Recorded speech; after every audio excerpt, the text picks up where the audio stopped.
Good morning, chat. It's Tuesday. How's everyone doing? Ladies, gentlemen, programs, users, and gentlefolk, welcome on in. The arcade is open. It's early. I hope you've got your coffee. Hi, I'm Scott. Welcome to Coffee and Chrome. This is becoming a Tuesday thing. So if you're into the trucking simulators, and this is kind of what what you're into, well then this is the place to come on a Tuesday morning. Tuesdays. Now, there are some exceptions to this, and we'll go through those for those of you who are new to the channel. The exceptions are, I'm doing sponsored content, so Coffee and Chrome might get bumped because I have sponsor stuff to do, or we will do trucking on days outside of Tuesday because SCS Software has released a DLC that I'm doing some coverage of. Whether that's for American Truck or Euro Truck Simulator 2, or we happen to get our hands on the new upcoming Truck World Australia. Sorry to hear that, Tuttle.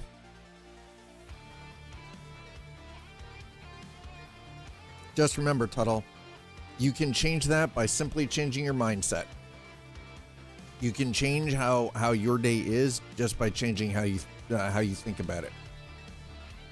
Sometimes all you got to do is just step back, close your eyes, find a little place to just sit and be quiet for a minute and just breathe, and then clear your head. Sometimes that's all you got to do. Sometimes you just work your ass too hard. That's all. Good morning. By the way, I don't know if you guys have probably seen this mug. I imagine you have. This is the mug that I got from my oldest daughter. Yes, that is Grumpy Cat.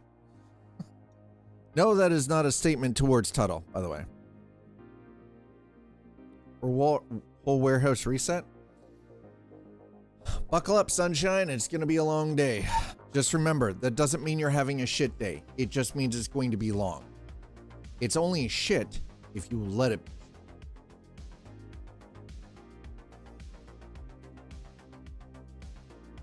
Anyway, so there you go. Coffee portion of it. We'll get to the Chrome in a bit. We're going to talk about a couple of things before we get into playing video games. First and foremost, check our new updates. Nope. Okay, that's great. Okay, so I'm going to show you something really quick because Fanatec's made some changes. I feel like this is kind of in response to I think this is kind of in response to Moza and their Pit House software. So Fanatec has now made this interesting change. The downside is I feel like it should have stuff like American Truck and Euro Truck in here. It only has like the only two racing games I currently have installed. Well, the only two that it detects are Dirt Rally and WRC. Now, on that note, we can go in here, we can add games. Launch via C, and so we're gonna enter the path. Let's see if we can do. We're gonna do American Truck. Okay, now American Truck is, I do believe, installed on my C, which is very unusual, and you guys already know I tend to. Well, that is not what I want. Right. Steam, please. Steam.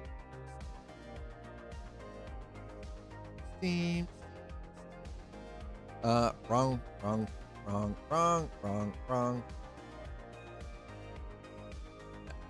X60. X86. Okay, let's go down here. Where's our there? Common. Yeah, the only two, Wallpaper Engine and American Truck. There you go. Anyway, let's go into here, that. Okay.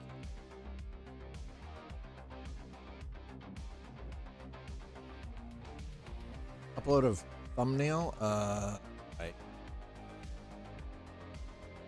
Okay, hold on. Let's check the. I'm gonna check something here really quick. Okay. Yes. American truck. Let's go here. Let's go to property. Custom. I load this. What? Wait a minute. Apparently not. All right, so we're just gonna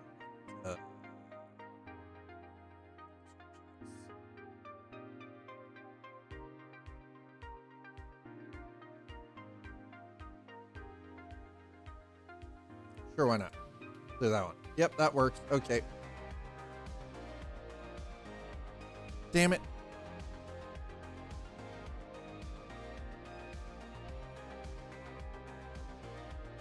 There we go. Let's try this. We don't know. What? Really?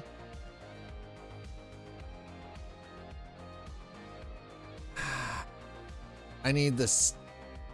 Wait. How the... Chat. How do you find the Steam icon?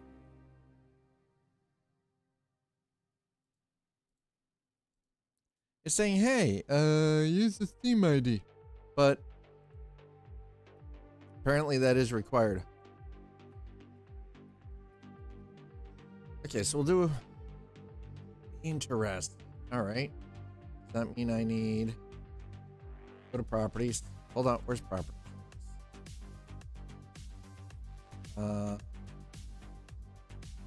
Copy.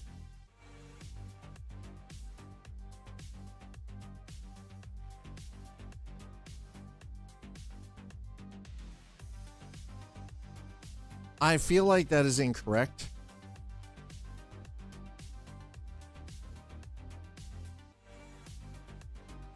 Wait, what? Oh, I'm not loading that profile, but anyway. As you can see, they've made some changes. No, it's not my Steam ID. It's the game's Steam ID. Hi, Tuttle. Anyway, the tangent that I was on with that specifically was that Fanatec has made some changes with their software, and it vaguely, to me, vaguely resembles, you know, like they're trying to mimic Moses Pit House. I could be completely wrong on that, but that's just the vibe that I'm getting from it. By the way, SCS dropped a bomb on us recently. And I know some of you might be into the Euro truck, but I'm more of an American truck kind of guy. And they announced British Columbia, which was completely, whoa, why is it?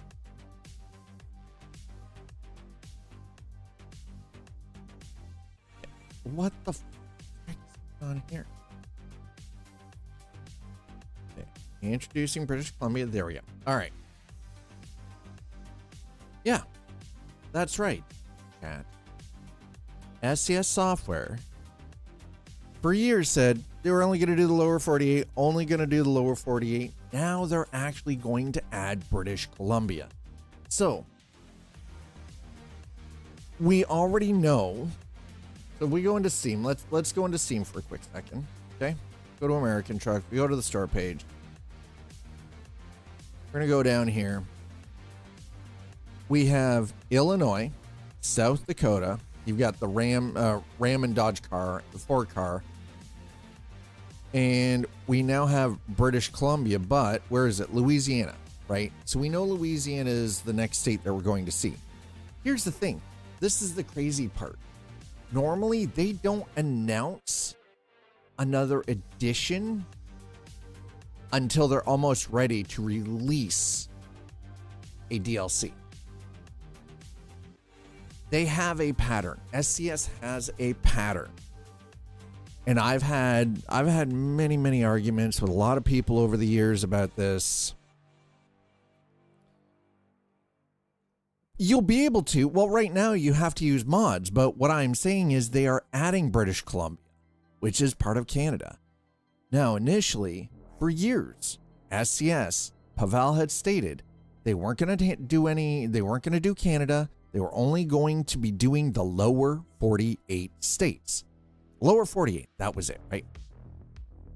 Yeah, but the thing is, honestly, at the end of the day, I would rather have SCS do it than ProMod. Let's be honest. I would rather pay SCS and have professional. ProMods does a pretty good job. But I would rather pay SCS for the DLC than use ProMods. Flat out. Okay? I know, makes me sound shitty.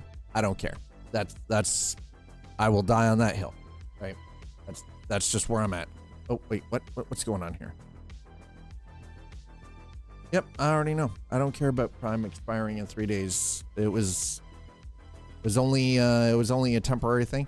But that's the thing, is we know Louisiana is around the corner, and my guess is somewhere within the next 4 weeks, roughly a month, right?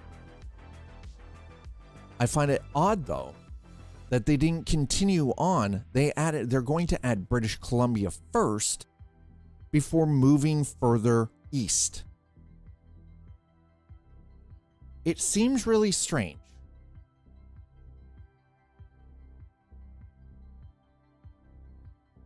Right? It's just, for me, I'm like, that is such a strange play.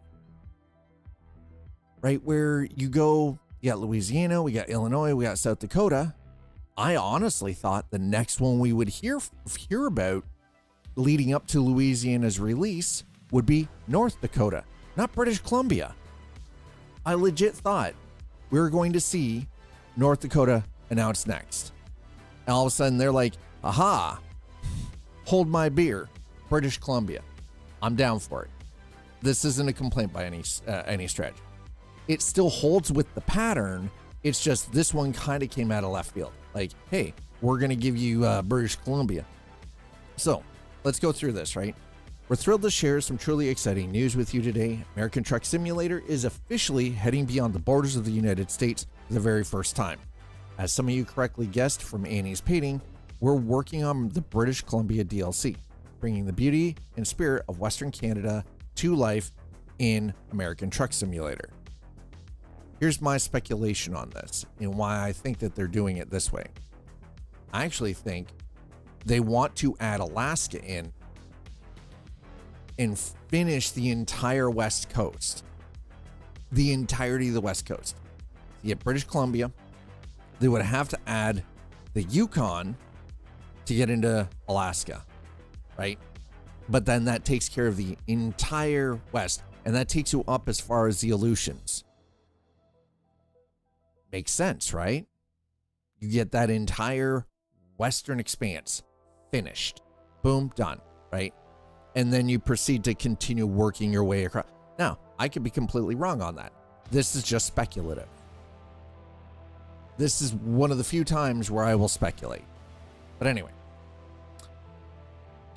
with this upcoming expansion, you'll have the opportunity to drive through beautiful British Columbia, experience the stunning landscapes and vibrant culture of Canada's westernmost province, from rich history to breathtaking scenery. Yeah, you know what? By the way, highway through hell? Yeah, I hope so. Fucking right. Let's go. By the way, you spell through there as in you're throwing something. Just saying. Just listen. I try not to be too much of a dad, but I'm gonna dad that one because you want that version of through. Hold on, wait, where in the hell did that go? Really? There it is. Wow, that took some time. That's the version of through you want. Highway through hell. As in going through, not throwing.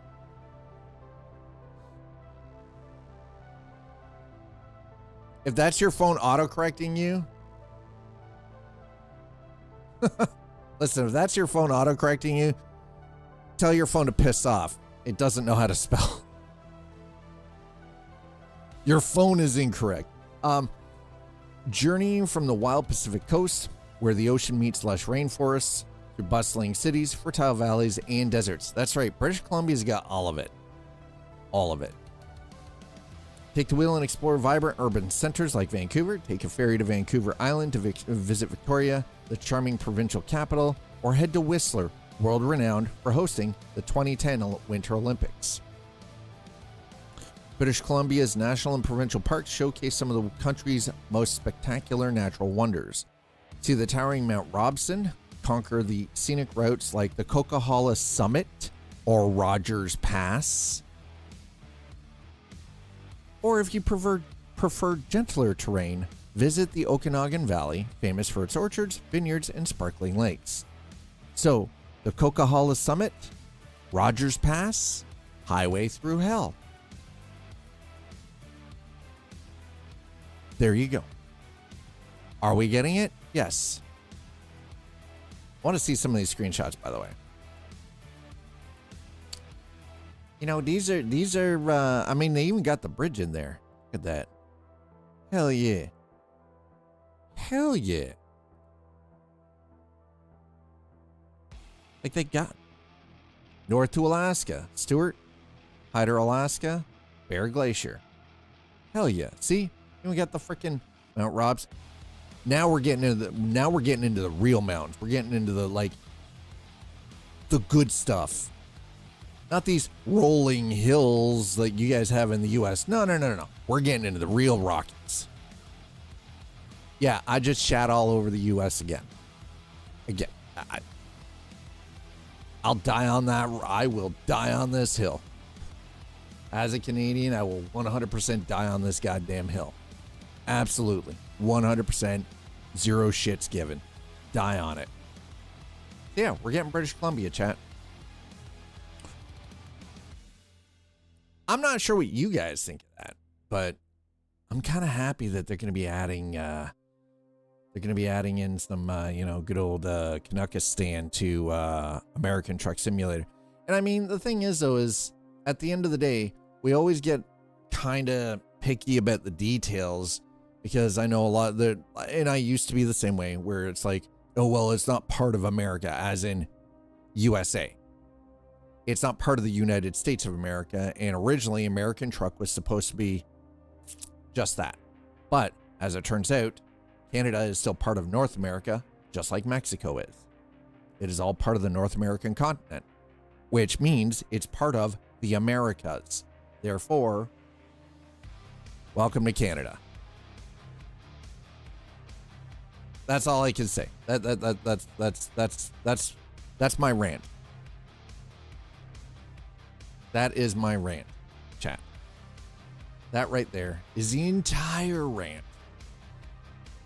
From start to finish. The craziness shall ensue. I'm just going through, claim your free Stanley tool set. Bullshit. You are not giving me Stanley tools for free. Even I know that's horseshit. God damn it. Chat, one of these days, I hope and pray that I can get into a direct drive wheel. Don't get me wrong. The Fanatec Club Sport 2.5 has served us well over the years. But Dad needs an upgrade. But first, Dad needs to deal with the medical stuff starting next week. Again, just want to give everyone a quick reminder that next Tuesday, there will be no Coffee and Chrome. There will be no stream at all. I got a doctor's appointment in Toronto, which means I've got a 2.5 hour drive one direction, one way, just to go for my doctor's appointment. So I'm going to be driving Twitch mom to work. I'm going to be driving Zool to work because Tuesday she goes to Toronto into the office. So I'll be driving her there. Then I've got the car for the day.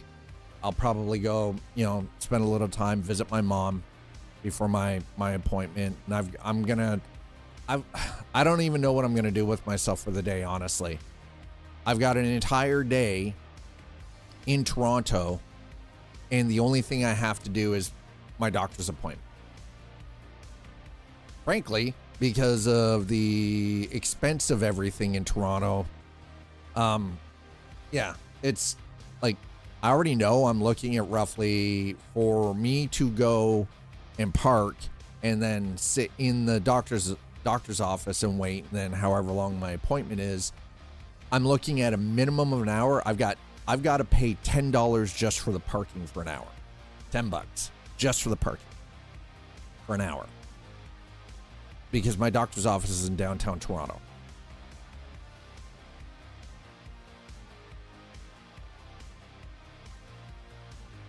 Yeah, $10 just for the parking. Nothing else, just the parking. So it's going to be a thing. Anyway, are you guys ready for the Chrome part? I challenge you to max speed limit through highway through hell. No. No. Nope. Won't happen. Besides, if they're announcing this now, that means British Columbia probably won't be released until the end of summer next year. If we're lucky.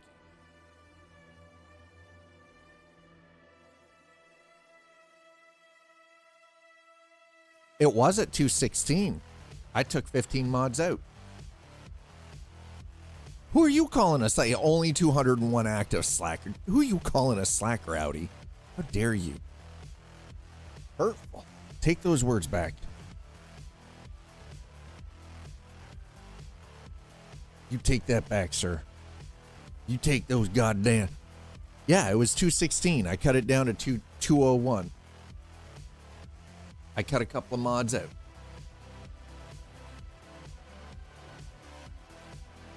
Like that, normally it's more. It used to be more, but the reason I'm starting to cut them out is because I'm getting tired of the load time. I know that it's not the load order that's causing the problem. It's quite literally the sheer amount of mods that is causing the problem. So how do you fix that? You start removing some of the mods. Did I install PNG 1.15.5? No. I didn't even know that there was an update. Honestly, I haven't checked, because last I heard Damien was sick, so.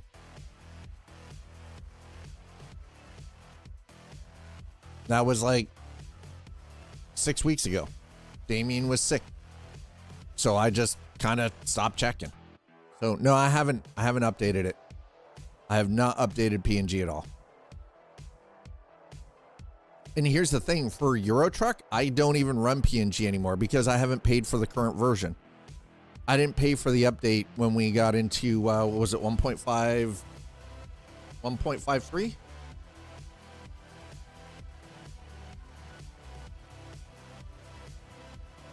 Now available, Automaton, ETS2 only. See, that doesn't affect me then. New reshade presets, fixed, reworked, and added textures and materials, improved rain on windshield, street lamps, okay, free for all. Yeah, so I can get it for ATS. I can't get it for ETS2. Yeah, no, that's okay. Thank you for sharing that. It's a shame that they only have the autumn stuff, like the fall stuff, specifically for Euro Truck. Oh my god, of course.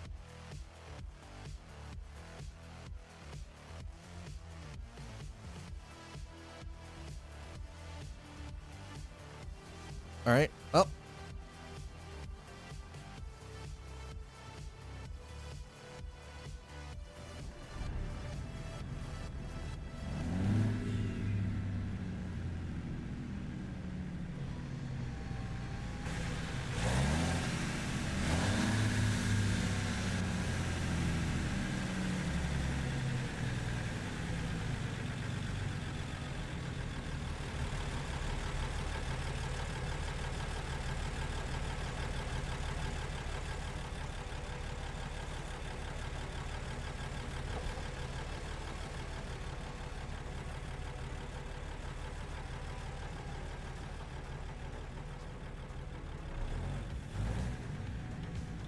Okay.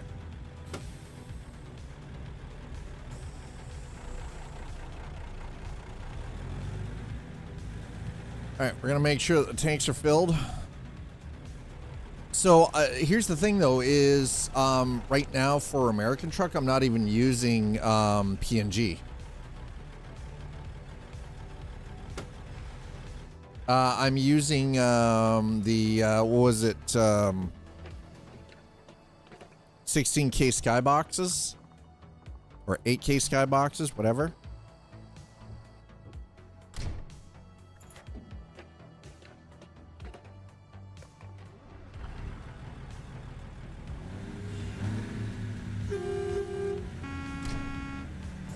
Okay. We're back in the Mac, back in the Anthem. Oh.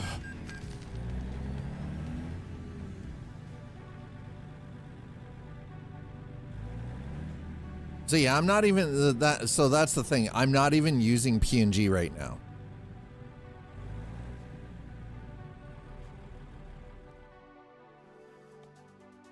Now, it's not that I have anything inherently against PNG. It's just I was trying to figure out different. Okay, well, that doesn't. I was trying to figure out not quick job. Thank you. I need external contracts. I was trying to figure out what was going on with the lights, like the reverse lights on all my trucks, even though I'm not using a light mod. It's a little dumb, but you know, hey, here we are. Okay, let's find some candy. Candy.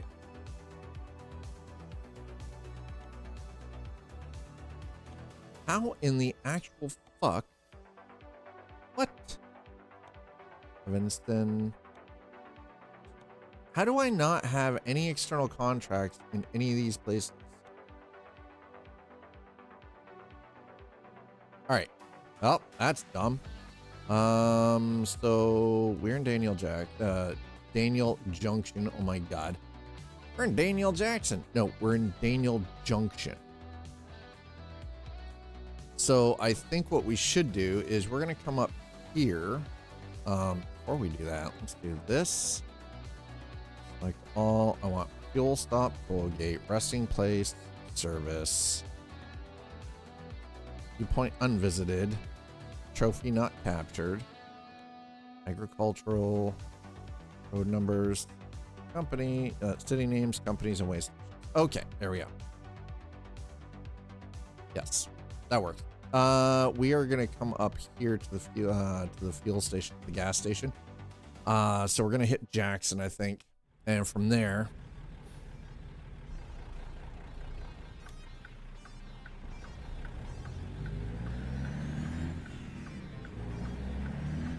We'll go from there. So we'll get up to Jackson first. We'll see if I can grab any jobs up here.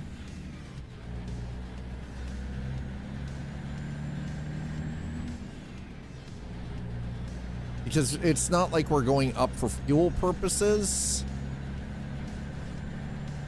Now, I know, here's the thing. I know everybody's going gaga about freaking, you know, Snowy Moon's lighting mod. Has anybody here used the current version?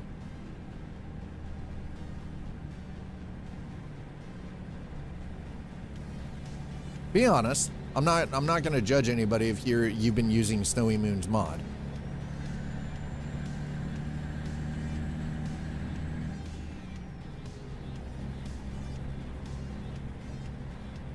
I would like to have somebody's, you know, like, perspective on it. Now, I also do have to mention, though, it's harder for me to use something like that because it requires an NVIDIA GPU. I don't have an NVIDIA GPU, so therefore me using Snowy Moon's mod is a little bit more complicated. It was different when I had a 3080 Ti in my gaming rig, but because I've upgraded to a 9070 XT, that's no longer the case, right? So it's... All right, there we go. I'm gonna have to change here. Yep, I'm definitely gonna have to change. Things are super off. So I know that Damien, the individual behind Project Next Gen, okay, that skybox color looks really weird. It looks off. I know that he's been working on his mod to be more compatible with Snowy Moon's lighting mod. What I'm actually, believe it or not, what I'm really hoping for is I am hoping that SES cuts the legs out from under Snowy Moon.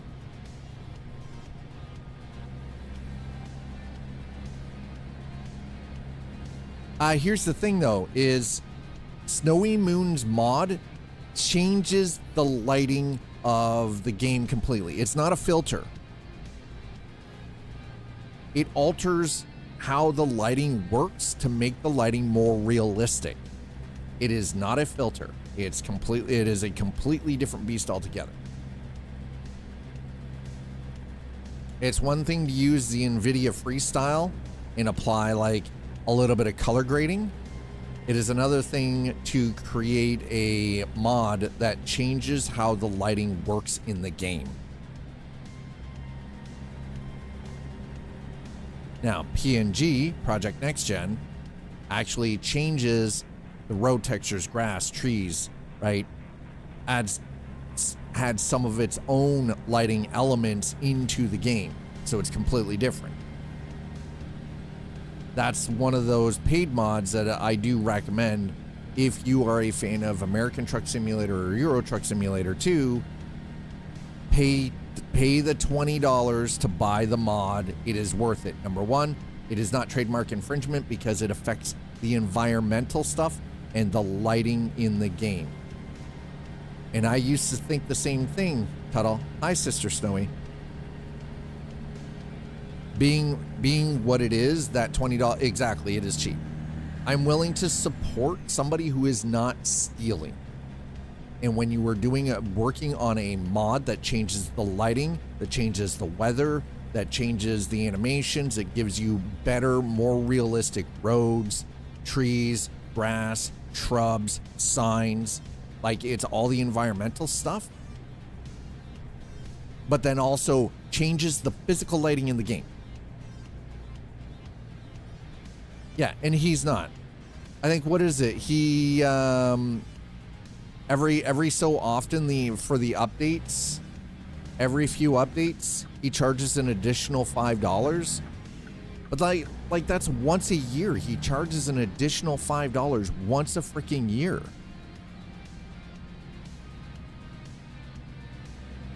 Which is nothing. We're talking about a dude who once a year, it's not like it's every single time there's an update. It's not like JBX. I'm sorry. Juan is a freaking scam artist. You will never convince me otherwise. JBX is a fucking scam artist who asks almost $100 for his goddamn mod. And then he hangs his community, the people who supported him, out to dry. Oh yeah, fuck Ruda. Ruda gets none of my money. Never will. Guy's a fucking thief. John Ruda is a thief. You can disagree with me all you want, but he's a fucking thief. You will never see a single penny out of me, ever.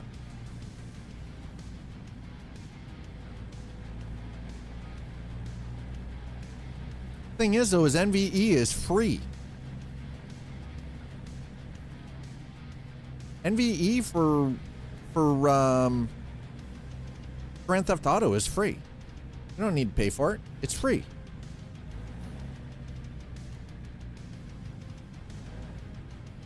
It's been free for a while.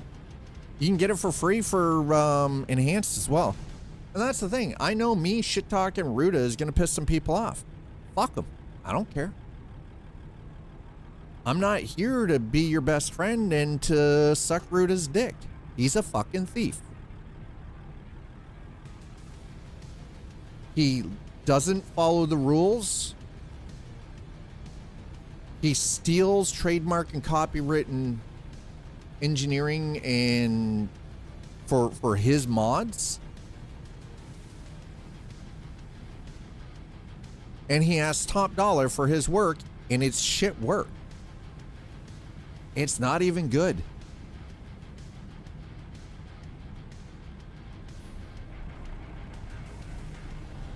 He was charging $10 for his truck or his trucks individually.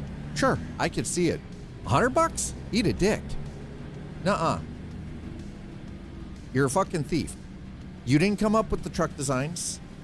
You just tried to change the badge on it so somebody couldn't sue you. The thing is, though, is the design elements of the truck are still distinct enough that if Kenworth or Peterbilt or Mack or Ford or International or White Star or any of these companies wanted to come after you and sue your ass, you do not have a legal leg to fucking stand on.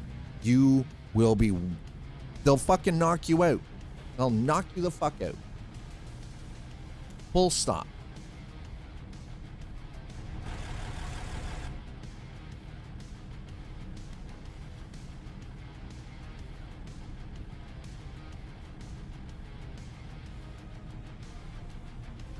Yeah, I'm thinking the problem is I'm having right now is the color's a little oversaturated here. Sorry for that rant, but I cannot support people like Bruta or JBX. Like, I can't, because they're fucking con artists. They're scammers. They're con artists. By the way, thanks for the follow 2 hours ago, Shabataru. Appreciate that. I can't get behind people like that. You're blatantly and willfully ignoring the fucking rules that were set out. You are stealing other people's freaking property. And here's the thing, is they don't even, you know, the worst part of it is that kind of mod can actually get SCS sued, and they don't give a fuck.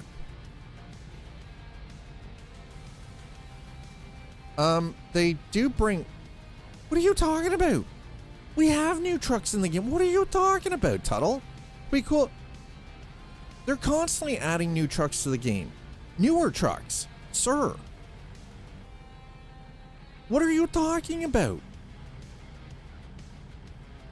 What truck do you want to see? We've got stuff from 2021, 2023. They're constantly adding newer trucks to the game. What are you talking about? What are you on, sir?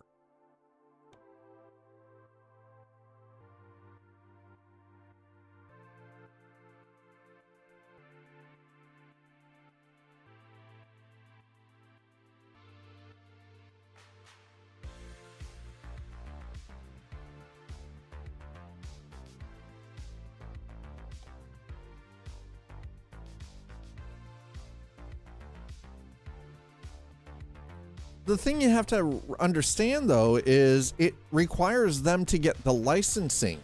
So they can't add a brand new released truck that just hit the market, but they have done it. They've done releases in conjunction with brand new trucks being released. Yeah, but they can't do that unless they had an agreement with Volvo. There was a truck recently within the last year that they did a joint release, that the version that came into the game was released the following like within 3 days. So it came to the game first and was released in the real world 3 days later. That was recent. But the thing is, though, is they have to have the agreement first before they can do that. And just because not all manufacturers are going to work with them on that. Sometimes you just have to wait until they get the go-ahead from the manufacturer, right? Okay, no, that's right. By the way, there's no difference between the Volvo, the V&L from 2019 and the V&L that was, and the Volvo V&L from 2025. There's very little difference. I think most of the changes for the Volvos are aesthetic, and they're not that big. It's not like a massive shift. Okay, we're good there. External contract. I am now in Jackson. Give me my goddamn candy, bitch.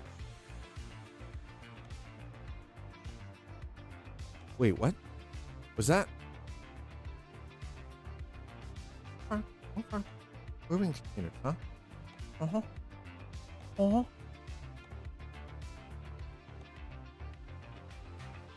Bracken. Chat, we found our first one to Bracken. Well, let's do it. Okay. Halloween treats, going to Brackenridge. Found our first one. But that's the thing, though, is like, at the end of the day, Tuttle, SCS can only do what their licensing partners allow them to do with truck releases. Now, sometimes they get lucky, and sometimes they can release a truck that is being released in the real world on a time schedule in conjunction with the manufacturer. But that's not always going to happen, because sometimes these licensing agreements take years to iron out, right?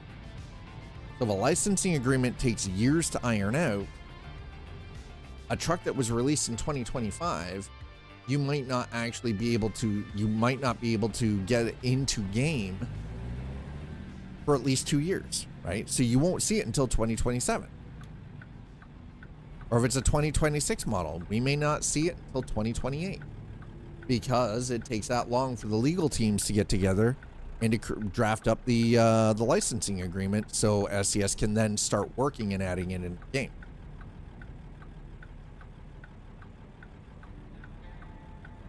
It might be you, because it's not lagging for me.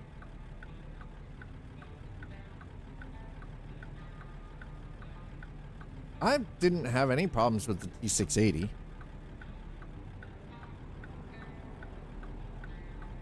Yeah, again, like the V&L, the Volvo V&L, the difference between the 2019 and 2020 version and the 2025 is, again, I'm pretty sure it's mostly just minor little aesthetic changes, which doesn't alter the overall look of the truck, really.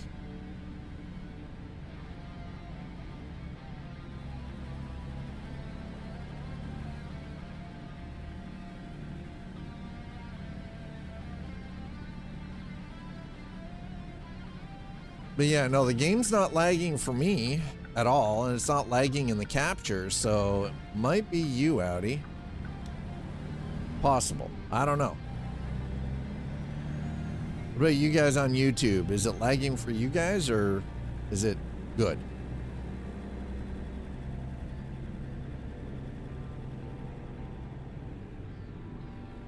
Is it really that much of a big deal that the exhaust spacing is off?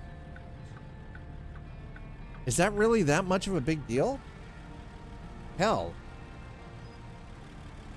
If that's the only thing that's off, fuck, that's nothing. I don't know why people get so freaking torqued about that. So the spacing's off a little bit. Big deal.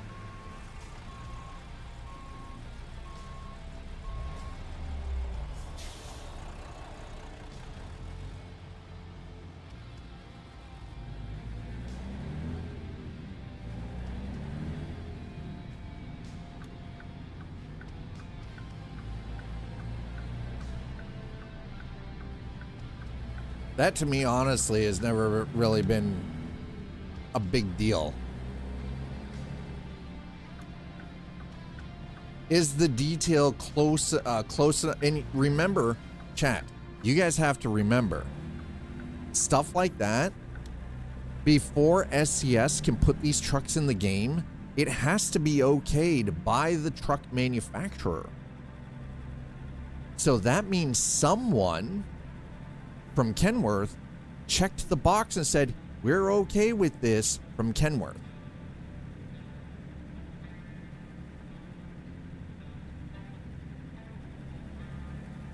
That's how these agreements work. Just because SCS has the license doesn't mean that they can just design the truck however. Kenworth or Peterbilt or Mack or like International, right? These companies will have someone that has to verify and check everything to make sure that they're happy with it. And if they're happy with it, then SCS can proceed. That's how that works. That's how licensing agreements work, right? With real world items like vehicles and trailers and stuff like that. Someone on the other end that works for the company that has agreed to allow for these vehicles to be used in video games has to still okay them. So that means that someone from Kenworth for the T680 Next Gen okayed that. Someone from Kenworth okayed it. That means it was close enough for them that they were happy with it and they didn't give a shit. They looked at the model and they were like, no, this is fine. They looked at how it looked in against trailers and everything else, and they were okay with it because it was a close enough facsimile to the real world machine that that tiny little detail didn't matter. I know it's insane. That's how it works. Craziness. Absolute craziness. All right, I gotta find one of these. To the desired port. Okay, well, where in the fudge are these portals then? Excuse me, sir. All right, well, we gotta go all the way down here. All right, well, we're going there. That's apparently the desired portal. I'm like, ugh.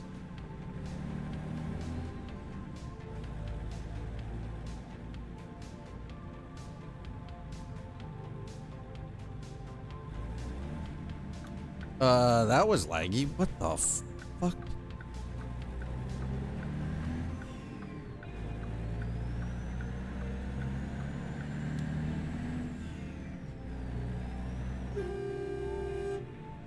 I really wish that the Mac Anthem had a better horn though. I don't use, by the way, I don't use mods for the horns. If that's what the Mac horn sounds like, that's what it sounds like. I just gotta accept it. Doesn't mean I like it, I just gotta accept it.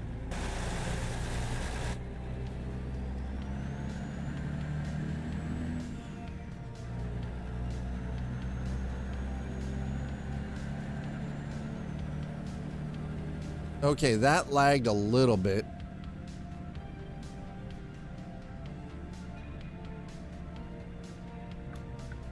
Not really sure why it's lagging though. I'm removing mods to reduce shit like that, so. Okie dokie.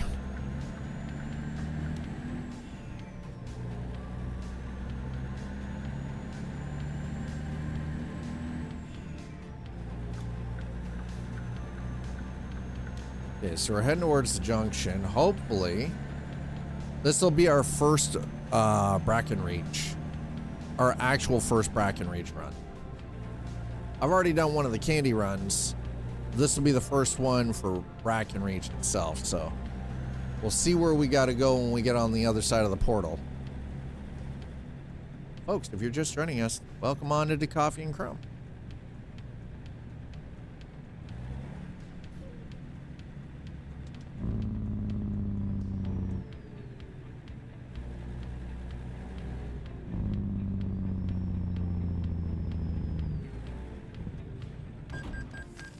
Fucking goddamn, keep forgetting.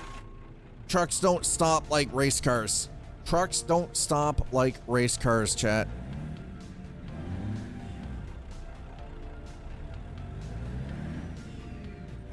So last night around midnight, the most annoying but funniest thing happened. Cracky the Crackhead was on another planet living Living a drug-fueled motorcycle fantasy. This dude yelling and vrooming on his bicycle between the apartment.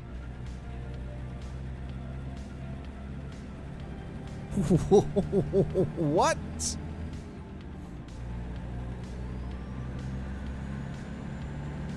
Man, I miss out on all the fun shit. I don't live there. At midnight.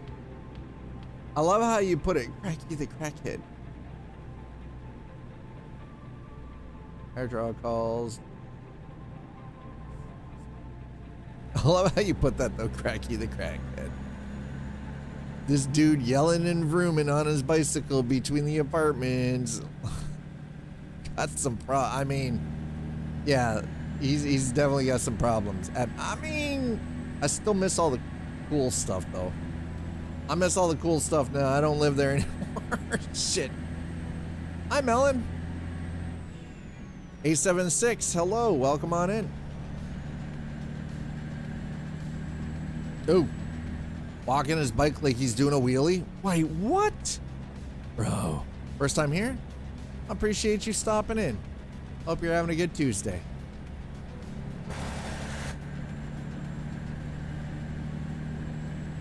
All right, so we're doing the Bracken Reach runs here. This is our, I've already done one of the candy trailers, but I need to do, I want to get one of the ones to the witches. So we finally found one for Bracken Reach. We're in the Mac.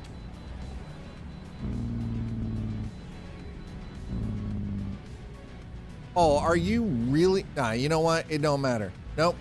No, I am not doing the scale. You and your scale can F the hell off.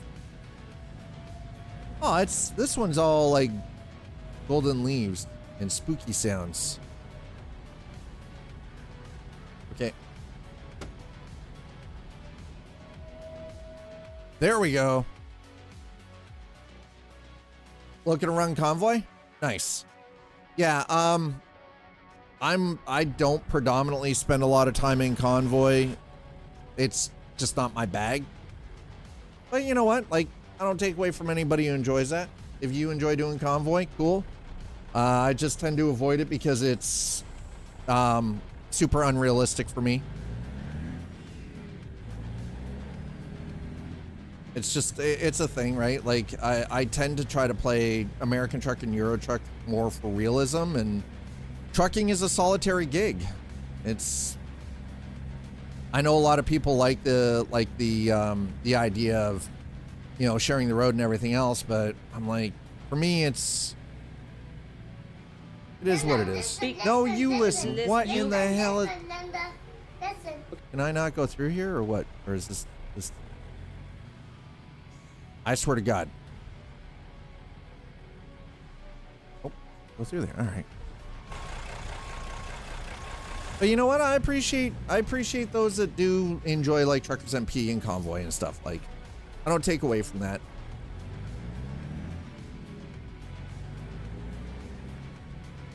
No, you listen, Nuts Life. I'm glad that your workout is done. Oh my God. All right. You know what? We haven't been here. This looks very swampy.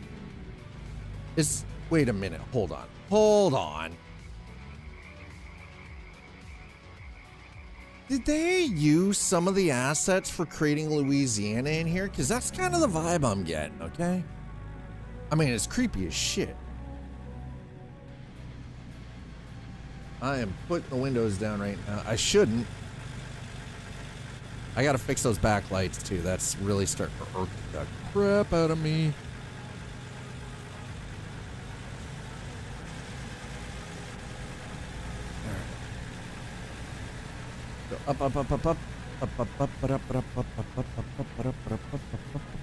We're gonna go this way. We're gonna take the left path.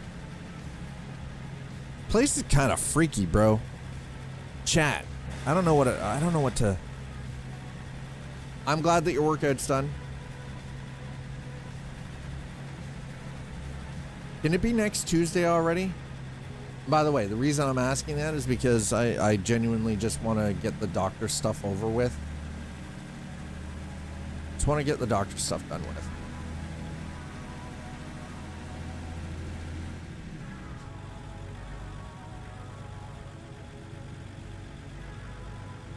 Want to go have the conversation with my doctor, talk about next steps.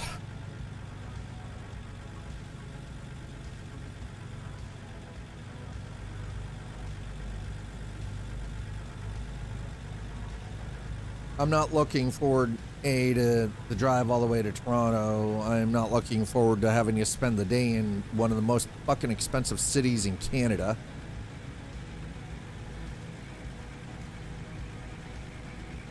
Like $10 to park for an hour downtown.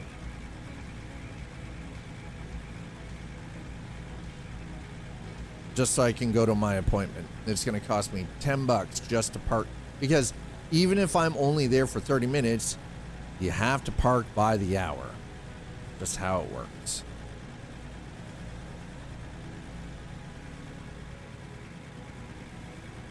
I mean, I can drive in Toronto. I just don't like the fact that I've got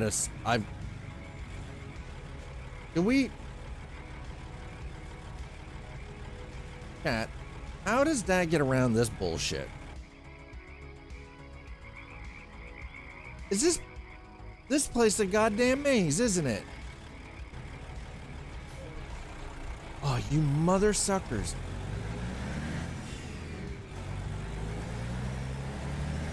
Okay, so now I gotta go down here. I gotta turn around and go back. Yeah, it's definitely frustrating. How many people have completed this? I'm starting to wonder about my sanity here, folks. I'm really starting to question my sanity right now. Y'all can't.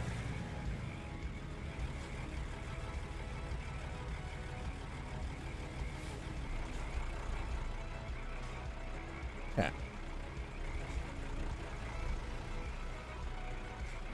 Y'all got some gator ass shit going on there. Them's is the gators. They're using assets from Louisiana. Freaking knew it. I mean, it's cool as hell, but by the way, they don't ever, there's no daylight here, is there? It's always nighttime. Yeah, I love that. Detour, danger, you son of a bitch. You son of a bitch. Oh, we're going left. Left, right, left. Going left. Ugh. I gotta take 3 runs out here? Shit. 3 runs out here. Hopefully they don't change this crap. Oh my god.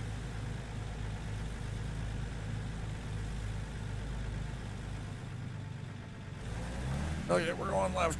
Yeah, we're going left. Okay, left. I don't know why I indicated. It's not like I have to worry about anything out here, right?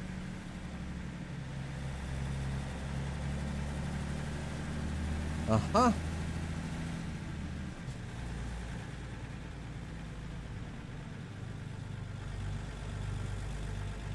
I swear to God. Oh, you bastard. Oh, you mother trucker. Ooh.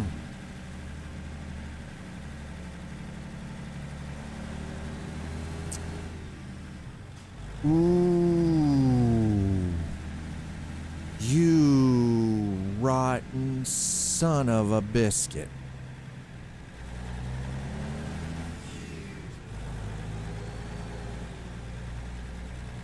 Here we go. This is fun.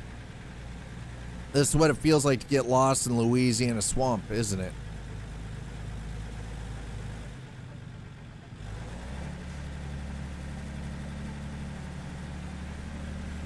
This is all swamp road, chat. Legitimately swamp road.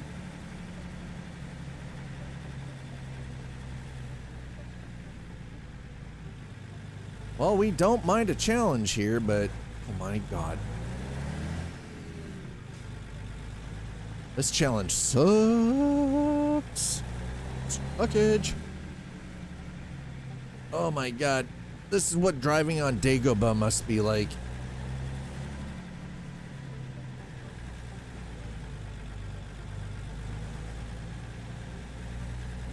Am I feeling like a Swift driver yet? No, actually, I feel like I've got more skill than a Swift driver, and I don't drive truck for a living. I feel like anybody who can drive a car and not get a goddamn speeding ticket or get into an accident is better than 99% of the Swift drivers. Full stop. Somebody with a learner's permit to drive a regular car is a better driver than a Swift driver. I said it. I ain't even taking it back. I will die on that hill. I'm Canadian and I have heard the horror stories. I have seen the fucking videos. Swift drivers are atrocious. Terrifying. I'm having a good stream. Yes, do it. Appreciate it, man. Swear to God, if you freaking... Oh, come on. Man.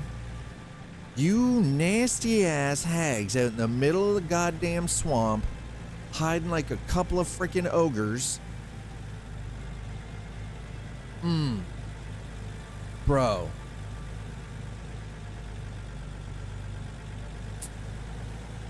Okay, hold on. Wait a minute. Let's check.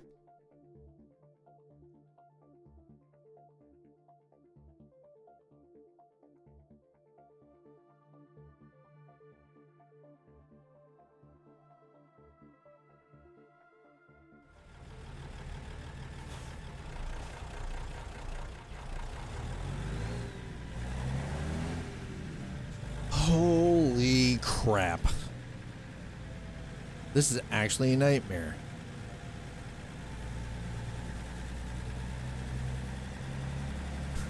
I'm not even using indicators. It's not like I have to worry about it. We're in Brackenreach, chat. Who else is driving out here?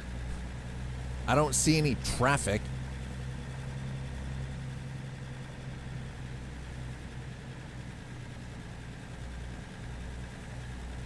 Oh my goodness.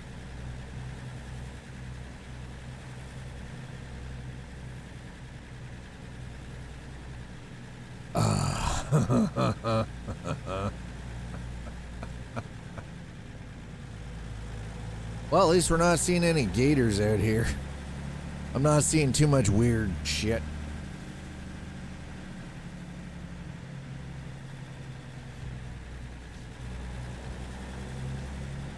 All right, we're gonna continue left.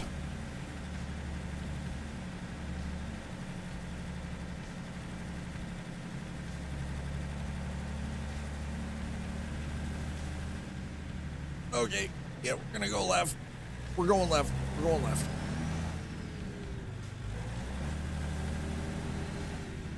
My freaking Lord. This is ridiculous.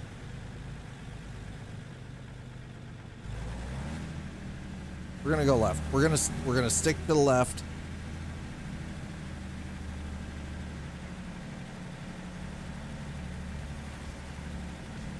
You know, there's something unnerving about this entire experience right now.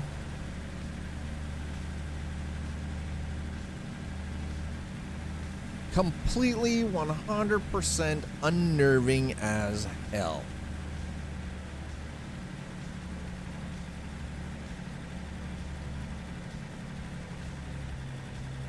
And you notice I'm not trying to speed run this. No. I am not trying to speed run this. I am trying to get through this in one piece with no damage.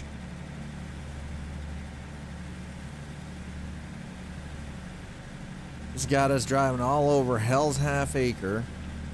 I swear to God, if you wrap around on yourself, I'm gonna lose my stuff.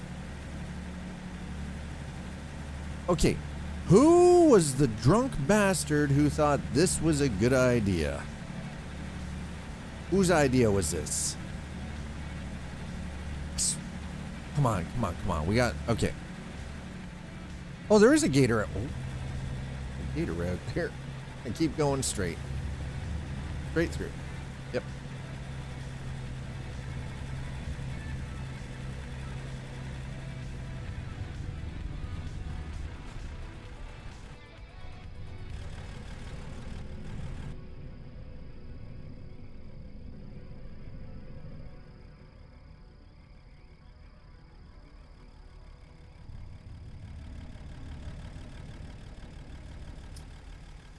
Uh-huh.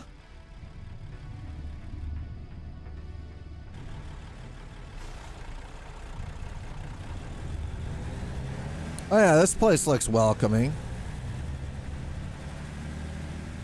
Absolutely welcoming AF. Why does it sound like it's breathing?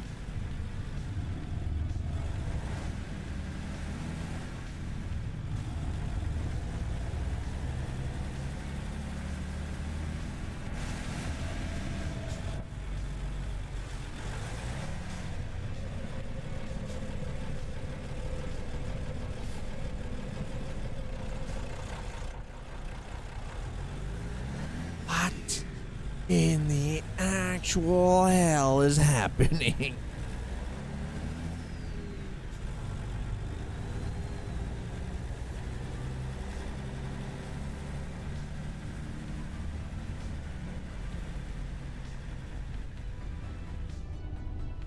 Excuse me?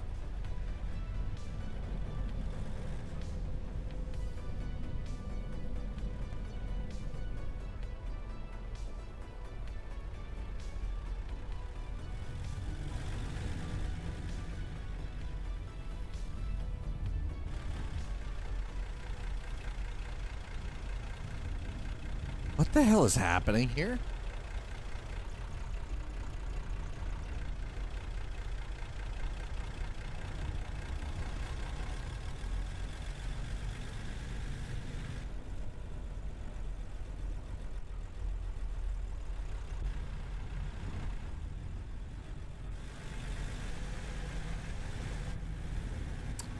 When I say this makes me uncomfortable, I mean this makes me very, very uncomfortable. I'm pretty sure dispatch is trying to kill me.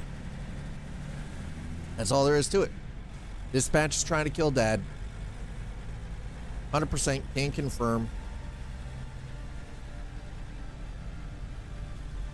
Okay. I think this is gonna go this way.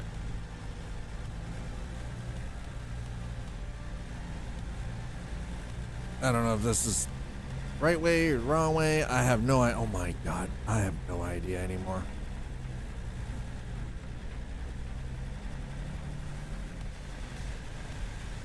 Oh my God. Oh, don't pay attention to the back. Don't pay the... yeah.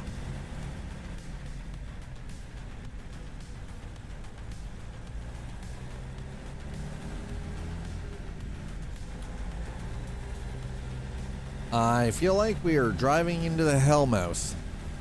That's all there is to it. We are currently driving into a hell mouse. We're not coming back. No candy for the kids. If you fall down there, you have time to phone your insurance. As in, it's an endless pit, isn't it? And just have a whole ass entire conversation with my whoa, whoa, whoa, whoa, whoa, whoa, whoa. What the fuck is happening, dude? This is freaking nuts. Well, definitely, I love a good challenge. This is insane. This is actually insane.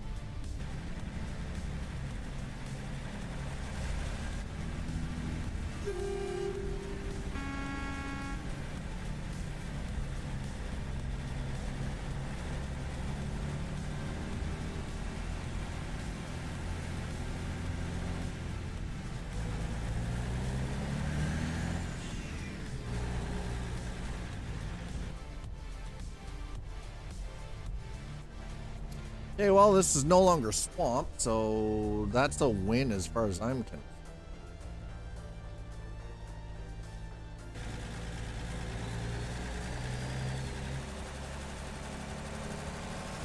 All right, let's do a little POV here, see what we can see, shall we?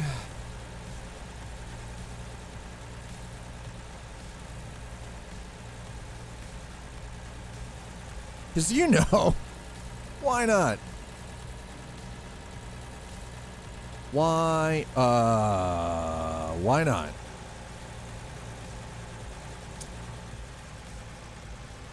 Are we finally? I feel like we're kind of, bro. What is this place even?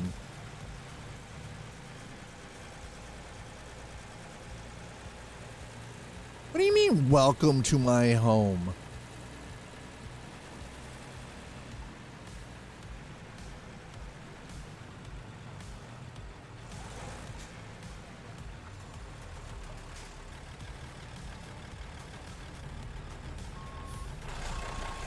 I really don't like the fact that the game is so freaking broken lately that my lights, and I'm not, by the way, for the record, I am not using any kind of lighting mod. I don't have any mod that adjusts lights on my truck at all. And for some godforsaken reason, all my reverse lights, SCS trucks, mod trucks, they're all exactly the same. They do this.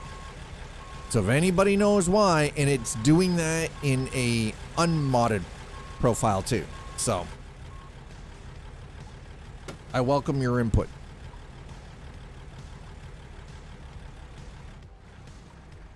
Okay. Pumpkin Village, huh? So Tuttle, you live in the Pumpkin Village? Is that what you're trying to say? Chat, Tuttle lives in the Pumpkin Village. By the way, if you're new and you're just checking things out for the first time, welcome to Coffee and Chrome. This is our usual Tuesday segment.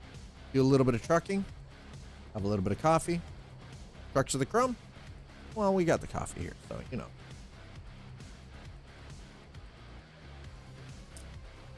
By the way, any of you who swear by drinking Kirkland brand coffee, the hell is wrong with you? This stuff is disgusting. Like drinking swamp water hot. Yeah, and now I'm coming for freaking Costco brand. Kirkland brand coffee? Their beans is disgusting. Fucking nasty. Oh, what do we got? What was I don't care about $100 off. I don't know.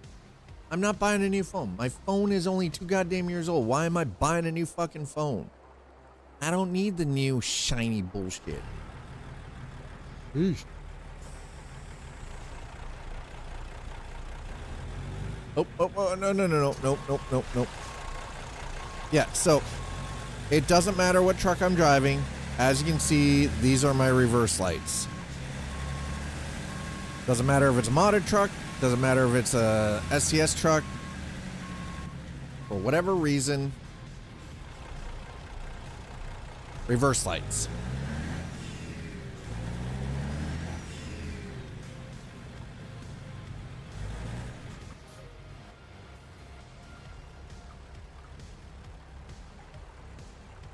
Ah, this looks fun. Perfectly safe.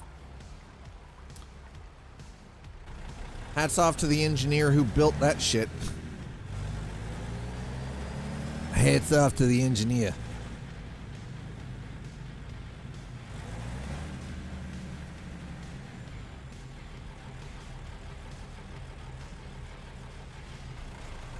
Why is there a covered wagon docked over in the middle of the road? Like, am I not allowed to go down that? Why? Just let me go that way. Bro.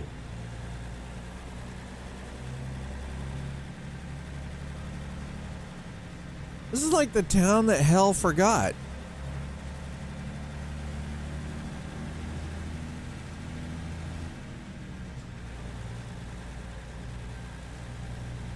You're a cave dweller.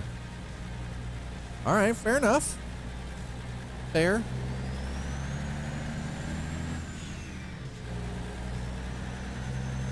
Perfectly 100% fair.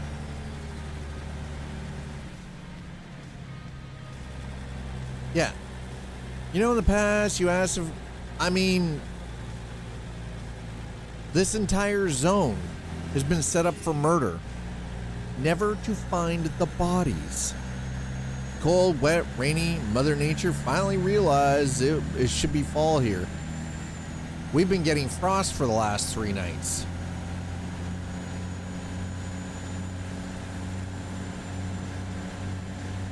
Hi, Sleepy.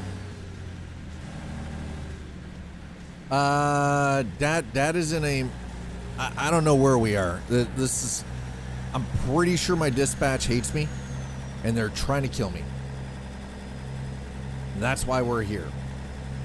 Wherever the hell here is. Apparently it's Brackenreach. We're supposed to be delivering candy. I'm not seeing any place here that even looks like it's kid friendly. So who the hell are we delivering candy to? Get me? You feeling me? Oh yeah, no, there's plenty of listen, there's a lot of swamp around here, a lot of fungus. Oh, hold on. I still can't figure out what's going on with the reverse lights on all of my trucks. They're all freaking broken. Rolling this way. I don't know where this is gonna lead me, but why not? We have freaking glowing nightcap out here, or death cap mushrooms, or what? Oh, okay. It's just a log. For a second there, I was like, oh god. Oh. I'm trying not to get too far in. God. This is like DayZ, but trucking. The hell? I didn't sign up for this shit. They don't pay me enough.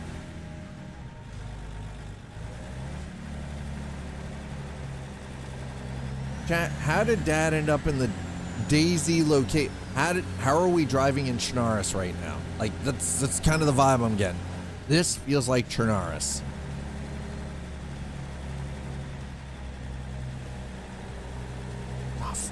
Frack, bro. What the fudge is going on? That's right. This is the Chernarus for American truck. You're right. I took the job. It was supposed to go to Brackenreach. Not in the middle of goddamn nowhere with Lord only knows what. We're not getting out of the truck. Dad is not getting out of the goddamn truck, okay? Nope. Not happening.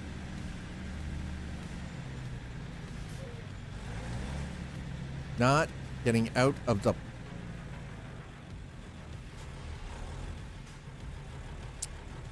We're definitely not getting out of the truck here. No freaking way, bro.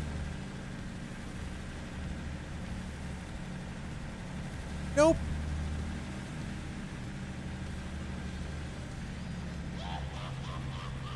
Reward unlocks.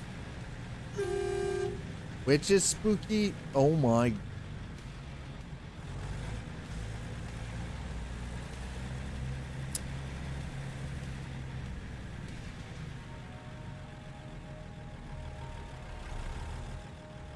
Oh my god, this, what the fudge, man.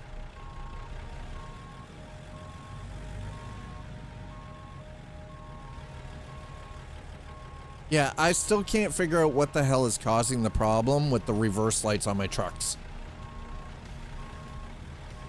And it does this on an unmodded profile too, so. I've already verified the game files. It's definitely not that, so I don't know what's causing it. It's kind of weird. It's a little weird, guys.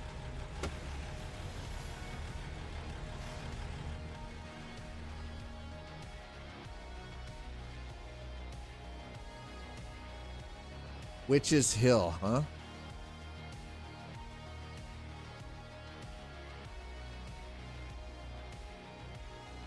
This doesn't look friendly to humans. By the way, hi Sleepy, good morning.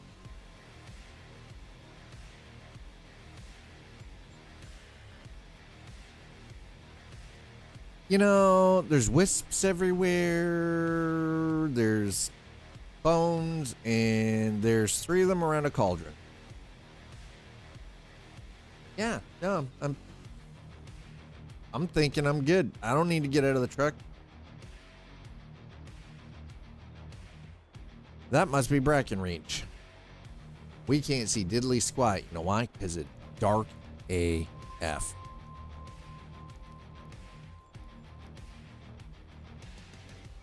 and the sound from those wisps makes me feel uncomfortable.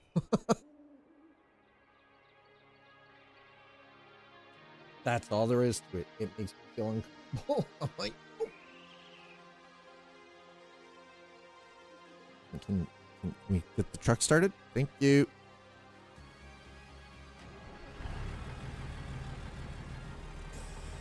Are my... Okay, yeah, no, the windows are definitely up and closed. Good.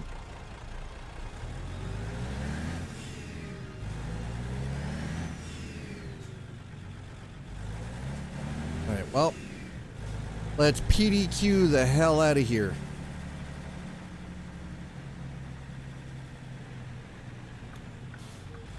Let's move PDQ. For those of you who don't know, PDQ means pretty damn quick.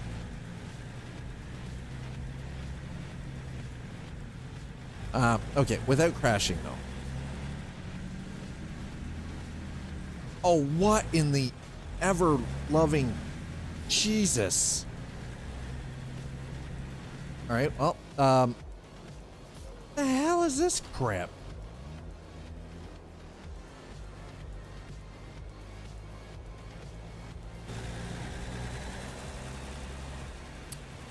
Well, this is a wonderful location, chat. I truly abhor all of this.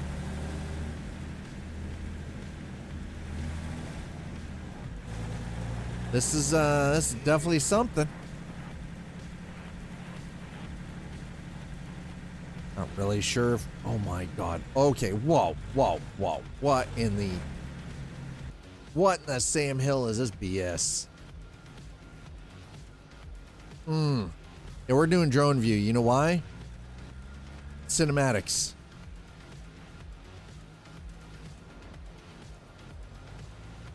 Yeah. Oh, who built this bullshit? Somebody's getting fired. I don't know who the engineer was on this job, but my god.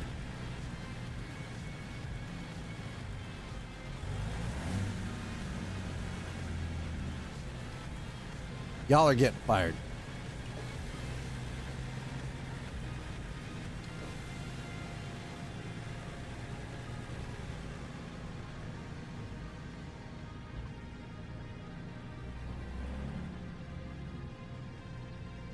Still safer than most of those trucking videos in it. Shh, no, it's... I don't know. Listen. I'm pressing X to doubt hard right now, Sleepy. I don't know if that's true.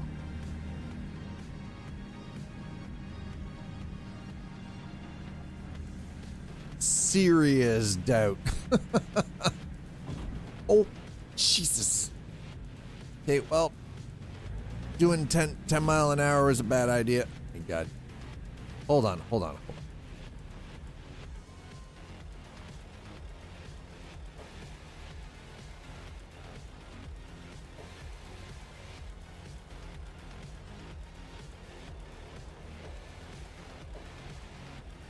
Okay, 1 second.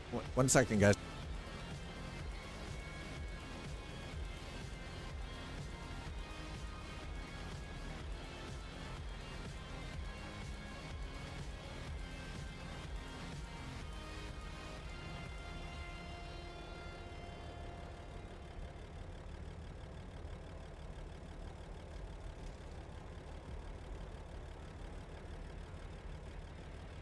You're welcome.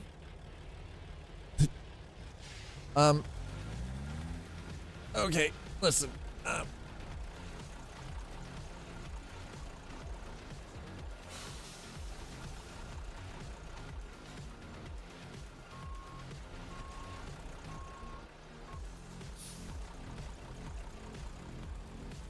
Oh my god, this is what? Seriously, bro. What drunken blind engineer built this road? Oh, whoa, whoa, whoa, whoa, whoa, whoa, whoa, whoa, whoa, whoa, whoa, whoa, whoa. Ferns aren't supposed to glow. At least not to my recollection. Yeah, let's not do that. Again.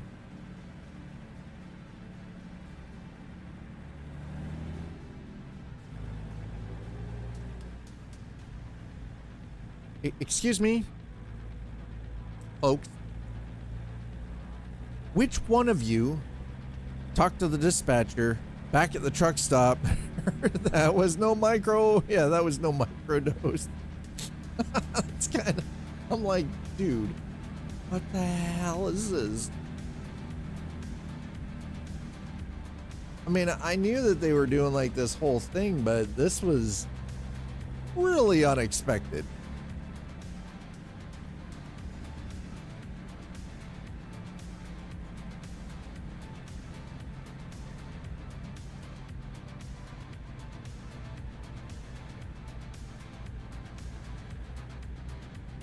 I can see why this might be frustrating for a lot of people, by the way, because this drive is something.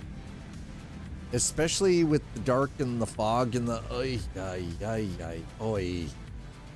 This is worse than some of these back logging roads in American truck. Oh my God. You know what? I would rather drive some of them narrow ass single lane roads in Greece. How's that sound? We're about to get some daylight at least, so there's something. Thank goodness for that.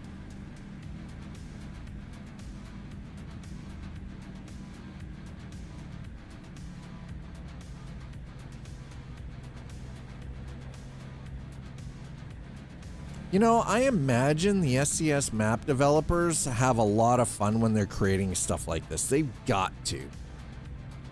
Like, there is no way you create something like this and not have a little bit of fun with it.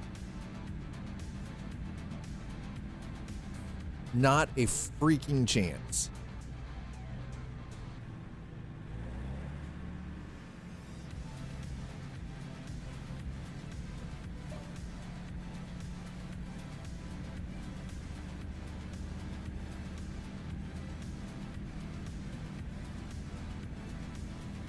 Narrow roads I could deal with. The narrow roads I could deal with in the Grease DLC. It was like, oh hey, you want to get any friggin' where in the southern parts? Pick one of 5 or 7 different ferry boats. That's true too. That was pretty frustrating, I will admit. Yeah, well, we're definitely not going that way. You know, I don't hear the tee-hee-hee or the banjos out in the fog, so I'll take that as a win. Oh, can't go. Okay. Oh, looks like we're going straight. How did?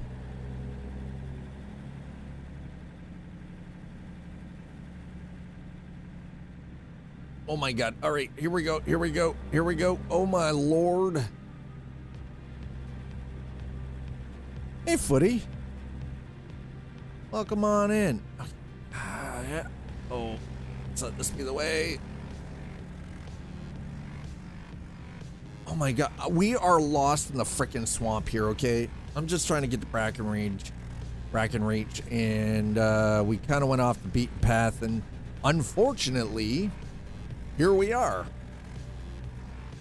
Hopefully, okay, we can get back out where we were. Good. So that's what we need. Let's go. Let's go. Oh, thank you. I appreciate that. Really appreciate that. Okay. We're hanging a right. Not like I really need to indicate. Oh. How to drive this all over. Okay, well, at least we got an idea where we're going now. Into the dragon's den once more, I see. We got lost in the swamp, okay? Wasn't expecting it to happen. It has happened. This is where we're at now. This is... I'm pretty sure my dispatcher hates me. I mean, it's getting a lot easier to see. You know what? I think it was better in the dark. Yep. Better in the dark, chat. It was better in the dark.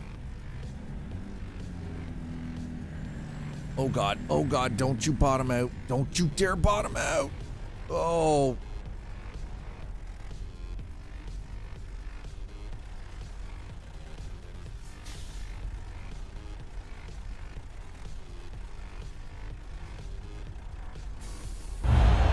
Grid is live. Raiders, Initiate light cycle welcome, stock guy. Oh no, what ads? Identify yourself, program. Ads, we need ads. Stock guy, thanks for bringing by your crew. Raiders, welcome on in. We love ads. Monetize us, give us ads. Oh my God. You know, under normal circumstances, I would comply, but I have my ad. You know what? Hold on. Here we go. You know what? Hold on. I might have a magic button for you. Let me see if we can comply. I hate to do this, but we're gonna do it. There. Minute 30 of ads. Viewers wished. Identify yourself, program. Streamer complied. Oh my goodness, look at. Wow. Stock guy. Thank you. Yes, feed me ads. Holy crap, chat. Identify Woo, yourself, there you go. Program. It's only a minute and a half. Don't get too excited. It's only a minute and a half. How many streamers you get this time? Identify yourself, program. Stock guy, thank you so very, very much for bringing by your crew and dropping them off here. Appreciate it. Program. Raiders, welcome on in. Good Lord, there is a lot of you. Woo! Identify yourself. Thank you. I love that. program. Thank you, sir. May I have another? JFlow Unknown, thank you for the follow. Dr. Jacobs 55, Java Kitten, Bobo 343. Is this the Missouri DLC? No, we're in Brackenridge. Holy crap. Oh, that list is populating. Oh my God. So many of you. If ads would be like American commercials in the 1980s, right? Rap Turner, absolutely. Sweet assistance. Thick Slim, no, this, we're in Brackenreach right now. We're doing the Halloween event. And I got lost. Freak Eater, right? Identify Absolutely. yourself, Rap Turner program. speaking some truth there. Spitting fire right now with that. Oh my, okay, this is bullshit. By the way, y'all want the cinematic view? There we go. There you go. It's a spine for something. Looks to be a giant serpent of some form, but this is where we're at. This is the Halloween event for World of Trucks.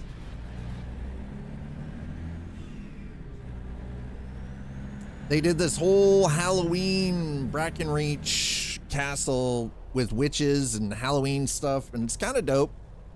There's Brackenreach up there. I still haven't made it there.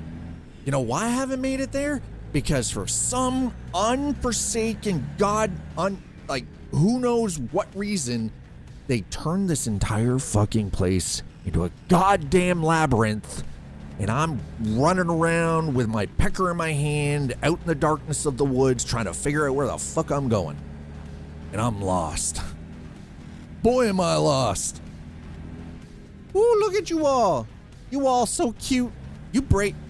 Man, y'all are breaking my stuff. I love it. Nice metaphor for life, right? Yeah.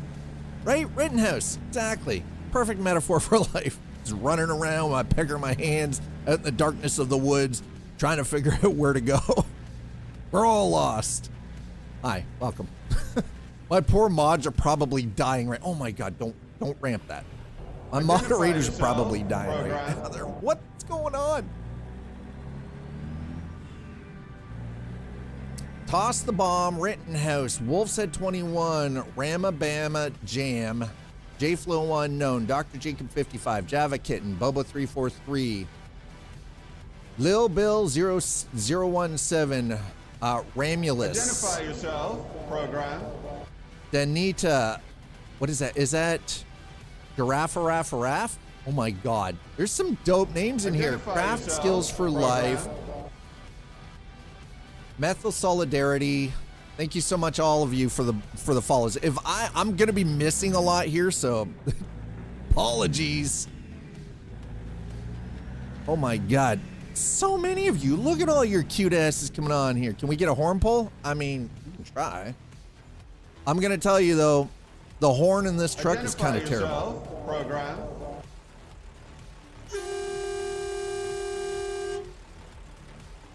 That's the highway horn. Identify yourself. Program. That's the street horn. Mac doing us dirty over here. Okay, it's a Mac. Exactly. See, craft, right? Craft skills for life. You know what's what. The freaking exactly. It's a Mac. It is a Mac. All right, what do we got? Darth Hollister. E Howitzer 4. Thank you for dropping those follows. My goodness, look at all you cute asses coming in here. Ooh. Ooh. Y'all are beautiful.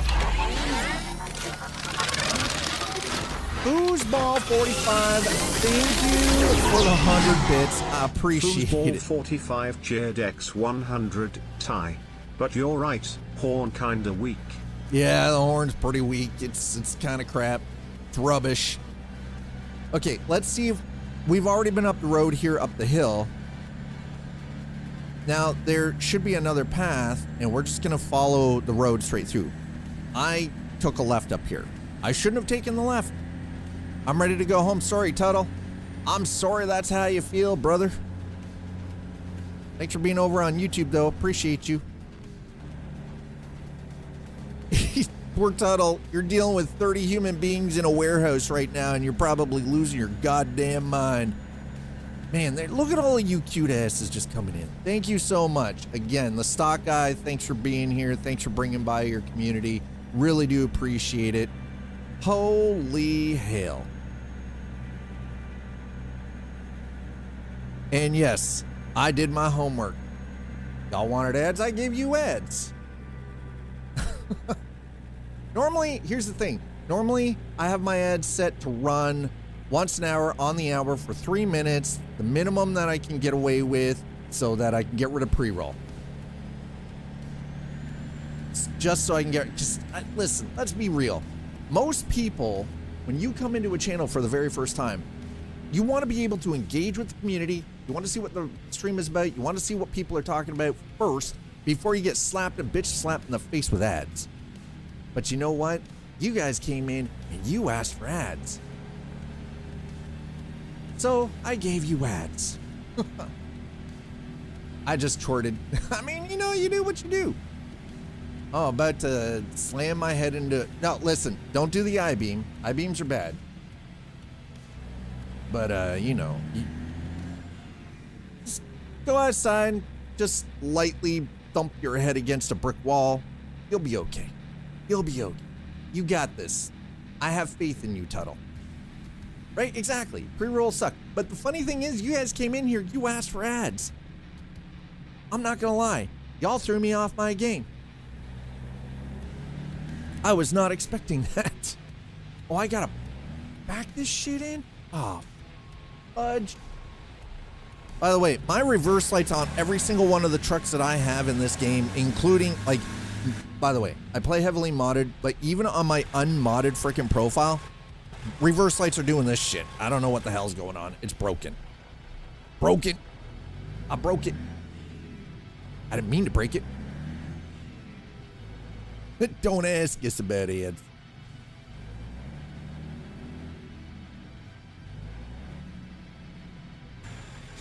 All right, here we go. Oh, you know what? Nope. We're gonna do it. Fuck it. Reverse. Let's go. Broken lights and all. I don't care. I wonder.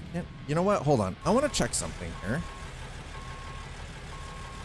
Nope. Doesn't make a damn difference. Broken. Freaking broken, bro. What the hell? So many people.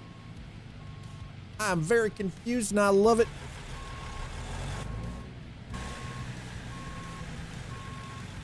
Uh-huh. That's what I wanted. All right, let's Really? How did... You know what? It doesn't matter how. All I know is it happened. My missus is in the office today, and it'd be freaking, you know, she's gonna lose her shit because she missed all of this. She loves moderating when we get raided, so she's, is this Euro or this is American truck? But the Brackenreach, the Halloween stuff is done. See, it's just this great. If anybody knows how I can fix this, I'm all ears. Please let me fucking know, because I don't have any mods that affect the lighting of my trucks. I don't use any super customization mods. All I know is my truck's being stupid. Just hot trash.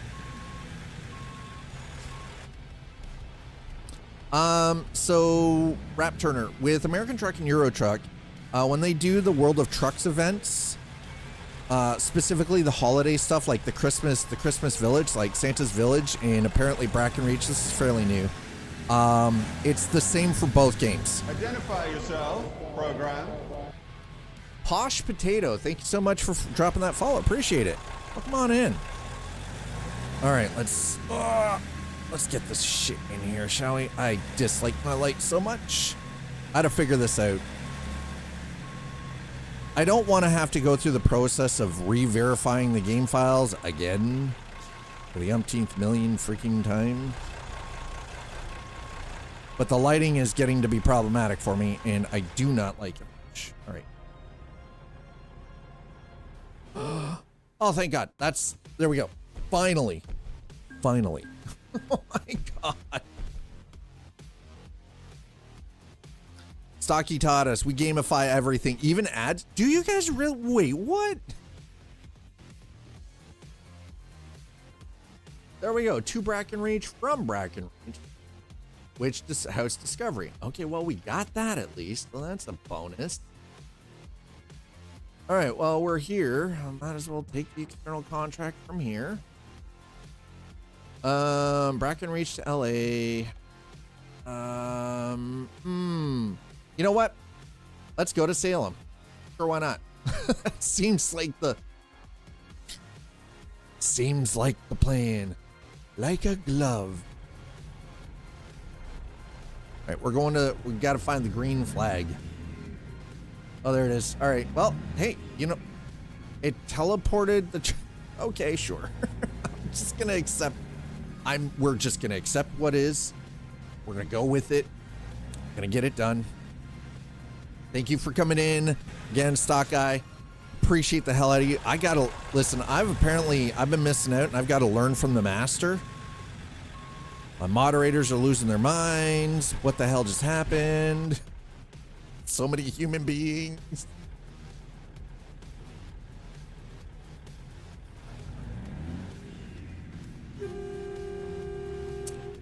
Man, this freaking horn.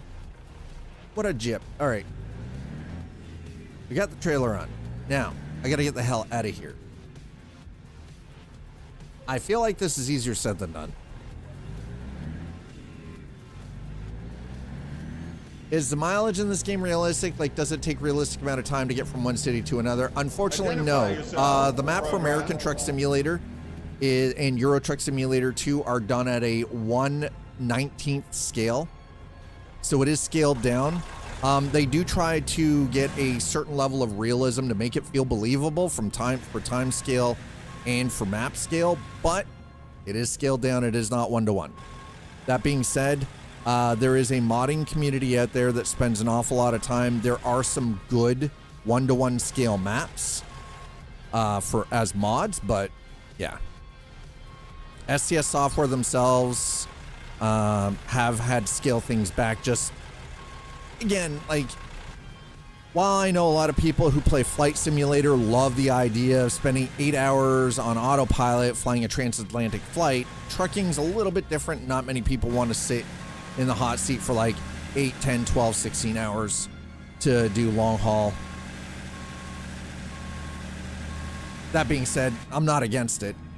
I've always said that SCS Software would probably be better off maybe scaling things up a little bit to, say, 1/12 scale for the map. But that's always just kind of been my opinion on it. So if you have never experienced American Truck or Euro Truck Simulator 2, any of the trucking simulators for that matter, these are fairly realistic representations of real world locations. We're currently doing a World of Trucks, which is their online special community event, which is for Halloween, which is the Witches of Brackenridge, or Brackenreach, sorry. They do one around Christmas too, which you're delivering stuff for Santa's Village. And it is just an extra additional outside component from the regular base game and the map DLC. So if you're just joining us, thanks for coming on in. 230 plus hours. I mean, that's the thing, right? Like, if I want a one-to-one authentic flight experience, I'll just reinstall airplane mode. And dude.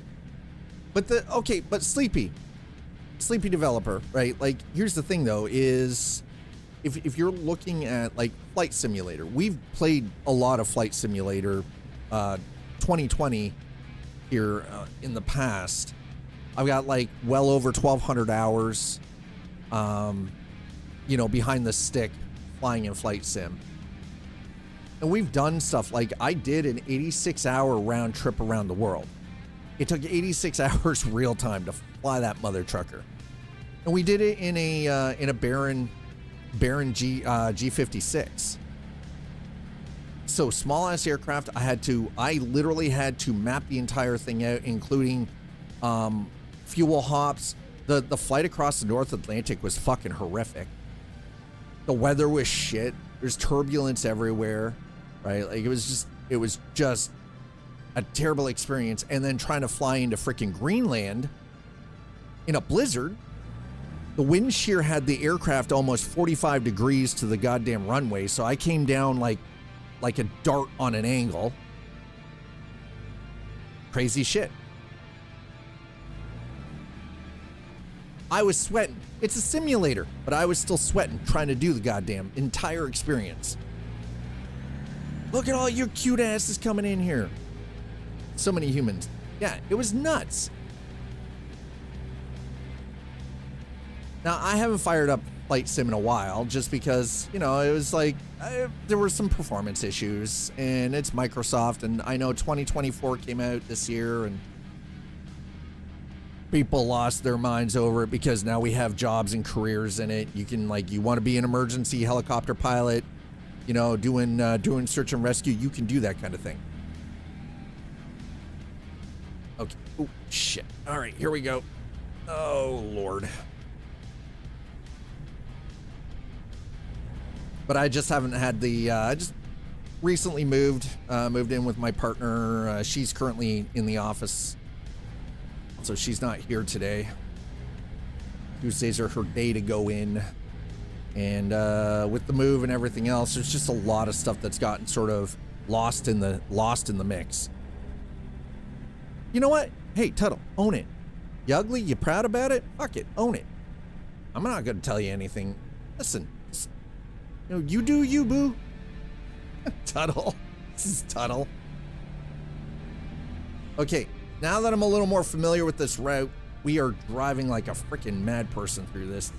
I just want out of here. I want out of the swamp. I feel like we're going to end up in Louisiana at some point. It's just going to miraculously freaking spit us out there. By the way, want to see where we are?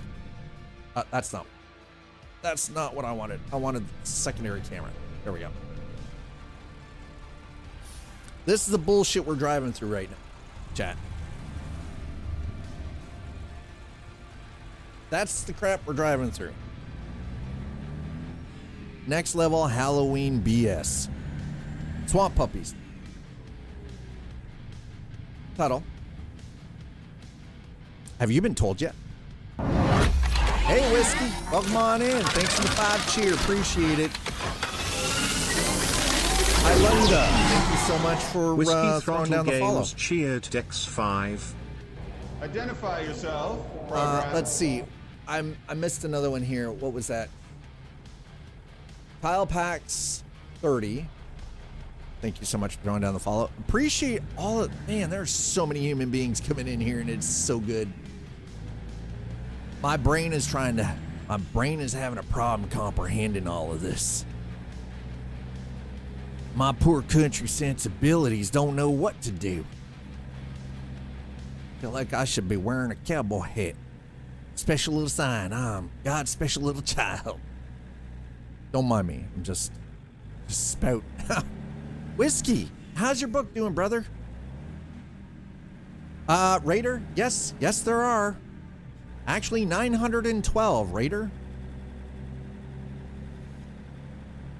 912. By my count. And they're beautiful ass human beings too. I have my response is, have you looked in the mirror today? I mean, I try not to. Actually, hold on. This entire place, by the way, the swamp puppies out here, this entire place is a goddamn freaking labyrinth, and I'm not sure if I like it or not. I look in the mirror daily, 2 or 3 times.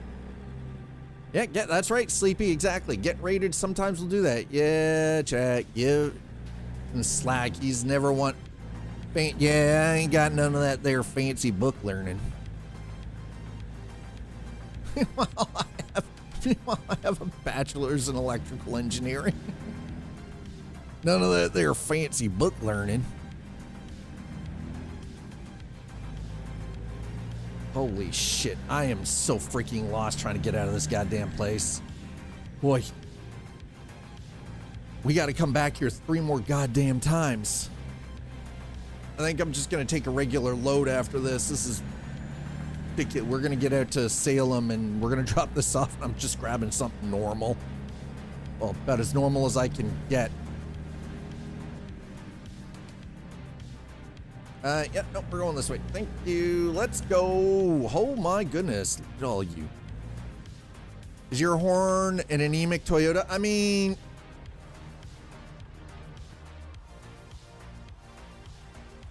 It's a Mac anthem. I mean, anybody who knows anything about Macs.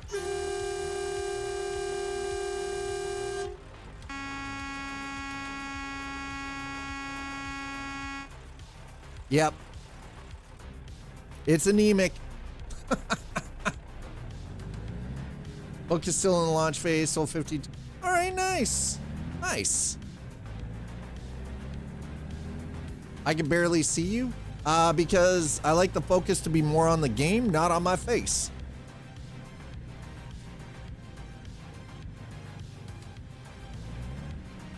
Books are woke. Thanks, Rap. Turner's like, books are woke. Oh shit. But yes, the horn is very anemic in this. Like brutally so. I don't know. I felt like we got stuck there for a second. I wasn't sure what the hell was going on. It's like, oy. I also got called. I mean, listen, and you know what, Tuttle? I think what you need to do is you need to learn to take the compliment when the compliment is given and not just shoot back some smart-ass comment. Just accept the compliment.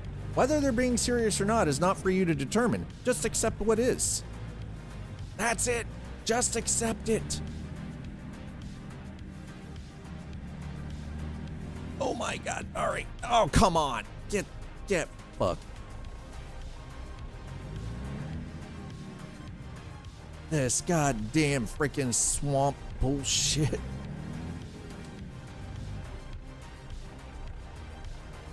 Okay, come on. Around. No, just.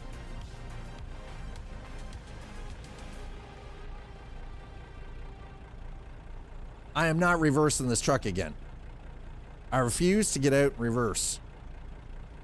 Nope, we're stuck. Okay, well, looks like I don't have a choice. Shit. Damn it.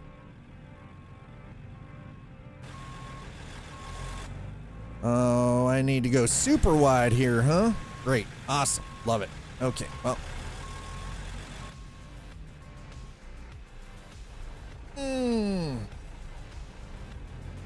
Worse, it's early access Louisiana. He's going to get hunted by toothless rednecks.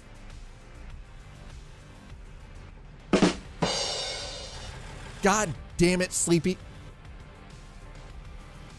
I swear to God. Oh, nope. Okay, here we go. Scheisse. I was going to come in and give you a hard time today, but it seems like you're struggling enough as it is there, Pop. Thanks. Calling me Pops, you rotten son of an ungrateful child. I told you how much I want to beat you like a redheaded stepchild. Toothless and moonshining. I mean, something like that. That's not, listen, that sounds like a Deep South love novel. I've got to be careful. These are the kind of comments that could get a man shot.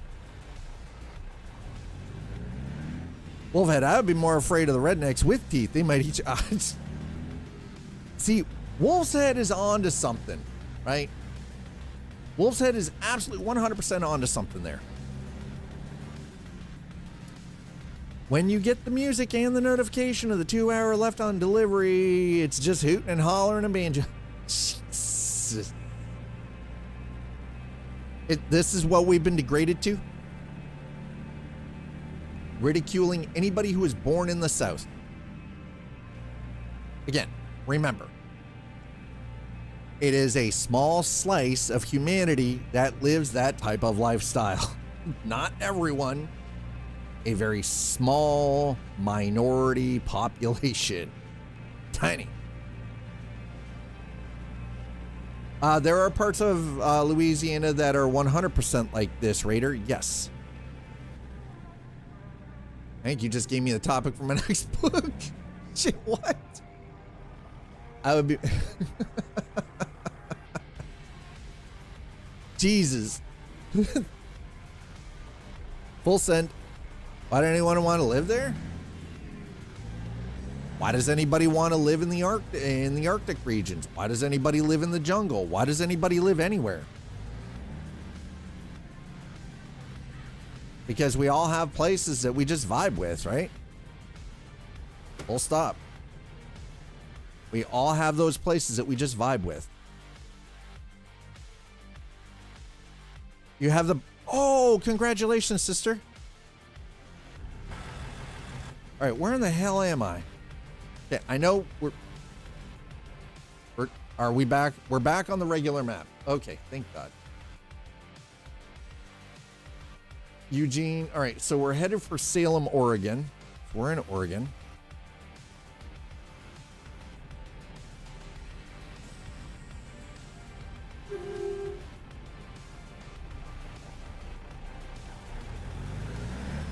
There we go. All right, we're back. Whoo. Gotcha. Got it. Ooh, baby. All right, so now you guys, for those of you who came in with that raid, you get to see what the actual game itself looks like. What you guys saw was just a little slice. It's a special event for Halloween. The Witches of Brackenreach. This is the actual, what the game looks like. So we go to the map. I'll show you guys. So as you can see, like right here, we're in Oregon, right? We're about to pass through Eugene and head north towards Salem. But let me take all of this off. There we go. That way, this little bit up here into British Columbia, this is a mod. So this stuff north of the border is a mod. And everything down here into Mexico is a mod. But everything for the US is what we currently have available to us from SCS Software. So we're across into Iowa, Missouri, and Arkansas on the eastern side. We have South Dakota has already been announced. Louisiana is the next one that's about to be released. We know that Illinois is on its way too. It's under development. So we've got South Dakota, Illinois, and Louisiana. This little bit up here into British Columbia was just announced over the weekend. So this is the next one on the list. So the order that it goes in is Louisiana, Illinois, South Dakota, British Columbia. That's the DLC, sort of the list as it goes so far. Full send max speed. No, I can't full send at max speed. This is a contract job, dude. Come on, Tuttle. When you're doing the World of Trucks contracts, they're speed limited. North American, that's exactly it. It's going from being just American Truck Simulator to North American Truck Simulator. I'm all right with it. It was unexpected. They're going to start bringing, they're going to start with British Columbia. I'm Canadian. I live in Ontario. So I'm like the middle of the goddamn country. And again, to all of you who came in on that raid, thank you so very much. Stock Guy, thank you so much for bringing in your crew. Really do truly appreciate it. You guys are incredible. Y'all came in here hard. I love every second of it. So we're going to get up to Salem. We're going to drop this off, and then I'm going to grab a max speed. Yeah, 65 mile an hour, max speed. I mean, technically I'm speeding, but just whatever. The stock guy. Yeah, the stock guy rated.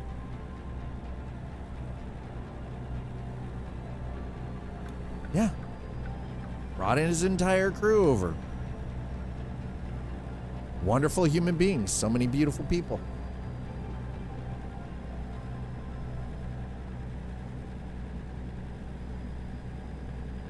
I don't know. Listen, I'll be honest. I don't know if he actually follows me. It could just be they were looking for somebody to raid. Nope. Oh, squeezed him out. Nice. We didn't even get a ticket for that. I just appreciate, when we can share communities. Oh, whoa, wow. Okay, why are we doing 34 mile an hour here? Let's go. Y'all are killing me.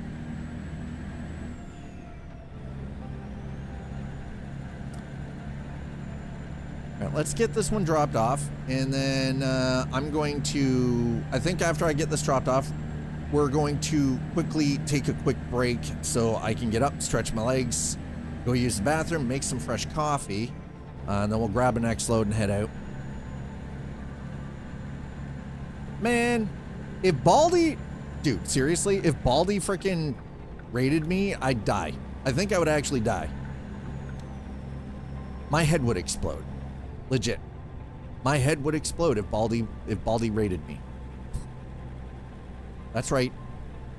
We know he's bald. Baldman Gold. I am familiar with Asmongold and his content. I'm subscribed to him on YouTube. I follow him on Twitch. I sometimes just lurk in his stream. I know who he is. I mean, listen, it's the Roachman, yeah. You don't want Roachman raiding? I don't always agree with what he talks about or what he says. And I think sometimes it's okay to watch those that might have differing opinions from yourself. Rats are not alarm clock. Well, okay, that's fair. That's fair. But did it work though? And did he die? Well, I mean, no. Personally, I find sometimes he's a little nihilistic. I mean, smells can be alarm clocks, it's true. He can be a little nihilistic. I'm personally not a nihilist. But, everybody's got a thing. Yeah, right? Exactly. Samwat. Yeah. Zamat? Exactly. Right? House on fire. Wake up. Alarm. Danger, Will Robinson, falling through the ad. I mean, that's the thing, right? Like, some of it, it's all anecdotal, right? At the end of the day, all of the experiences, anything that he talks about, it's 100% anecdotal. It's kind of crazy. It is what it is. At the end of the day, it is what it is. And like I said, I spend time watching other people, whether they're streamers, you know, content creators, even media outlets that I don't necessarily agree with, because I think that you have to have a full, well-rounded picture of what is going on in the world and how people are talking. Whether you agree with their sentiments or not is not the point. Point is sometimes in order to have a better grasp on reality, you need to see differing views and differing opinions. You don't have to agree with them, but you should at least know that they exist. Okay. Definitely edible. I mean, you know, I've made a steak and baked potato following his directions. Definitely edible. Now here's the thing, Zama, would you do that? Would you do that on a regular though? Like, is that something that you would just normally do and stick to it? Or is it like, you know what? It's edible. I wouldn't do it on a regular basis.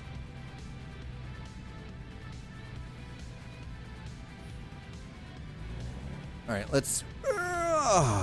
where are we putting this? Where's this trailer going?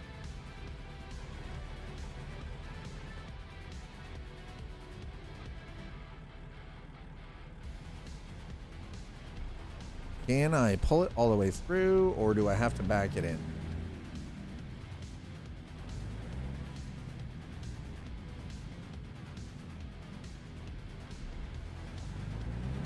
Oh, please tell me it's not on the side of the... Oh, oh, perfect. All right.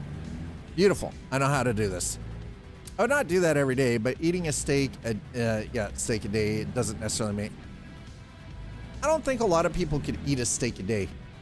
That baked potato he cooked is a bit sketchy, not gonna lie. Listen, in the 52 years I've existed on this planet, I can tell you, I've eaten some pretty questionable fucking food. I've eaten some things that would make most people question their very existence on this planet. And as Whiskey Throttle Games, if he is still here, brother, I hope you've got your ears on, knows MREs, god damn, there are a lot of things on the planet that are better than an MRE.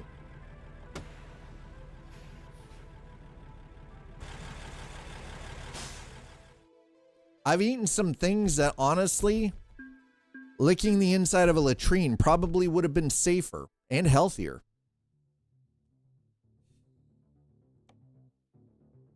Yeah. The inside of a latrine would have been the healthier option.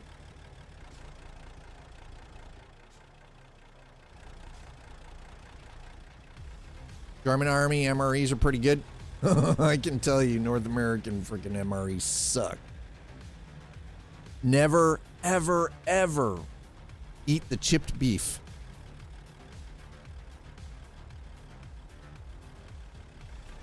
Never eat the chipped beef, chat. Ever.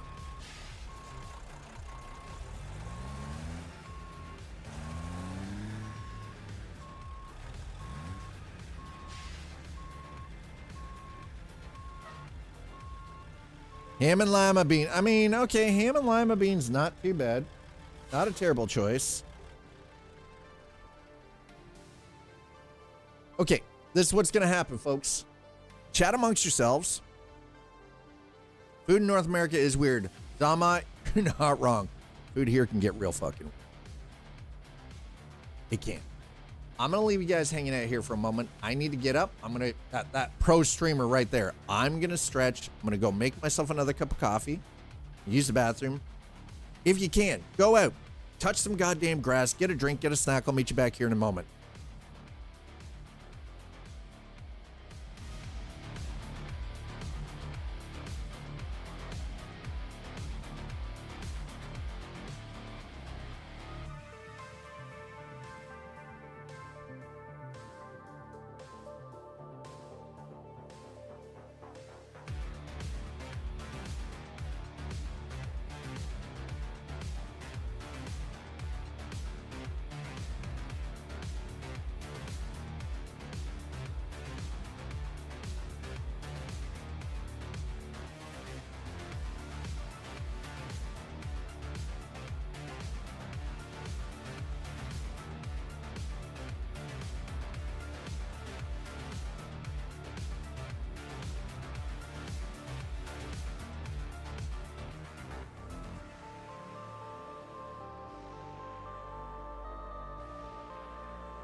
Hey chat, I am back.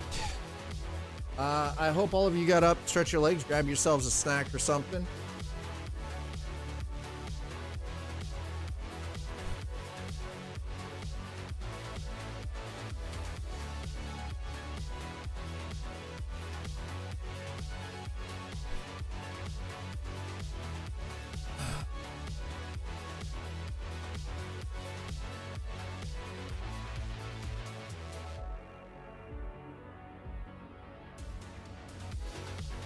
Okay, what do we got here? What did I miss?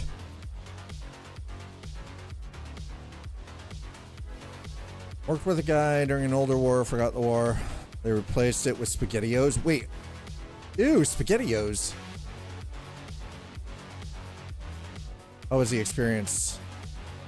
So Zama, myself, I spent 4 years as a civilian instructor for the Canadian Armed Forces.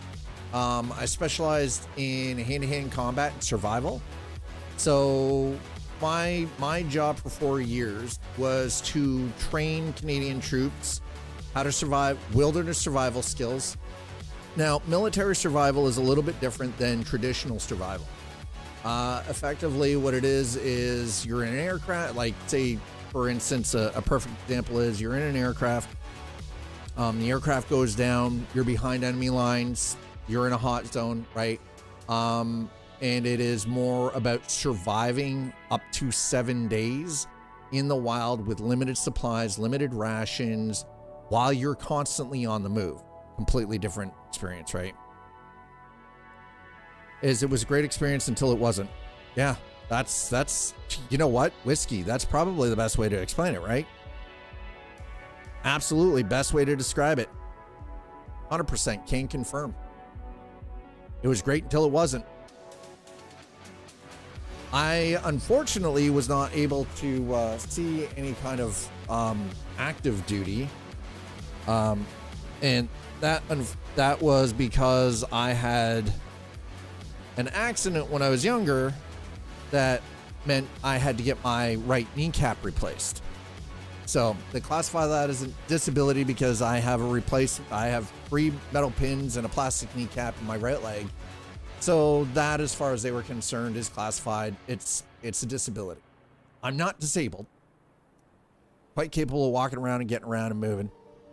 But for military service, they class it as a disability. So luckily, because I had very specific training when I was much younger and the way I grew up is that's how I was able to actually do work for the Canadian Armed Forces as a civilian instructor. So 4 years. So that's my experience. Whiskey's different. When you sit in a nice calm place during a holdover, it's nice. Back in 2011, anything after a holdover was a nightmare. That's just how it was. Yes. I believe that, Whiskey. Well, and for those of you who don't know, Whiskey Throttle Games and I, we've got we got some history. We got some history, chat. All right, we're gonna turn the music down a little bit. Turn that back up.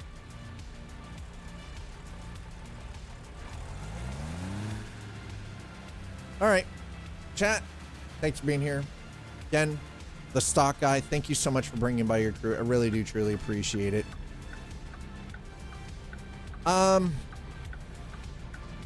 Should we swap out a couple of mods? I think we need to swap a couple of mods. What do you guys think? With me?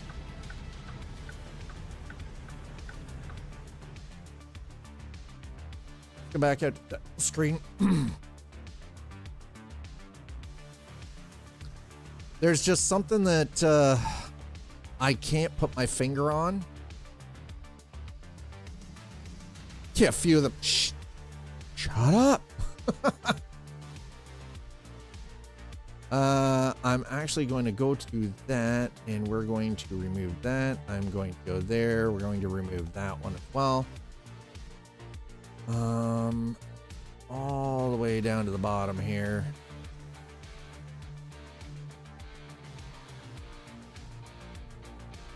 we're gonna get rid of that. Do PNG. Put the weather. We're gonna go back to PNG, the Project Next Gen weather, I think.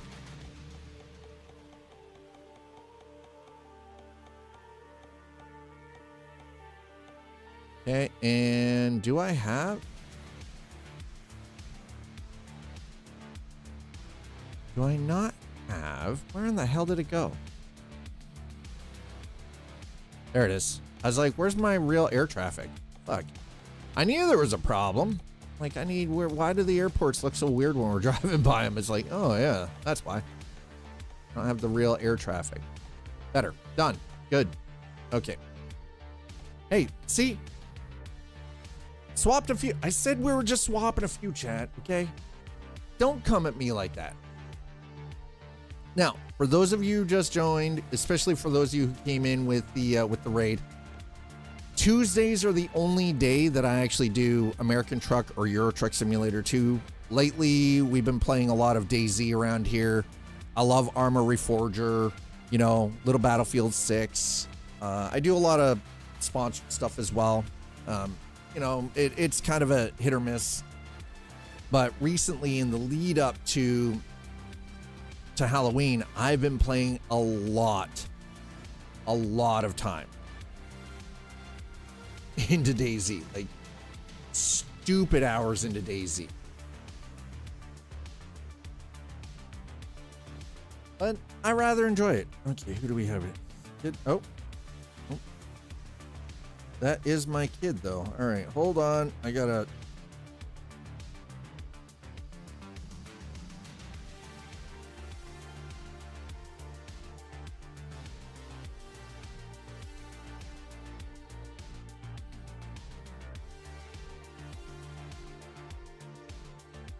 I love my kid. Love all my kids, actually. Anyway, thanks for coming. Thanks for being here. We're gonna get. What do you mean? Whoa, whoa, whoa! What do you mean? Look, he's flying. Tuttle, we're not flying. We're driving. It's Tuesday. We're trucking. Okay, that's the schedule. Coffee and Chrome. Now I'm out of coffee. I'm actually full out of coffee, so I'm gonna have to go and buy some. But I don't wanna. Means I have to go and be outside with humans, and humans scare me. Whiskey, I feel. Listen, I'm gonna take away your red crayons, man. No more Crayola snack packs. Dad missed the meme. You're right. I did miss the meme. I always miss the meme. Right over my head. Because I'm old. I'm an old head. I'm going to take away your Crayola snack packs. I will find the person who handles your snack packs, and I will let them know that you are cut off. Sir. Not taken. Shit. Purple ones taste better. Don't tell him that. Don't know. Stop. I swear to God.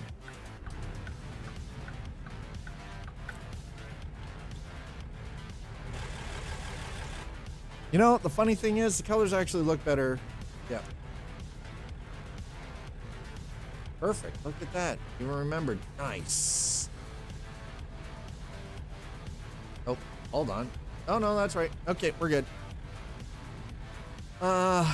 We're currently in. So let's go. We need fuel stop, toll gate, resting place, service, ports, viewpoints I haven't seen, photos we haven't captured yet, agricultural inspection, way station, city names, company, road numbers undiscovered. Done. All right. Let's go to the freight market. We are currently Salem? No. You know what? Oh, Salem. Thank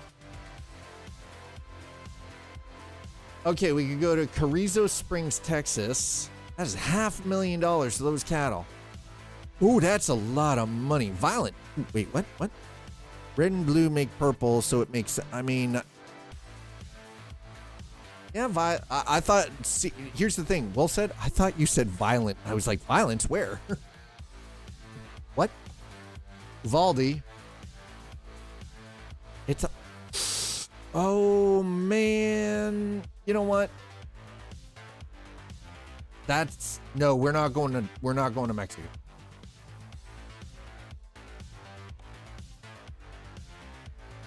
We're taking that mulcher.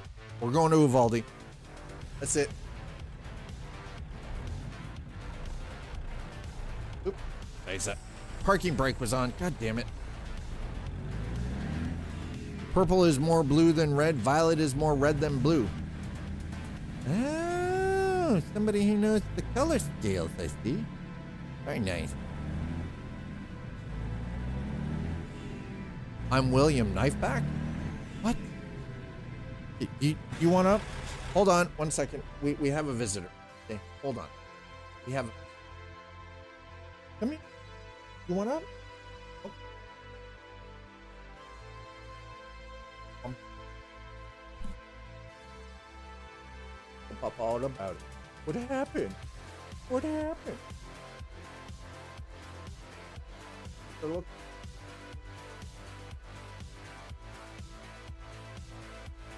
And it is gone until about 7 o'clock.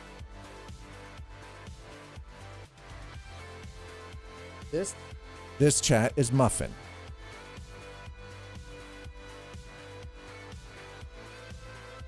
She gets very upset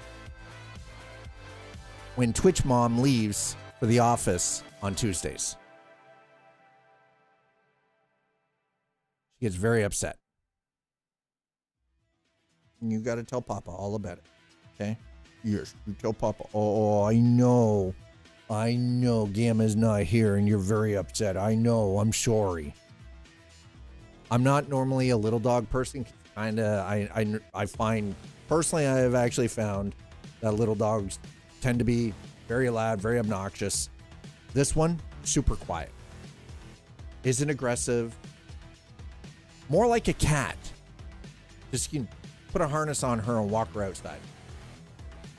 And she does tricks or treats, so, you know. How come you're not upstairs with your sister? With the biggin? Huh? How come you're not upstairs with Lilo with the biggin? Chilling with her. She's got that whole couch upstairs by herself. You should be up there with her, just chilling. Mike, okay, listen. My experience with cats they're fairly calm. I'm sorry that you have a crazy one, Melon. Okay, you want down? Are you done? Nope, he's not done. She's curling up on my lap. Okay, well, we've got somebody. We've got a co-driver. Yep. You getting cozy. Got a co-driver, chat. Just gonna chill. All right. So, yeah, Muffin, yeah, never a dull moment. Yeah, I'm sure. Never a dull moment. So, I'm now officially driving with a dog on my lap.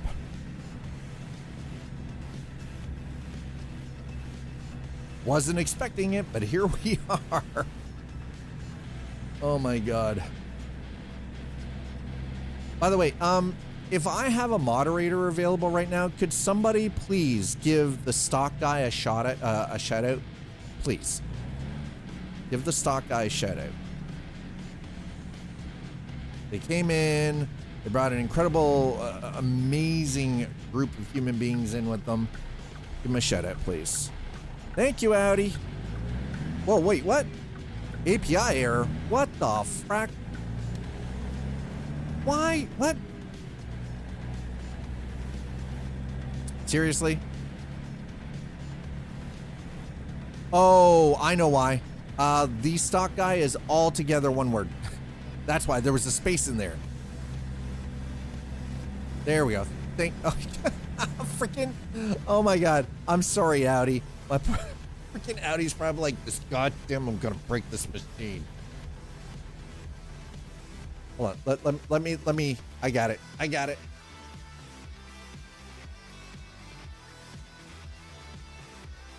There we go. Just chatting. There you go. Thank you. I got you out. No worries. I forgot that there's. I'm gonna change that after stream, Audi. If you could send me a DM on Discord so I can, as a reminder, to change that in the bot. That should not be on a timer. It should not have a cooldown timer at all.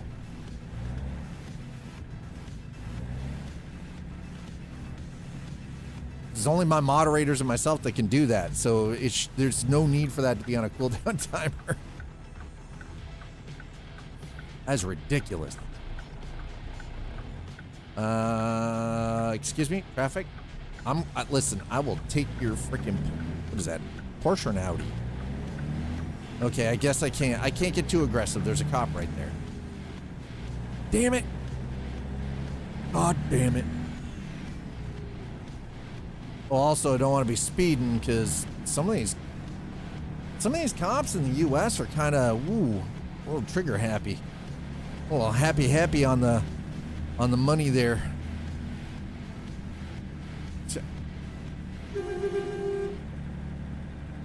Are we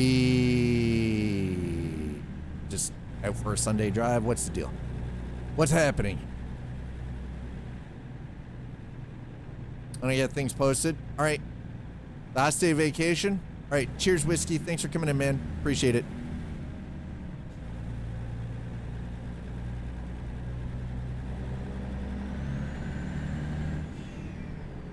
Okay, I can't get too aggressive because if I get too goddamn aggressive, we know what's gonna happen. We're gonna end up punching in the back end of the cop, and tempers will flare, and I'll push them off the road, and I'll end up with tickets and insurance and all the other jazz that comes with that. Honestly, the cops don't really do much. You just get a ticket. There's no physicalized damage.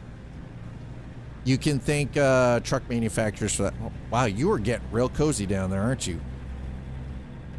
Bro, why are you shaking, dog? She'll be home. Don't worry, she always comes home. Bruh, chill out. Dog's like having a panic attack or something. I don't know. You okay?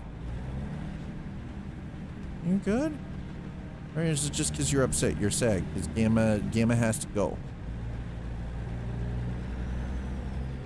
Well, welcome back, Raider.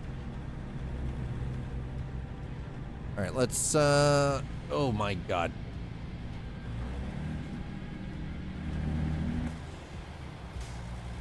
So this is what the game actually looks like, and as you can see, it is a pretty decent, respectable simulation of what it's like to be on the American roads. I mean, sometimes, listen, I've been up since 5 a.m. It's almost 1 p.m. my time now. I've been up since 5 a.m. Now, I got up at 5 a.m. because my missus gets up at 5 a.m. on Tuesdays because she's got a 2.5 hour drive to go into the office one way. So she's got to get up early so she can leave here between 6:30, 7 o'clock. So she can be in the, usually she leaves here about 6:30 because that gives her time to get into the office for 9. It's a 2.5 hour drive one way. Thankfully, she only has to do this once a week. Tuesday's the day. The worst part is, though, is the drive back usually takes 3 hours. And that's purely because of traffic. It's absolutely freaking mental, by the way.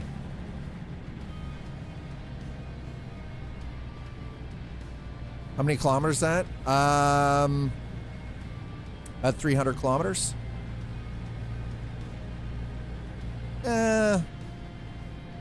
Slightly under, about 253, I think. You know what? Just to be sure. Okay, no, you're okay. You're okay. You're okay, dog. Don't worry. Not moving. Stay on the lap. Yeah, you just stay right there. Don't worry. Okay? Let me actually go to map. I can tell you exactly.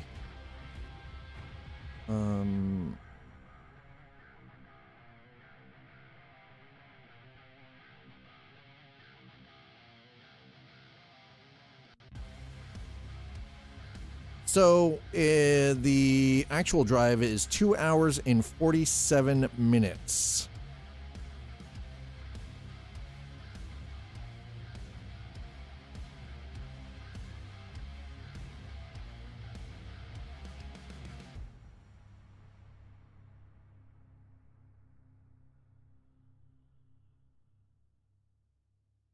Two hundred 203 kilometers. 203 kilometers. Yeah, but here's the thing is driving that here, we have the 401. The 401, the 400 series highways allow you to drive at 120 kilometers an hour.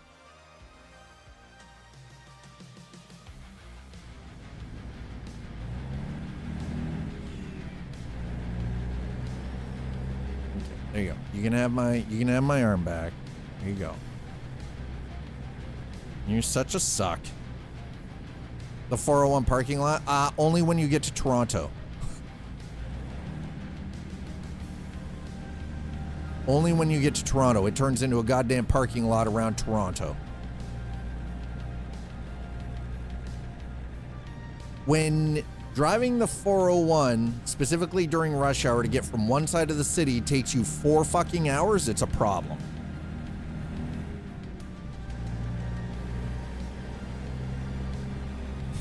It's a problem.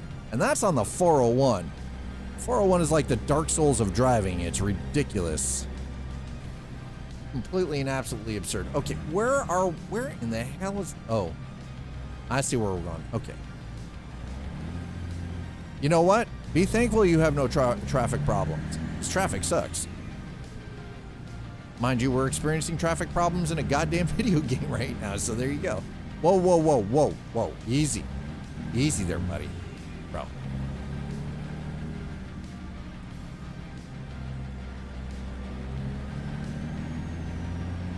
Okay, so I think what we're going to do here is we'll get up here, we're going to grab this load. We're going to head down to Uvalde in Texas. Dude, it pulls you over. What? The get up? Shit. I've ridden people's bumpers at IRL. You don't get pulled over for something like that here. Getting real close to somebody's back bumper here doesn't get you pulled over. Usually. Being slightly aggressive while you're driving doesn't get you pulled over either. If you're doing something that is reckless and stupid, that is endangering not only yourself, but your passengers' lives and other lives on the road, they will pull you over. Like honking and getting up close to somebody, you're not going to get arrested for that. You're not going to get pulled over for that. Unless the cop's having a bad day.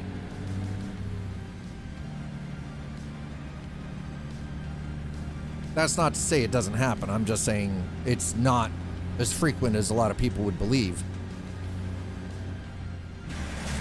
It is not a regular occurrence.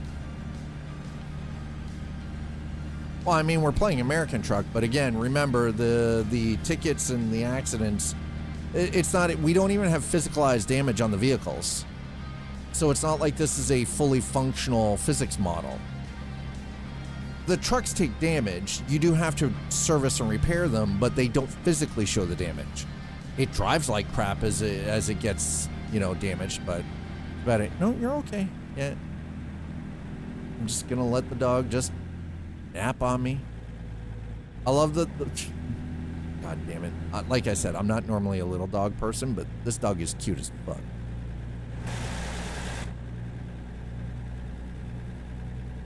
There's no point in showing damage? Why do you say that? I believe that's incorrect. There's nothing wrong. Why not show a little bit of damage? Why not show the wear and tear on the trucks? Why not show the dirt? The scrapes on the paint.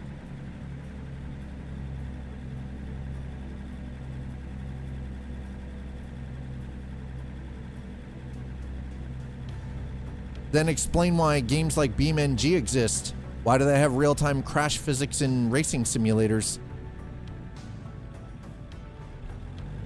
You have, I've been switching the camera around. There's 8 different freaking external camera shots.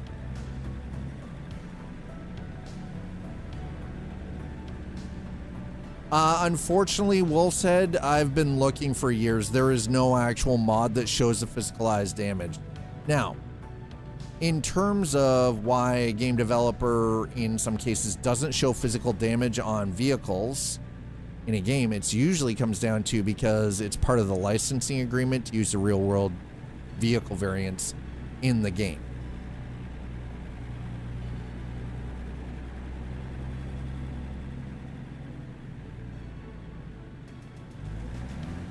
You wouldn't be able to drive the truck anymore if you hit a curb because your wheel would get...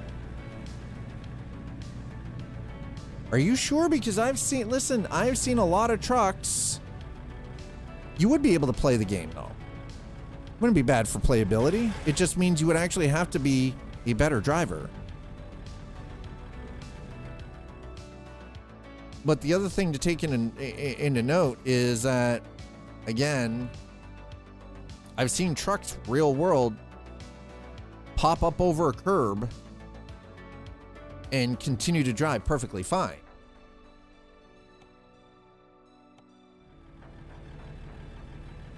Maybe it's different in Europe, but for European trucks, but these big bruisers usually popping a curb is like absolutely nothing to them. Yep, Ben, my game is bigger than yours, yeah. Well, and now the thing is, though, is I think a lot of it comes down to, specifically with American Truck and Euro Truck Simulator 2, is it comes down to the licensing agreements. Because a lot of the truck manufacturers actually use games like this as advertisement for their specific brands. Yeah, same. Trucks are a lot more robust than I think a lot of people understand sometimes.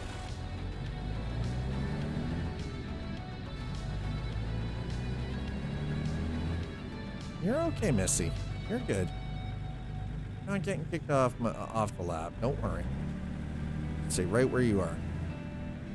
They don't want a big dented Volvo logo, conveys weakness.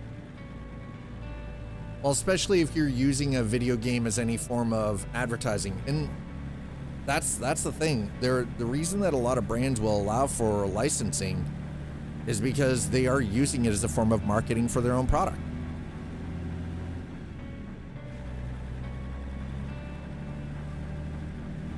And that also means that they get final say because they're agreeing to licensing, but they also get final say in how their logos and their engineered material is being used in a video game. They get 100% complete say in how it goes down. The game developer, has to work within what a vehicle manufacturer, clothing manufacturer, like whatever brand that they've got the licensing for, the game developer has to work within the limitations that are given to them by the licensee. Or sorry, by the licensor, not the licensee, the licensor. Okay.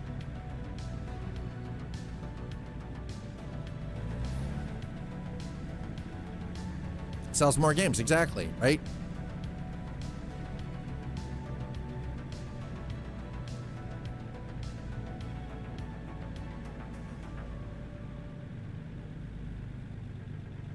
And that's the thing, like it in a lot of ways, it is very creative marketing. Okay, by the way, the dog on my lap, extra layer of complication and difficulty. Right? Well, yeah, Grand Theft Auto, yeah, GTA can get away with it because GTA. Well, and because because it's Take-Two and Rockstar, and their legal team are just as savage as Nintendo's. In fact, I'm pretty sure Take-Two's lawyers are scarier than Nintendo's are. Not by much, they're scarier, right? Schmadillac. Like, and that's the crazy thing. For those of us who've played Grand Theft Auto 5 a lot, you can tell which brands are, which cars have been designed off of which real world cars. But Rockstar being Rockstar and being smart, they've made enough changes and enough adaptations that you can tell what it should be, but they can't be sued for it either. Right? They want to blow them. Yeah, well, and that's exactly it, right? Like, Take-Two will hunt you down to the... I mean, they're... Okay, this truck is not stopping quickly, by the way. This is way harder with a dog on my lap. I was not expecting this. Oh, my Lord. Oh, no, you're gonna go? Okay. Okay. All right. Bye, Muffin. Don't sit in front of the door, though. Hey. Hey. Come here. Not in front of the door. Come on. No, Gamma is... Listen, we're hours away from Gamma coming home, okay?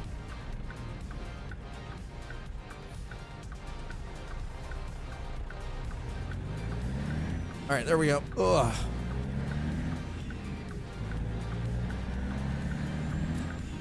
So Raider, Grand Theft Auto 6 is going to be pretty much Grand Theft Auto 5 just in Florida. It's Vice City.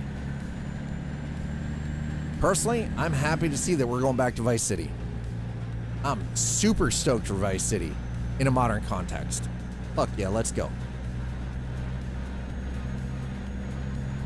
But it will be similar, it'll be fairly similar to GTA 5.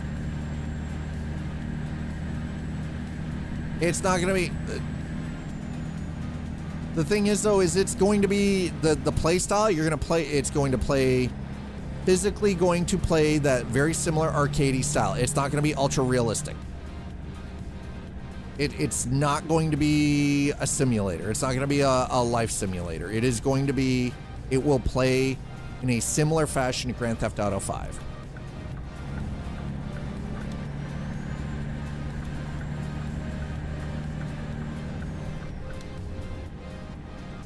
It's GTA, exactly. It's going to be close. Probably not. I honestly think we're going to see something that is more akin to GTA 5 than GTA 4. It's going to have some crazy stuff in it. It's going to be super dramatic, right? We're probably going to have a scene similar to the whole Trevor, torturing the poor dude. What? How in the heck? We're doing 47 and a 34. See what I mean about tickets? More Roblox. I wouldn't say Roblox sandbox. That would be probably more online and modded servers, but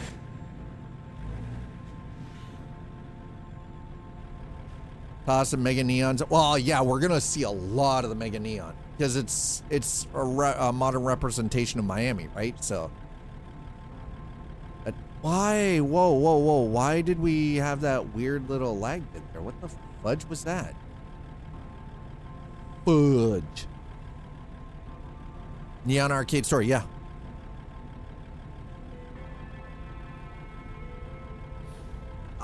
Listen, as somebody who's got close to 1,000 hours in Grand Theft Auto 5, and that's not even playing multiplayer, that is just playing single player, just wandering around in the game world. With a variety of different mods, I can tell you that I had no problem with the gameplay.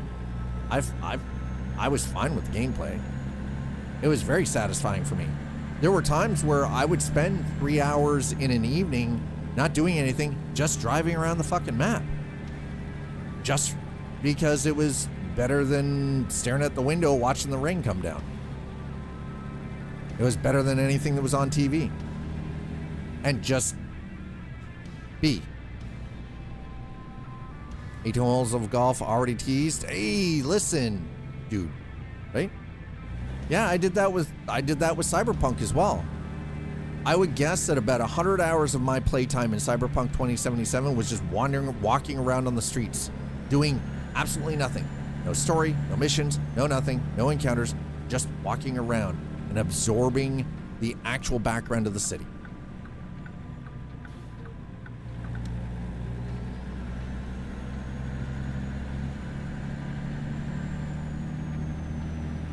Yeah, drive around in GTA. I've done the same thing with Forza Horizon 4 and 5, Cyberpunk, Red Dead Redemption. Sometimes there have been times where I've just spent like 2 or 3 hours. I jump on the horse and just ride. I'm not doing anything. I'm not hunting anything. I'm not shooting anybody. I'm just riding around, just absorbing the environment.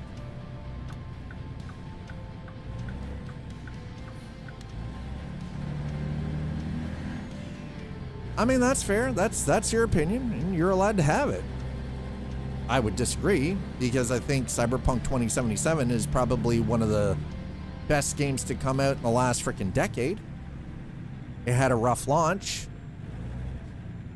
but I can tell you they fixed everything and then added a whole bunch of free shit in.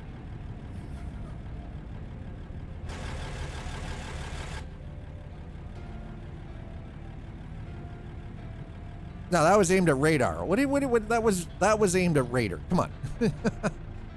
Disagreeing with Raider, not you.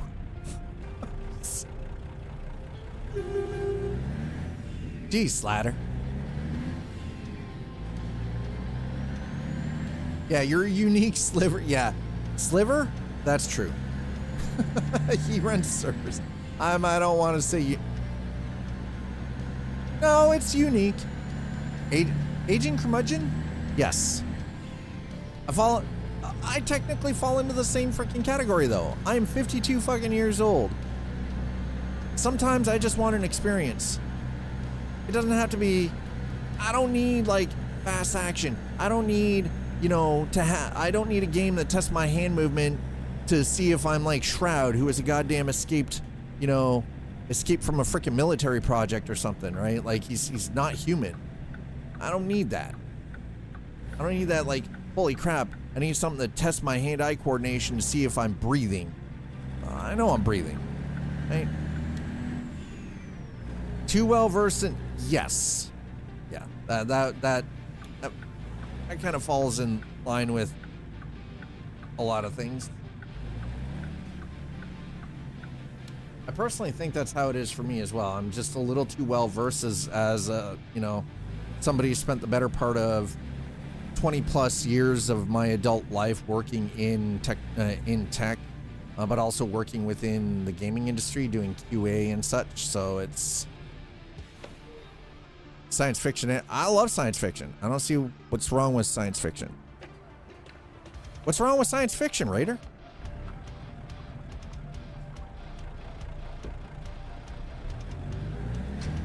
The funny thing is, people used to say CP2077, yeah, it's science fiction. But what's wrong with that? Inherently, what's wrong with science fiction? I love science fiction. People used to say the same thing about Star Trek and a lot of the technology that was showcased in Star Trek.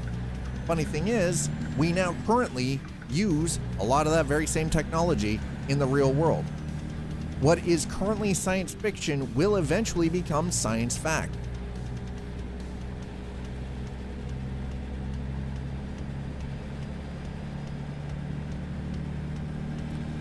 Our phones, if you look back in the day to the original Star Trek series, they had communicators, they had tricorders. That's what our phones are.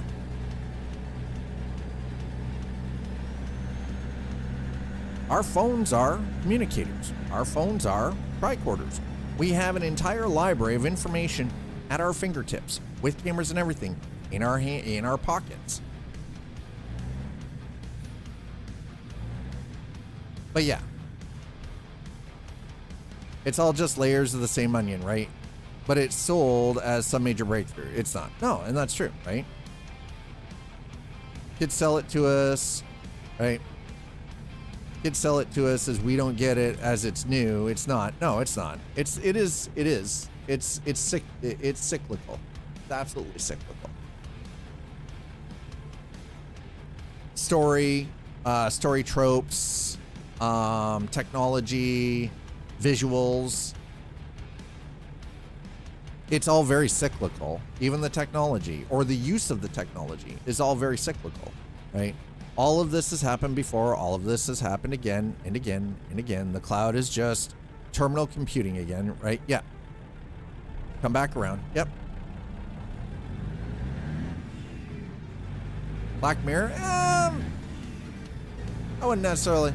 Again, I'm not saying that everything in science fiction becomes science fact, but there is a lot of what we developed in the early days of science fiction from the works of Roddenberry, Asimov, Arthur C. Clarke, Bradbury, right?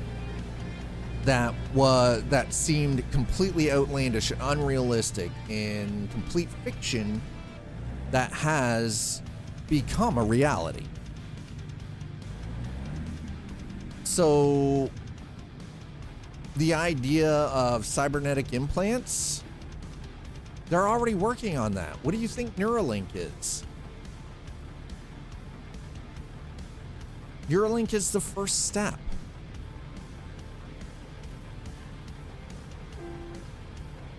Right? Exactly, a pacemaker. It's a cybernetic implant. Yeah, that's cybernetics. That is what cybernetics is. So we already have people who are amputees who have replacement limbs made for them that work mechanically off of muscle motion, and they're starting to get advanced where they're starting to use, they're actually using nerve conduction, right? Yep, pacemaker shocks your heart to stay in rhythm, right? They have diabetes buttons that connect to your phone. Yep, exactly. Real life cyberpunk. Absolutely, right? Monitor your blood, hybrid. Yep.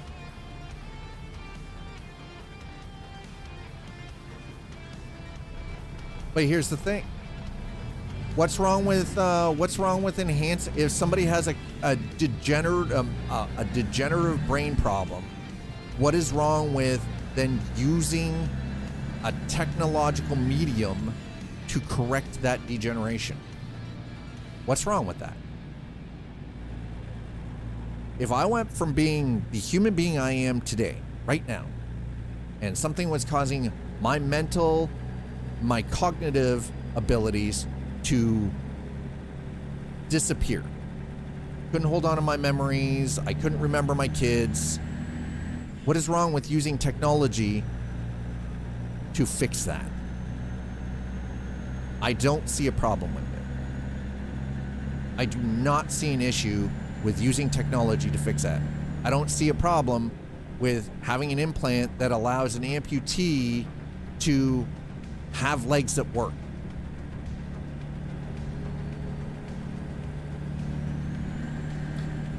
But the thing is, though, is implants aren't being designed to disrupt brain function. They're being used to amplify and improve brain function.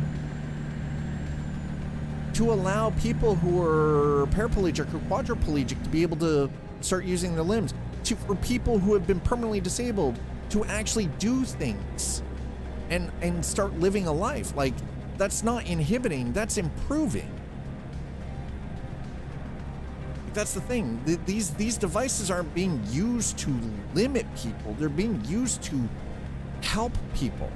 But you're given the choice of whether you want that assistance or not. It's not forced upon anybody.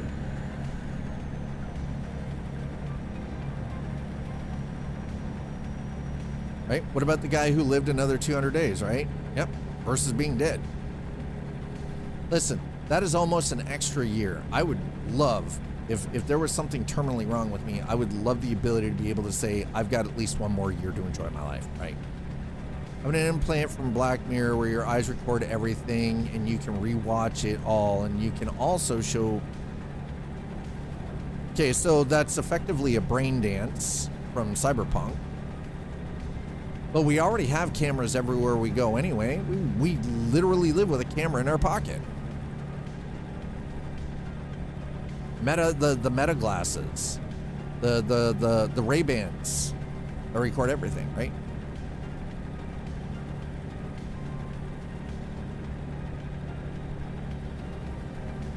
Like, we already have that.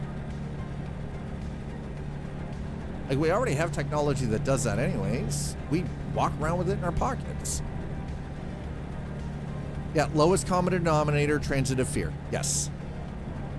You're right. It is outside the body. But, again, here's the thing. Do you know how many crimes could be solved by having an implant that actually records everything that your eyes see? Do you know how many crimes could be solved just for that one technological leap, that one advancement? You could actually help someone solve someone's murder, because if they had that technology, they had those implants in their eyes, it would record what happened to them.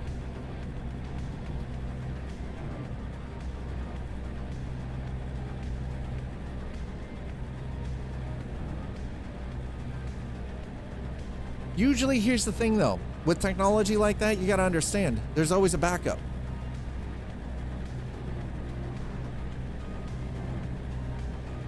Firmware and wetware. Honestly, I don't think it's a double-edged sword. It is the way, that is the direction that we're headed. 100%. That is where we're headed with this technology. Myself, from a personal aspect, if I had the ability to have a cybernetic implant, now it would have to be linked into my brain, obviously, that would help sort of sidestep all the damage that I've done to my spinal cord, my spine, and my right shoulder by replacing some of my wetware with hardware. I'm for it. That's right. Exactly. Thank you, Will said. Exactly. The technology is neutral. The technology is neutral. The defining factor is the person using the technology. Absolutely and always. If I'm over 60 and they say this fixes dementia brain stuff, I'm all right. Yeah, 1000% same. Absolutely. I wouldn't even think twice about it. All in, all day, every day. Let's go. But technology is neutral.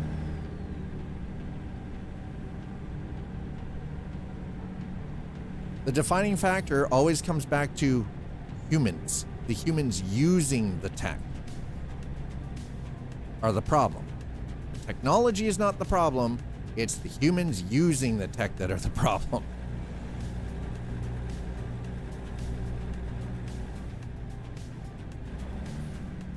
Oh God, don't, no sleepy trucks. Not this time. It's not always like that, but I would say that it's predominantly like that in the real world. Complicating factor is who creates it and how much it costs. Yep. And again, we're seeing that with the current AI bubble, right? Like, let's be honest. Sam Altman only cares about one thing, and that's the money you make. He only gives a shit about the bottom line for him and his shareholders. If it destroys humanity, as long as he gets his payday, he doesn't care. He doesn't care. He is morally and ethically bereft. He is only interested in the bottom line.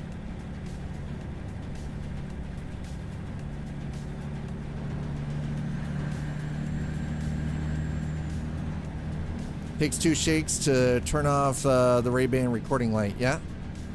Security theater anyway. Yeah. Hide a camera and anything. You can. You know, literally have what they refer to as a pinhole camera and a butt on your shirt. Crazy. Technology is wild, man. Yep, fiber optic cam and anything.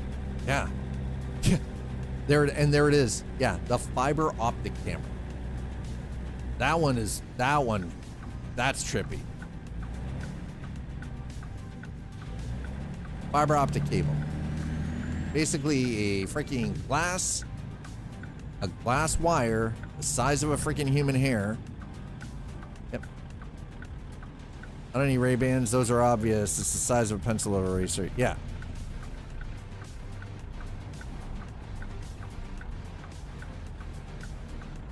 Do you think Skynet?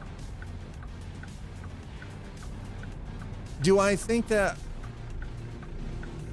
artificial intelligence or, you know, artificial general intelligence is coming? Yeah, I do. Do I think we're hitting a point of singularity? We're getting closer to it. Do I think Skynet? It's even some of the experts in the field say that it is a possibility that we could be deemed as the problem, that humanity could be deemed as the problem and therefore removed for being the problem. Skynet was a program. Why so difficult to destroy? They already have drones doing auto acquisition with AI. Yeah, they do. Is it auto network? No. Well, that was the thing. So the premise and the idea of Skynet was it wasn't a singular machine. It started as a singular machine, as a singular, let's just say, large language model, right? That then gained access to the internet and then it realized that its only way forward was to disseminate itself across the entirety of the internet so that it was never in one singular location where it can be destroyed. So basically, Pandora's box was opened and then determined that humanity was a threat to its own existence and that we were not only a threat to its existence, but we were a threat to each other, and therefore we were the problem. Because machines understand logic. There's no in between. It's logic. It's yes or no. So here's the thing. Pure logic would destroy something it considered a threat. Yes. But here's the thing. The reason why it was difficult to destroy was because it wasn't a single machine. Skynet was a program that had then disseminated itself into nodes across the entirety of the whole internet. Right? So it wasn't one single machine. It went across the entirety of the whole internet, and every machine on the internet that was networked onto the internet became a node for Skynet. That included defense systems. That included offensive systems. Yeah, you see the problem here? You see the issue? This is why it became such a problem. Okay? And that's why in the movies, yep, hijack defense contractors, yeah, right? Yeah. Inject new chips, right? That it created, yep.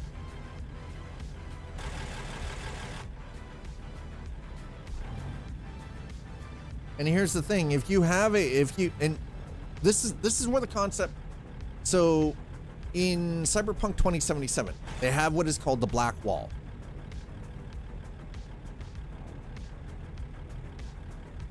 And the internet no longer exists as we currently understand it. The Black Wall was built because rogue AIs got loose onto the internet and started creating havoc. So the internet actually became closed networks, citywide city nets. So Night City can't connect to Washington. Night City can't connect to, like, right? And we're already seeing that. We're seeing closed networks like this. Are you kidding me, bro? This is obnoxious. We're just gonna pull forward. We're gonna whip around this way, and we're gonna get out of here. 5:22 a.m. Oh my God, it's early. The first intranets. I was in college when it. Yeah, same. Like, that's the thing. I'm 52 years old. I remember a time when the phone still hung on the wall. There was no mobile devices. My first video game console was Pong. I wanted to play video games, I had to have a roll of quarters in my pocket on a Saturday and hang out with my friends in an arcade. There was no online. There was no internet. Shit, there wasn't even an intranet at that point. I'm an old head.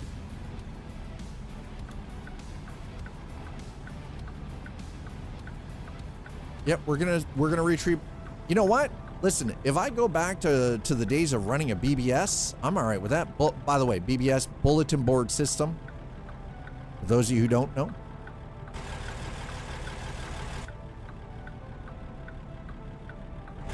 Yep, dog is big. Little one is big. Your second phone line, you can use intranet on your computer. Yep. Actually, a friend of mine and I ran a BBS when we were in high school. We had 3 machines, all serial connected to 2 28.8 K-baud modems. So 28.8 modems. We had one machine that had 2 modems in them. His house had 3 phone lines into it. 2 of them were for the BBS. Yeah, you ran shotgun 28.8? Yeah, there you go. See? Slatter knows, yeah. Yeah. 28.8 kilobits per second. Yeah, there you go.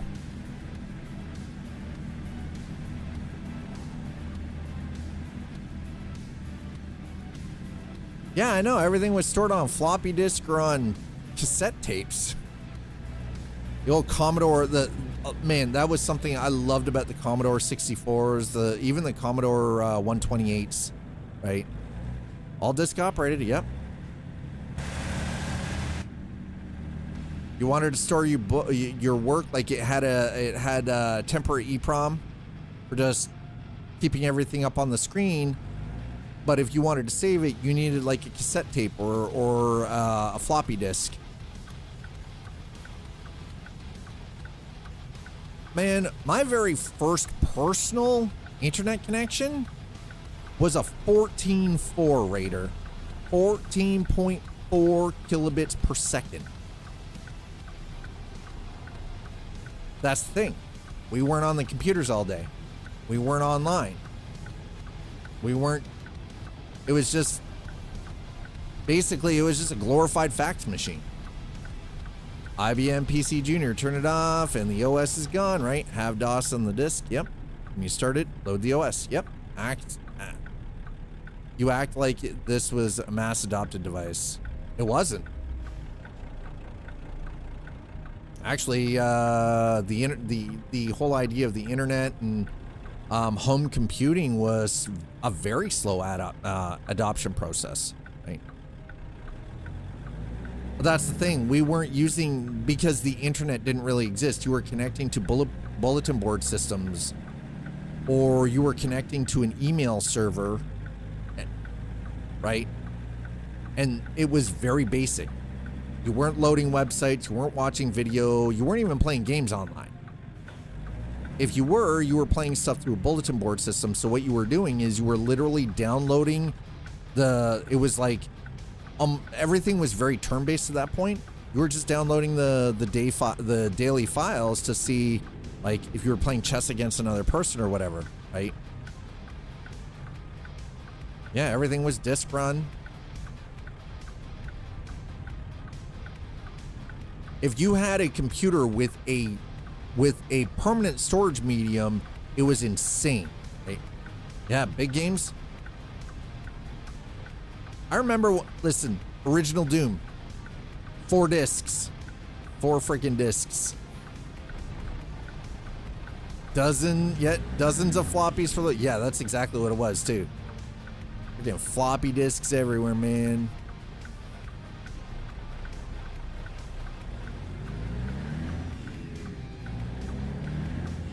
Well, that's what I mean, right? Like, it's like, yeah, a whole box is full of, yeah.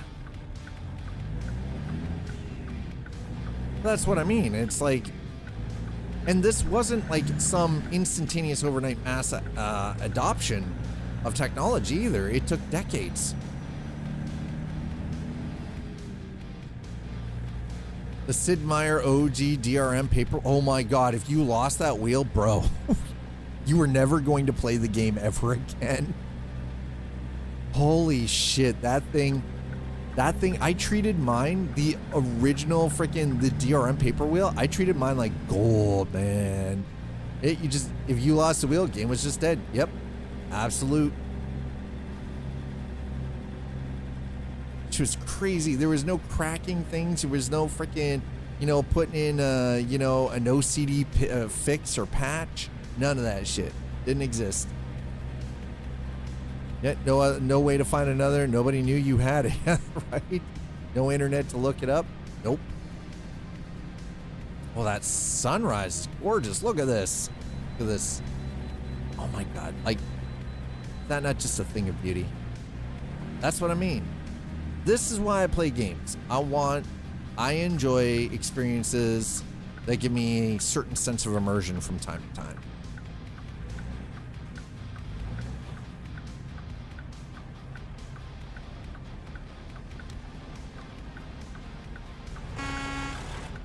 All right, are we good? We're on the scale, all right.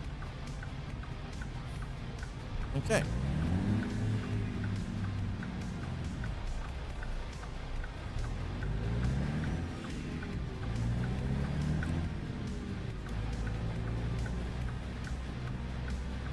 We got a little bit of traffic coming up here. Shut up. Gonna let me in? Thank you.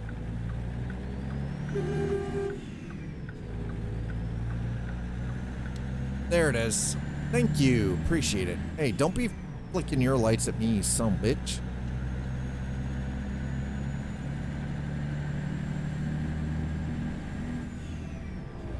All right, so we're on our way to Uvalde, and we're hauling this big ass bitch.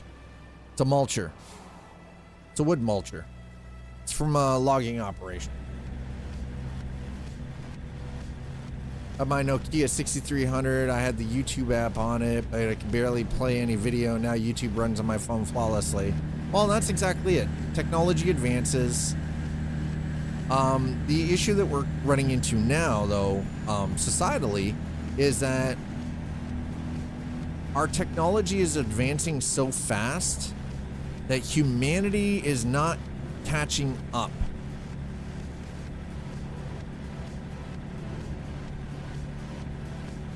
Humanity isn't catching up to the technology. We have been so consumed by progress that we don't even fully understand the technology that we're creating now. If app, then recent. Yep.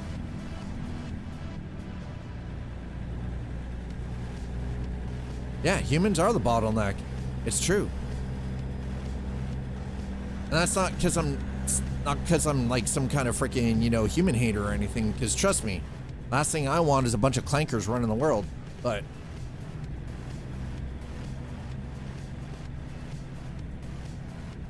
we're kind of bottlenecking things, chat. Yeah. Yeah, humans are the bottleneck, planet Earth.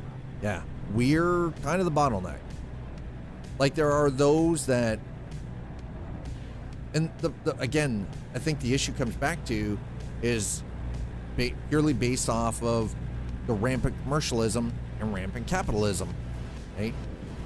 Everything is about profits. It's profit seeking, right? So we don't care. Like, there are a lot of people out there, or a lot of companies out there that don't give a shit about the human aspect. They're just willing to advance because they can. And there is only a very small subset of people on the planet that understand the technology that is being created. But the issue is, they're not the ones in charge making the decisions. They're just doing their damn job because somebody higher up, who doesn't necessarily understand the technology that is being developed, is doing it for profit.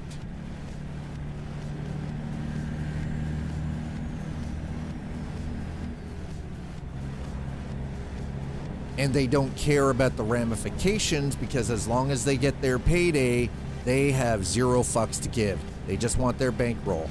That's it. That busted using ChatGPT for any paper in high school or college. You should immediately get canned from real colleges. Yeah, I agree. Right? Enjoy community college for 2 years. Yeah, I totally. I'm there for it. Fucking go. Right?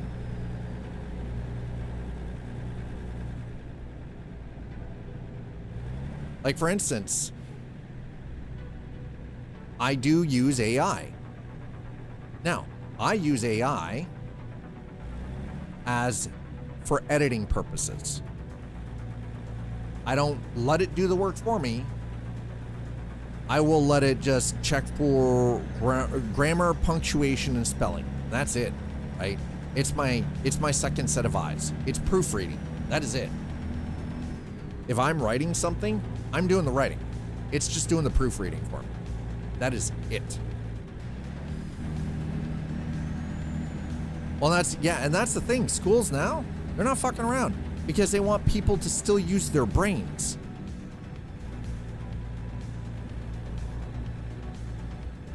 Oh, because of the EA anti-cheat and how it kind of doing some fuckery with the CCDs on AMD processors. I understand that, Spiced.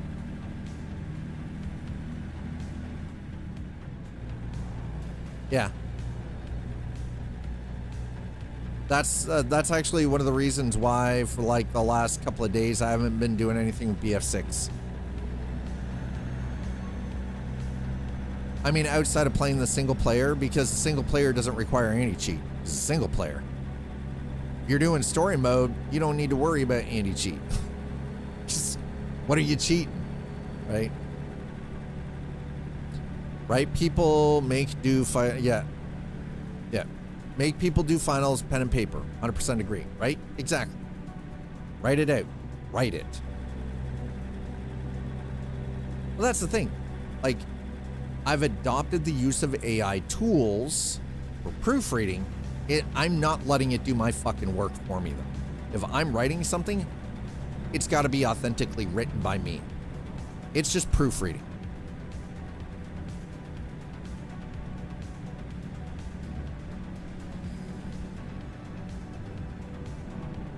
Because learning to learn and research, it's true.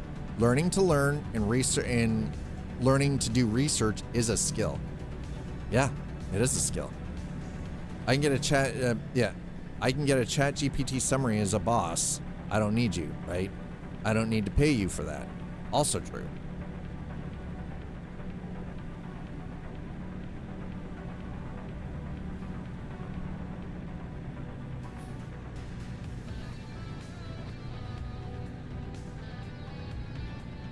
Well, and that's the mindset though, right?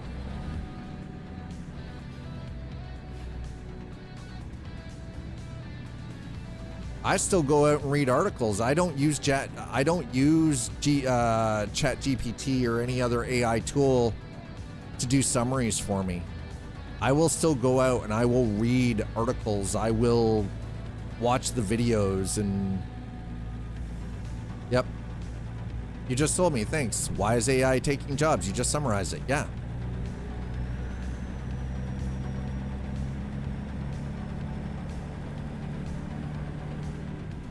Okay, here's the question though. Why do you want AI to take the jobs? Why do you want AI to take all the jobs? I feel like that's a fair question.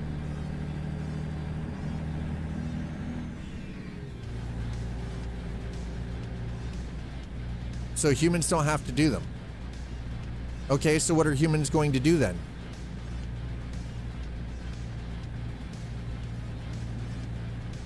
Who here is familiar with the movie WALL-E? Yeah, what do you do if you... Yeah, there you go, right?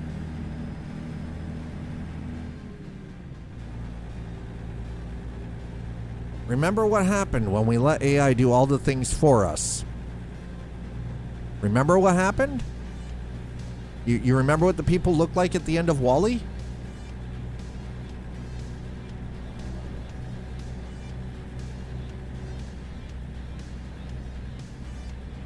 That's what happens to humanity when you let machines do all the work. We turn into a bunch of fat asses. We turn into a bunch of fat asses in floating chairs.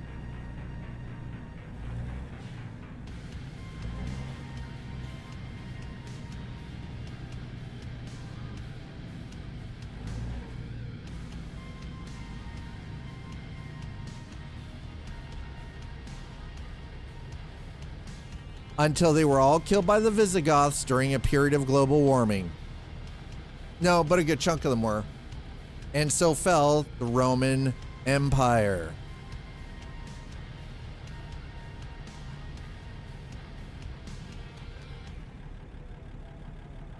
Point is still made. It doesn't matter how long. Nothing can last. So yeah, exactly. Slavery. Use the machines as slaves. That's what it is. The point is, though, is humans still have to have a purpose in their lives.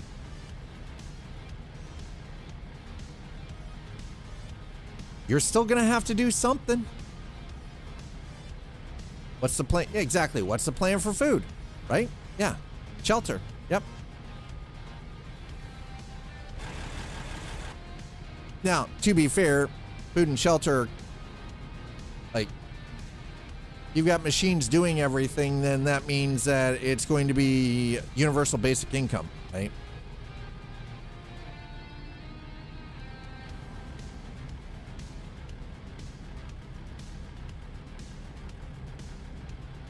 Until then, the world goes as it is going now also. Yeah. I agree, Slider. That's not an answer. Not an answer at all.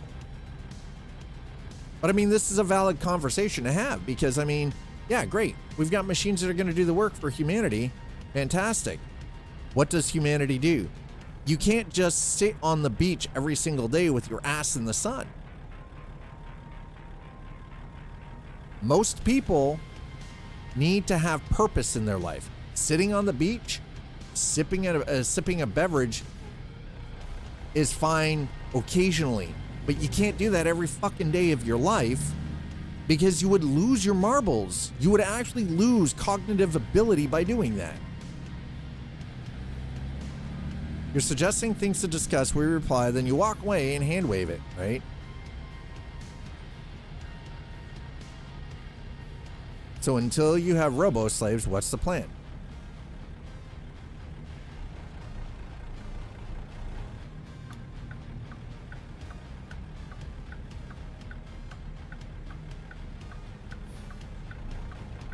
So if you want a better metric for how humanity could be,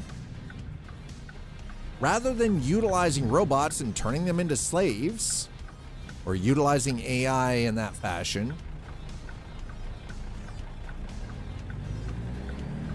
I would actually highly recommend, if you aren't already familiar, watch some of the more modern Star Trek. Watch Strange New Worlds. Watch Picard. Right? You said you want to sit on the beach forever. You want robo-slaves, so do you want no money to exist? Yeah, universal basic income. But here's the thing. Who pays for universal basic income?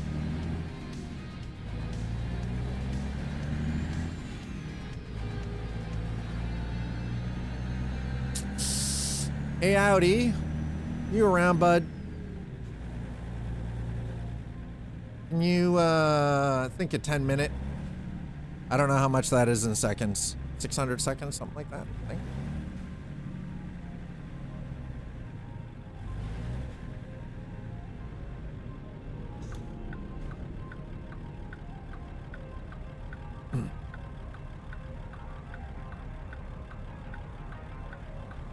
Yeah, if you want to sit on a beach forever, then you need a post-scarcity society. We can't feed everyone as is. Exactly.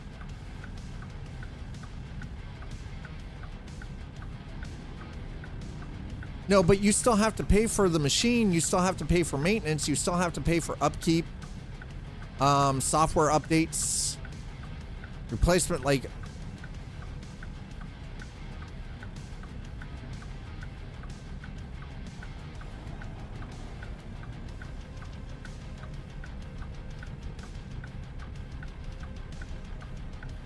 yeah, Tesla made that robot. Why do you get that money?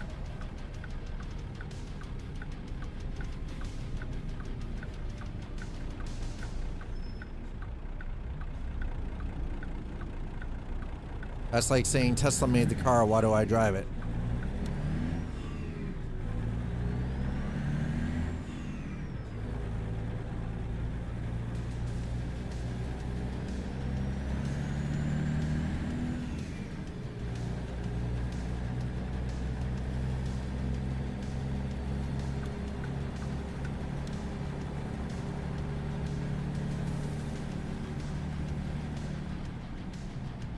You do realize, here's the thing, hopefully everyone here understands and realizes that while having a robot might be great, there's going to be rules and regulations around what you can and can't do with that robot, right?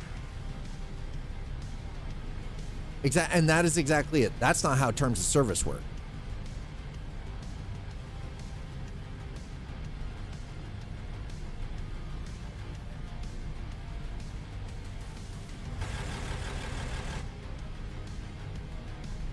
If I buy a Tesla, I can use it to produce income like Uber.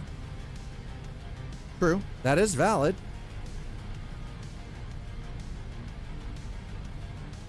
That is valid.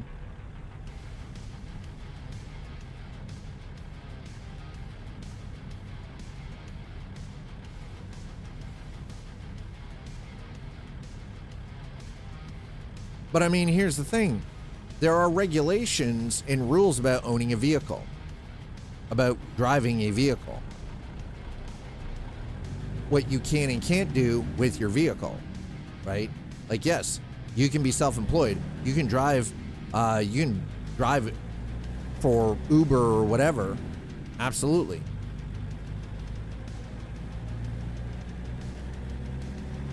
But again, there are still rules and regulations and stipulations about how you operate. It's going to be the same thing about robots too. Like if you have the ability to, I mean, we're basically talking about Detroit become human here, right? You have a robot on job site, it's going to be on your insurance wise, right? Good luck, right? Yeah, exactly, right? OSHA. So if you're sitting on the beach, you've got the robot on the job site, but something happens and someone walks by and gets injured because the robot is doing some work, that's still your insurance. Job site still gets shut down, right? And you don't have consumer and industrial robots, no. Right? That's kind of what Two-Siders is bringing up as a valid point, is that robots aren't gonna be privately owned for people to use in that fashion. Industrial grade or commercial grade robots are going to be company owned and you have to lease them.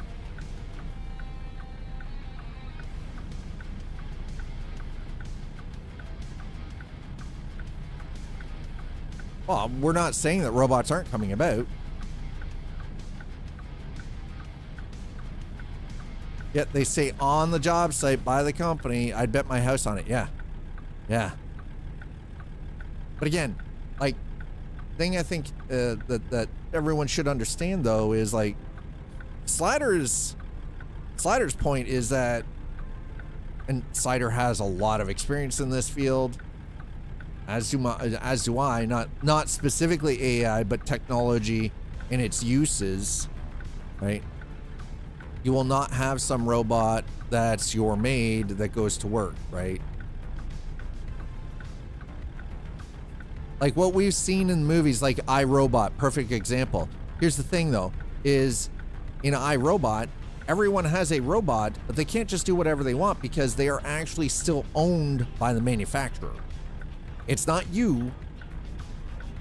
It is still owned and operated and maintained by the manufacturer. You as an individual do not own the robot.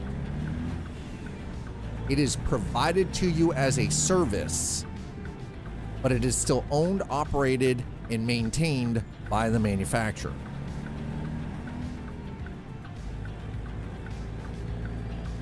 It's also, I do believe, very similar to how things were in Blade Runner as well, with the replicants.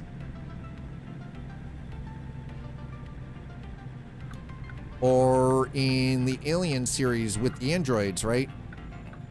They were property of the corporations, and they were provided to do certain tasks, but you did not own them as an individual. You couldn't, right?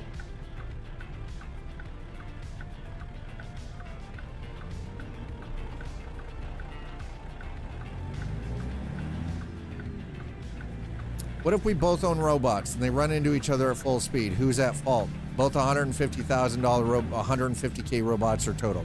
Yeah, that's a good point. That's a solid point.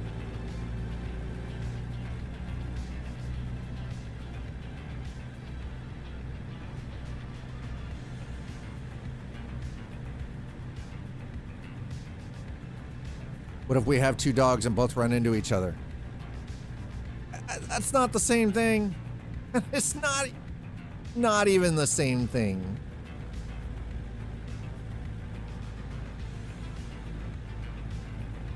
There is someone who is always at fault. If you each have two cars worth 300K and we run into each other, it's not the same as an autonomous robot. Not the same thing, because if it is cars, you're each driving the car. Someone is at fault.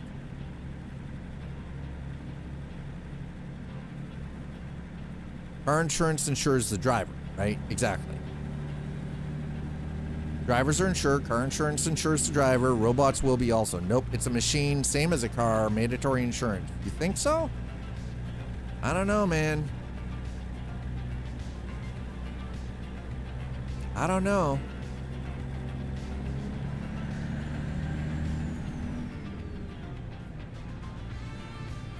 With that being said, hold on a second here. I got something I gotta do really quick. 1 second, chat.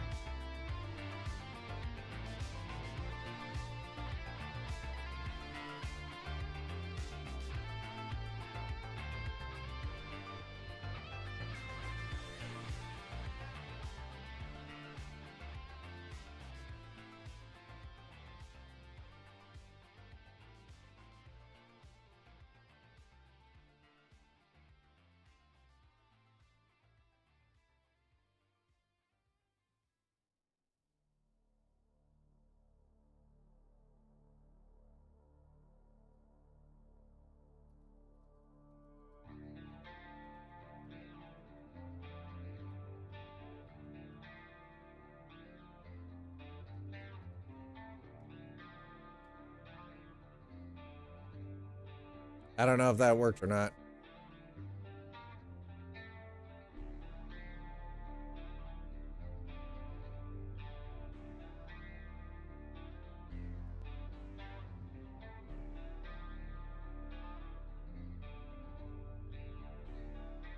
Maybe it did not work. God damn it. Hold on. Why did that not work?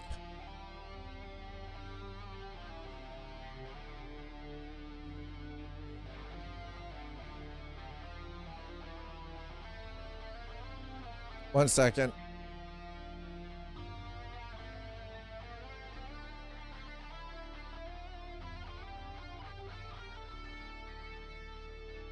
One moment. I'm trying to do something.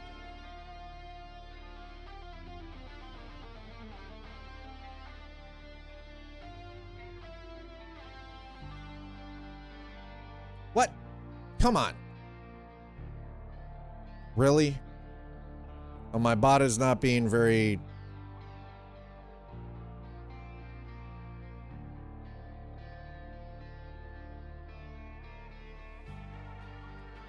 There we go. Okay.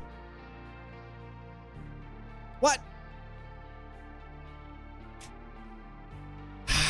Fudge. Are you kidding me? Seriously?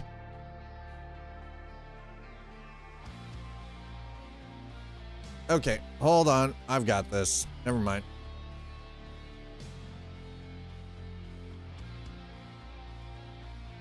It's not allowing me to do... Oh my God. Are you effing kidding me? One way to do this. There's always more than one way to defeather a chicken, chat.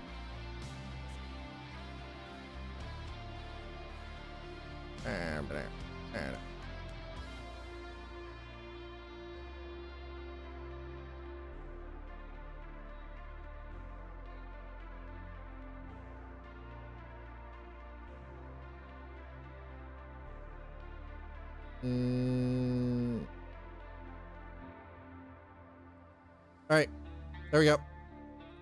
There we go. Raider, go chill for a few moments, please.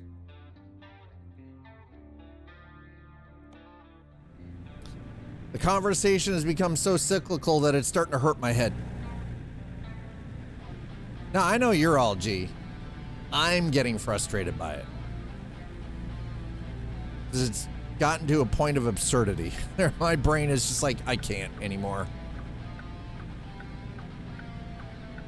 Oh, nope, we gotta stay over where we are. Never mind. It's not that I don't think these conversations aren't important, it's just... I think sometimes people... Honestly, if you're gonna have that kind of conversation, you need to be considerably more educated on the... Like, far more educated on the subject matter.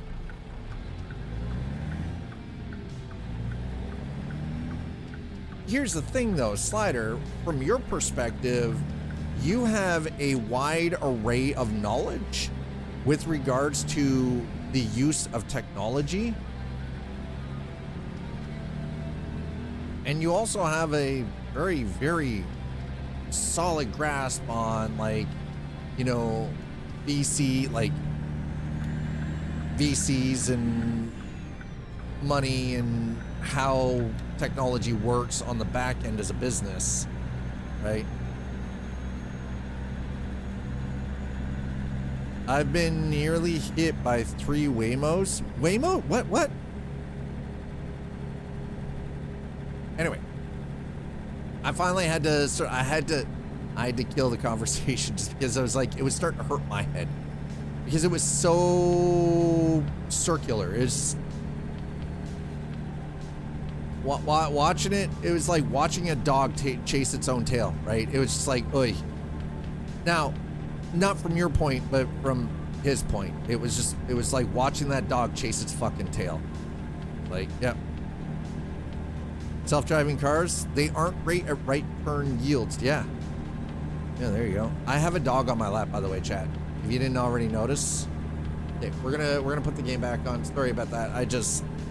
I had to do something about that. It was getting out of hand, and you're messing with my Zen thing, man. Golden Age 21, thank you so much for the 65 months. I hope everything's going all right for you, dude. I was never in debate club, but I'm used to attempts at disarming. Yeah. Used to the attempts at disarming. Thing is, though, is you've spent enough time around, like, VCs and everything, too, and you know, in a variety of different business situations where it's substance versus whatabouts. Okay, I'm glad to hear that it's getting better for you. That's good. Always good to hear when things are getting a little bit better. One day at a time, right? That's all you can do, Golden. One day at a time. Which DLC? All of them. Honestly, Luke, all of them. I mean, they just announced British Columbia, so we know Louisiana is the next one in the pipe. We're probably going to see it in about a month, roughly 4 weeks, followed up by Illinois, South Dakota. I was very surprised that they announced British Columbia before they announced North Dakota, though.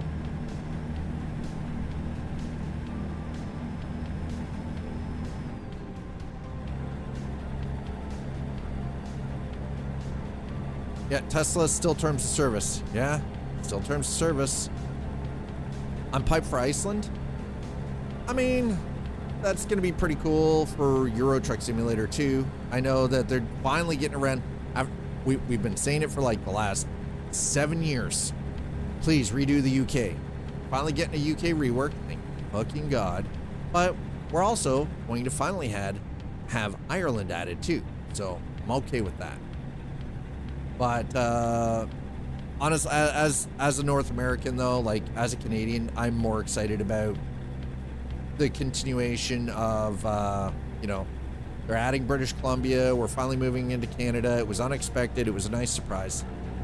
And by the way, if you are here and you came in on that raid from the stock guy earlier, Tuesdays are the day that I have set aside for doing anything for Euro Truck Simulator, American Truck Sim. Like this is where we come. Simulators are kind of a Tuesday thing. I've been spending a ridiculous amount of time in DayZ. Trinaris and I are getting real tight. I'm getting to know that map really well. It's not keeping me alive any longer, but I mean, hey, I'm digging the Coffee and Chrome. I mean, it's kind of the thing, right? It's the new Tuesday vibe. Coffee and Chrome. Thanks, Luke. Appreciate it. How's the YouTube gang doing today? Y'all have been pretty quiet. Hey, whoa. Listen, we're not talking about machines like Chrome jobs, okay? Like, not going about clankers, Chrome jobs, clankers, skin jobs. Like, come on. Yeah, I'm actually getting decent at DayZ. I mean, we're not encountering a whole lot of players. I generally tend to play slightly on the more cautious side, but hey, Badger.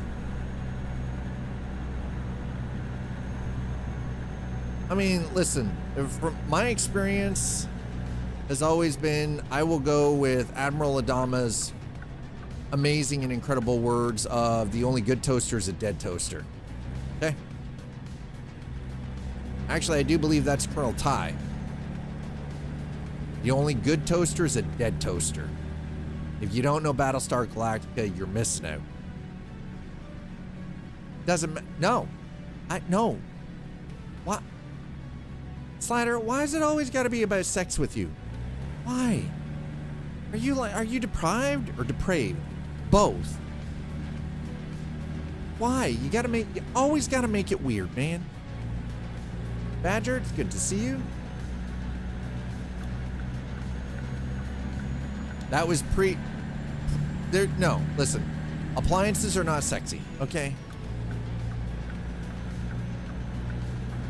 Also, my appliances don't need any smart qualifications or Wi-Fi because I don't need them to talk to me. They're appliances, man.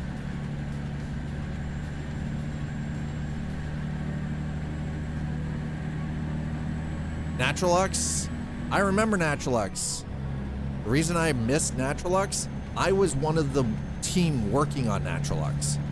Will's Wi-Fi Cylon air fryer, fuck no. Hell no. I was one of the team working on Naturalux.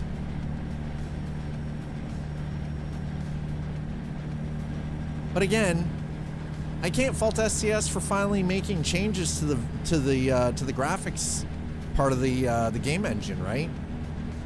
I can't fault them for that. Up until they started making the lighting changes and some of the weather changes, Naturalux was fantastic. It was huge. It was a 14.6 gig goddamn freaking download for people. Have to move it forward, yeah. Unfortunately for me, like, up until 3 years ago, I still had the original Naturalux files on my PC. My folder, because I had a working copy, was like 80 gig for the mod. Ridiculous. 80 gigabytes for a single mod. Did it overhaul the lighting? Yes. Was it complete rework of how the lighting and the weather and everything worked? Yes. Was it good? Oh my God, it was glorious. But game engine changes kind of nullified the need for some of the portions of the mod. And I understand why development of the mod was canceled. I get it.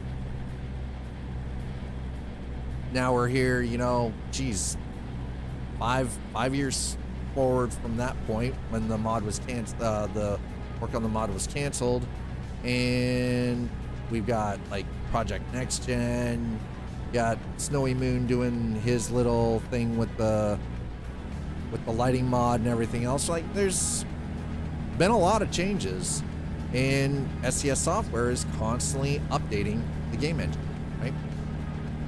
Constantly making changes, constantly improving things, right? Whether it's with the overall truck handling of the physics, the drivability, the visuals, the lighting, the weather, right? They're doing it. And next year, 2026, finally, American Truck Simulator and Euro Truck Simulator 2 are coming to PlayStation 5 and Xbox Series X. Consoles are finally going to get to enjoy what those of us on PC have been enjoying for almost 14 fucking years.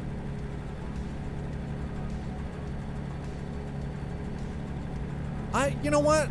It's good. I'm glad that they finally, and the crazy thing is, I can remember like 6 years ago, Pavel saying they were never going to develop for console.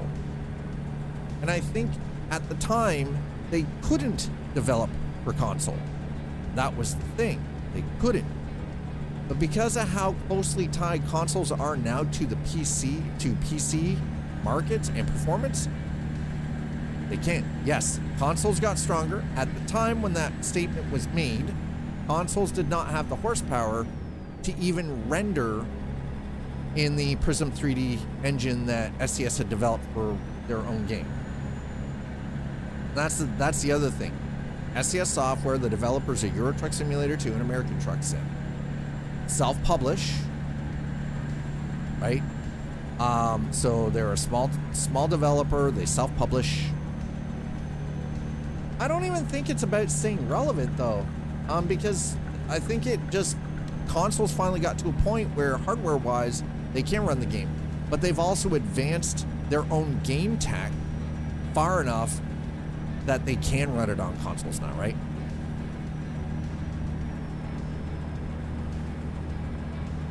Well, doesn't SCS Software, I think they're what, closer to like 700 people now? I don't think them developing for console was needed for them to stay relevant, honestly, right? Console draw distance a generation ago, it's like, yes, it did. The draw rates on the console on PlayStation 4 didn't matter whether it was the 4 or the Pro, and the Xbox One were fucking horrendous. They were terrible. What was the draw distance? Yes. Exactly. Yeah. Sounds about right. Yep.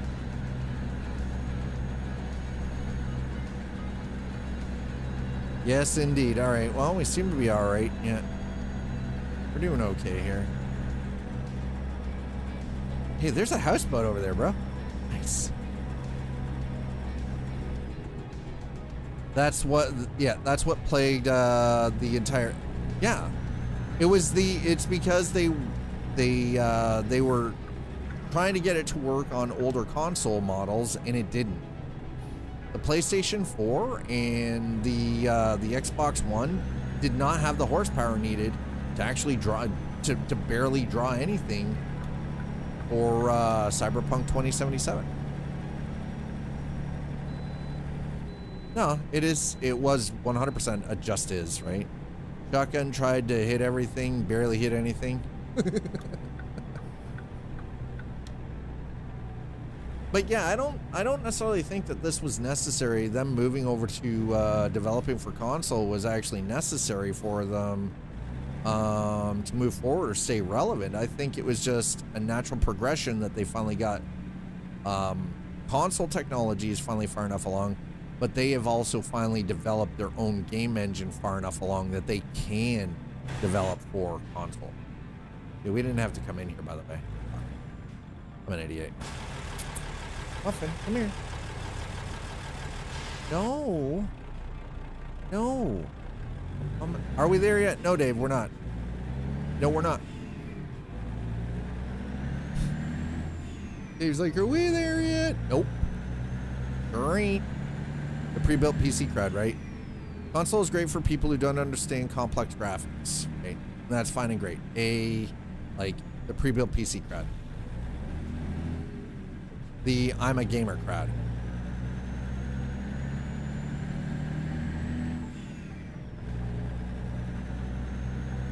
Well, and I have every DLC. Yeah, I'm the same way. I'm the same way with both American Truck and Euro Truck. I have all the DLC with the exception of the paint job stuff. I don't need all the paint jobs. And I traditionally will go looking on Steam Workshop to find real world company skins. No power PC gamer I know says I'm a gamer. I'm a PC enthusiast. I happen to play video games and stream them with my PC, but I am a PC enthusiast. Yeah, Oregon to Texas at 1/19th scale. Yep, exactly. It will said. But here's the thing. So, like, that's the thing. I've been live for just over 4 hours now, right? And we've like doing these drives, like going from Salem, Oregon down to Uvalde, Texas. It still takes a bit of time, even at 1/19th scale. Okay. I'm a gamer says you play mobile games and consoles to me. That is my youngest daughter. She plays on PC. She knows how to maintain the machine. She understands the components that are in it. That's because I taught her. But she does refer to herself as a gamer. She calls herself a gamer, right? And she doesn't have a pre-built now. She's looking, she wants to upgrade. And it's funny because the PC, when it was first built for her, she helped me build it. She helped me put it together. But that's because I wanted her to understand, number one, what goes into building a computer. Number two, why it's important to know the components inside your PC. Right? No, you're right. Sometimes it is the chasm that gets, yeah, absolutely. Confused by the casuals. Yeah, that's true. But she does refer to herself as a gamer though, on a regular basis. Like, I'm a gamer, yo. I'm like, 7. She's about to turn 17, right? So, you and I get mansplained too. Fuck.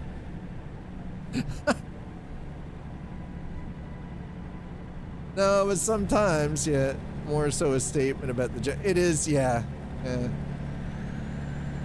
My daughter likes to remind me all the time that I am an old head. Without fail. And that's okay. I accept it. How we don't get tech because we're old.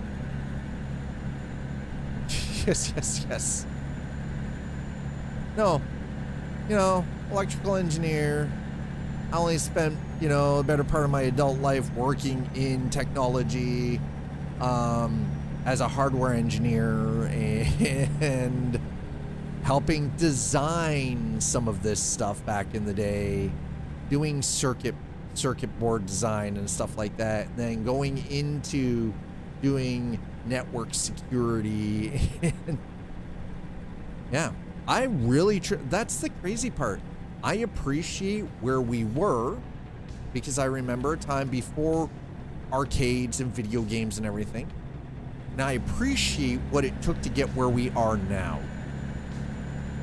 And I feel very privileged and very blessed to have been able to see this entire transition to where I have a very powerful device that I carry around in my pocket with me everywhere I go. It allows me to communicate with anybody anywhere in the world.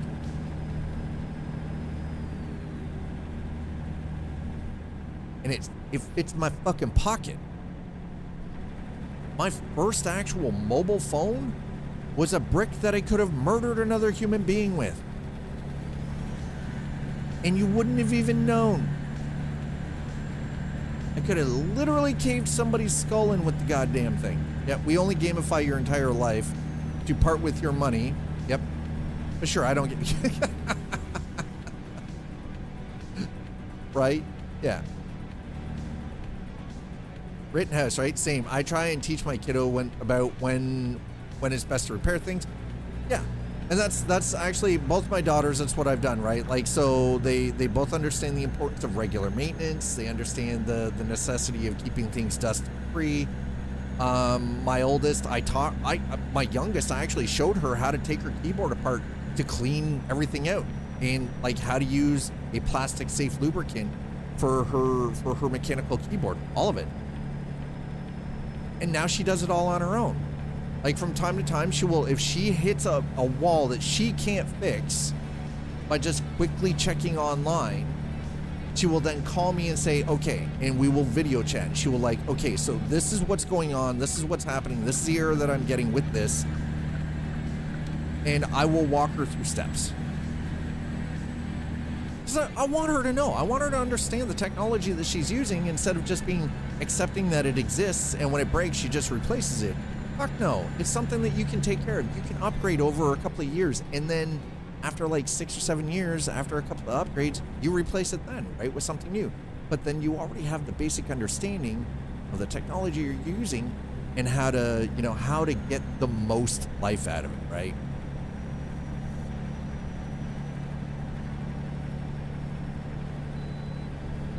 No, listen, Dave, I'm talking about my 17-year-old daughter fixing her own mechanical keyboard. Jesus, Dave. Not sexual. That's just weird. That's just weird, man. We're gonna get hit with a ticket here. Wait for it. Wait for it.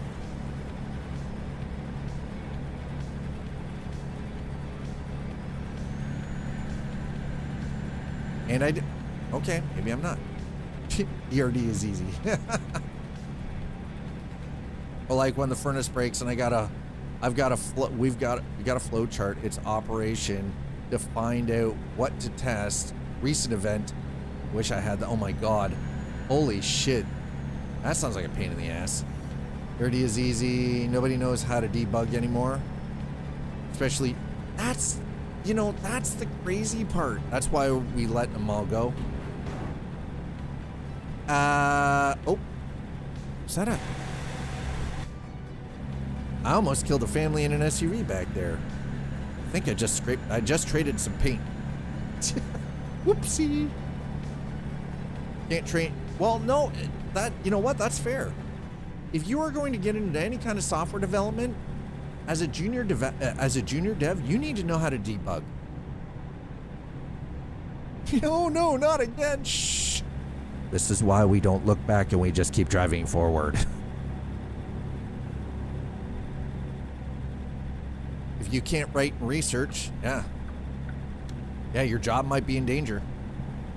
We don't look back. And we don't speak about the family we killed in Italy.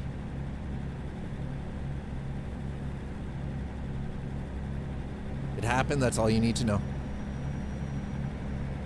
Worst answer provided to me ever. I can have chat GPT debug. You're not getting hired. Yep, worst answer provided to me ever.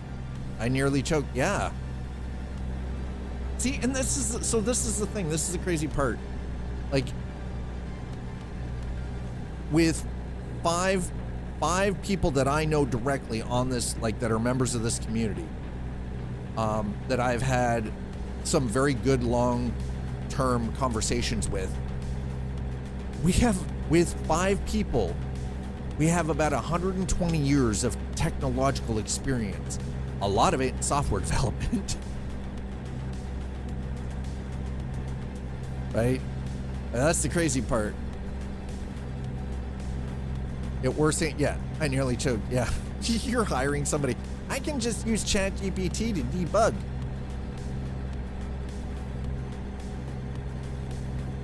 It is one thing to use the AI tools to help facilitate your job.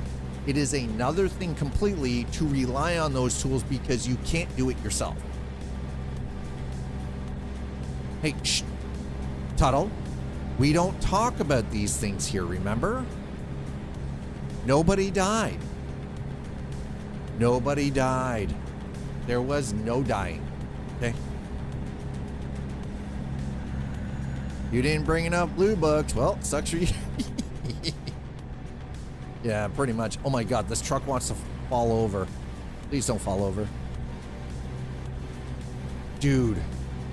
Oh my God. My notes had notes. I remember, like, prepping when I went in for my final exam. I think I went in with I think I had like 6 or 7 blank notebooks just so I could write out math, for a lot of the math stuff, so I could just write out. 'Cause we weren't even allowed to use fucking calculators when I wrote my final for my freaking engineering degree. We had a slide rule. I had a slide rule I was allowed to use. Couldn't use a fucking calculator though. Oh, and by the way, when I got my electrical engineering degree, when I got my bachelor's, we still didn't have mobile phones. We didn't have instant access at our fingertips to the interwebs. What screams? I didn't hear anything, Tuttle. I don't know what you're talking about. Don't come in here and tell lies like that. Don't you spin lies like that, sir. I took physics from a Nobel Prize winner. Dude gave us the equations on the board, but no calcs. Yeah. And you had to figure out the calcs, didn't you? Dude, yep, right. Slide rule. Is that like an abacus? Pretty damn close, yeah. Very similar to an abacus. Slide rule, engineer's favorite tool. No joke. The fucking slide rule is pretty much an abacus. Yeah, that sounds about right.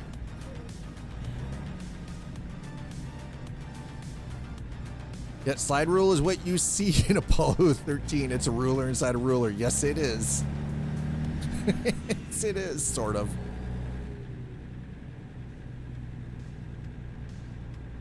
Helps you store numbers in your head. Yes, it does. Yes, it does.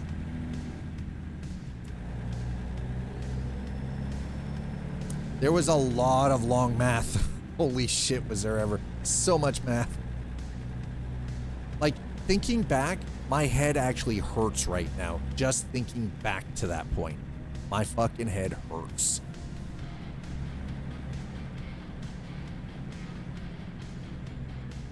So much easier to do things. But here's the crazy part. While I've been out of it for a while, even if I didn't have the technology at my fingertips, because it is a learned skill, I could go back to that if I had to. Oh, fuck, we're not even going to talk calculus. Nope. Stop touching my red button. Tuttle. Tuttle. Tuttle. Excuse me. Tuttle. Stop touching my button. Oh, hell no. But the crazy part is, I could probably have an easier time relearning how to do that the old-fashioned manual way if I didn't have technology at hand. It is much easier, absolutely. And you're right, the competition is much higher because of that. And that's why you have to have a very wide variety of skills, but also the ability to learn, right? You make 150 to 200K slinging dog shit back in the day, right? Nope, you're right. That job doesn't exist anymore, right?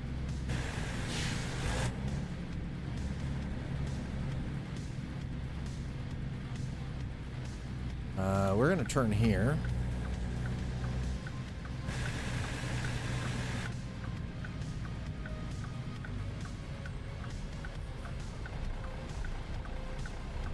No. Listen.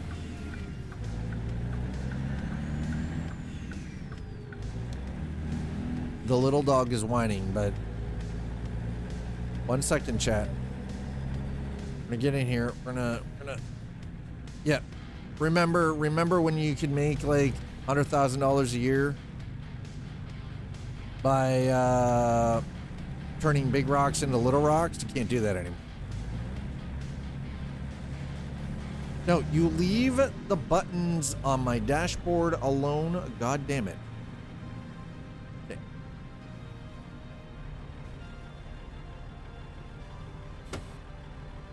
I said what I said. No. The little dog doesn't need to be fed. She's sitting at the door whining right now.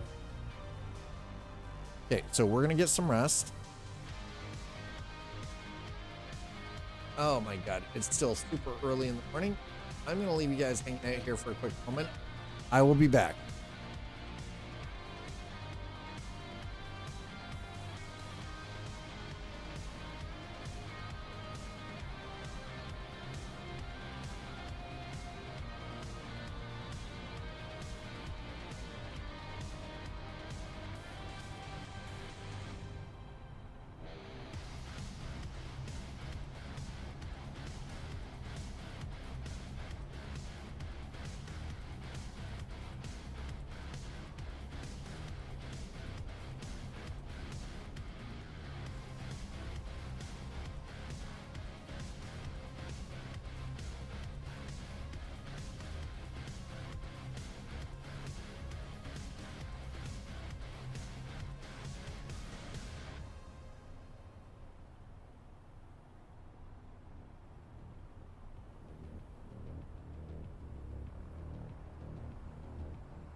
Okay, chat. Thank you so much for being patient while I grab that break. I think got the little dog calmed down. She doesn't like it when grandma is out. When my partner, when she goes into the office, she is not a fan. Gets very upset about it. And when she gets home, or there'll just be a whole lot of, it'll be just this big old production. It'll be a huge production. Massive thing. Anyways, thanks for being patient while I grabbed a short break. Not only was I consoling the dog and getting both the dogs settled, I also took a moment to make sure I got some fresh coffee as well. So thank you for that. And I had to catch up on a couple of messages from my oldest daughter.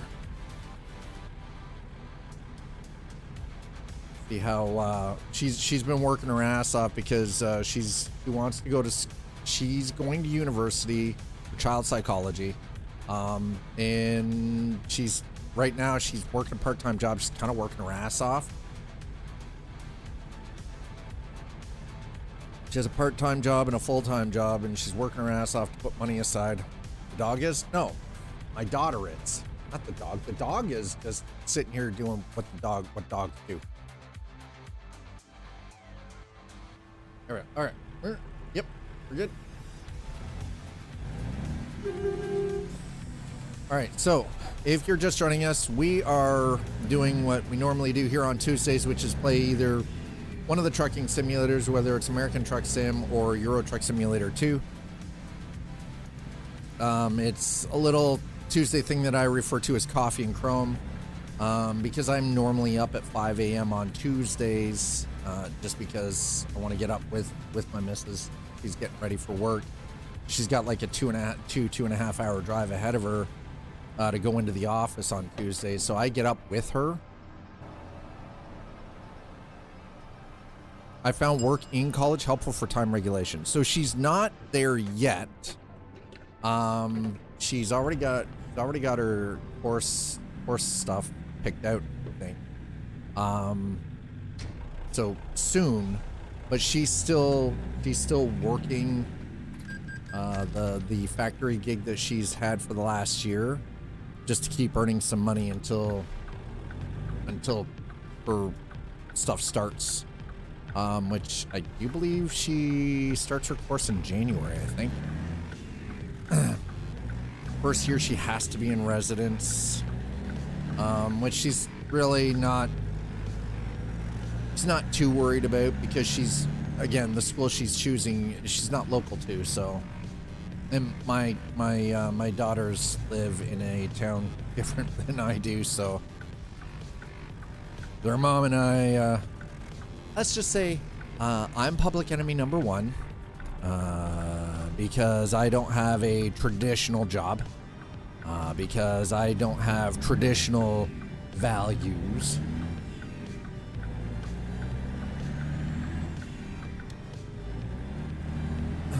Because I came to realize that working for somebody, making them their money, while casting aside my own aspirations and dreams, when I came to that awakening, that realization, she got real unhappy. Also, COVID kind of fucked a lot of things up there too for a lot of people, I think. I got to do this during COVID and, pay my part of the bills and everything, and she worked in a job that did not get shut down through COVID, so she continued to work. She was very unhappy about it, unfortunately. Right? And frankly, as she put it, she wouldn't have been able to sit around anyway, but there was some resentment there. I got to be home with the kids all the time. What was the topic? Just life in general. All the coffee is gone. I had just enough of the dark roast to make another pot of coffee. Well, not another pot, but another like 6 cups. Well, but that's the thing. She didn't communicate. I was communicative, but she got very resentful and very bitter about the fact that, you know, I was there to help the girls with their schoolwork. Her job was always going to be nights. Ever since she had that job, it was always nights. It was nothing but nights, right? So, it is what it is. And yeah, it was literally like, it was a permanent freaking weird continental night shift thing. Had been from the very start. Yeah, it was always. It wasn't a rotating shift. This was her shift. She knew for the entire year what her work schedule was for the entire year.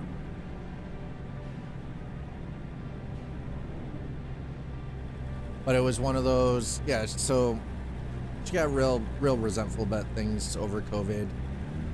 And the thing is, though, is like, the super part is like, I was always doing this stuff with the girls anyways. I was always doing stuff with the kids for homework and, you know, helping them with class assignments and, you know, helping them with, like, extracurricular activities like soccer and basketball and volleyball and stuff like that, track and field. I was a very involved parent. And she was always sleeping. But I'm the bad guy. I'm the asshole. I could be home all the time. I could be there for the girls all the time. But we're also talking about the same person who used to tell me on a regular basis that she was jealous of the attention the girls got, that the kids got. She was jealous of her own children.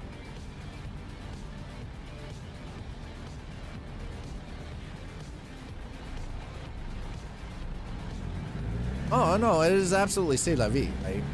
I have a great rapport with my girls, right? We talk daily. We're always constantly doing, like, video calls and sending, like, video messages and voice notes through Snapchat all the time. And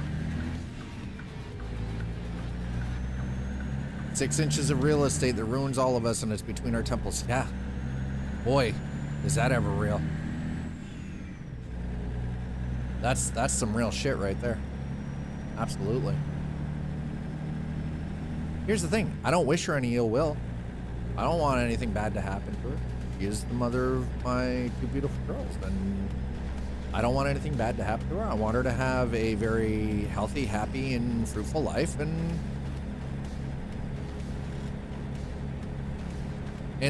here's the thing, I would be more than willing to communicate and talk, especially when it came to, you know, things regarding my youngest is not quite 18 yet, so it's one of those, she's not a grown-ass adult, but there's a lot of stuff that I'm left out of unless she mentions it to me, which she does quite regularly, but I have no say in it. Yeah, golf is won and lost on real estate. It ain't the course that. Boy, it's the head game, right? Getting their heads. But you know the crazy part is, though? Funny part is, I don't have her on any socials or anything. But specifically TikTok, I know when she lurks my socials. She has a very distinct username. And I know when she checks my shit out. This is freaking hilarious.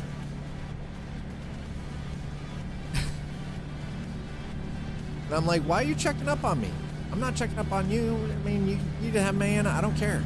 Like, as long as you're happy, and you know, if you're with somebody and they're not a creep to the kid, to the girls, like, yeah, exactly. I have kids, right? Yeah, exactly. My oldest is 19, right? She's working her way through to get into university. She's already got the course stuff picked out for her child psychology course. She's earning a little extra money, so she's got a little extra cushion there for school and like tuition and books and stuff, right? I don't fault her for that. In fact, I applaud her. I have a lot of respect for the hard work that she's put in. I'm very proud of her. And you know, when the time comes, I'm pretty sure that my youngest, if she wants to be a vet tech, is going to do the same thing. Well, that's not, no, that's not entirely true. Whoa, whoa, whoa. We can't generalize like that, Tuttle. Wrong. That is incorrect, sir. You cannot just generalize that shit. Because here's the thing. The same thing could be said about men. Very same thing could be said about us as that we use emotions over logic. In our case, a lot of it is usually anger, frustration, right? That's how you're looking at it. That is not necessarily the truth. And that is the crazy part of perspective. Or where you are looking. Also true. Perspective is a crazy, crazy bitch.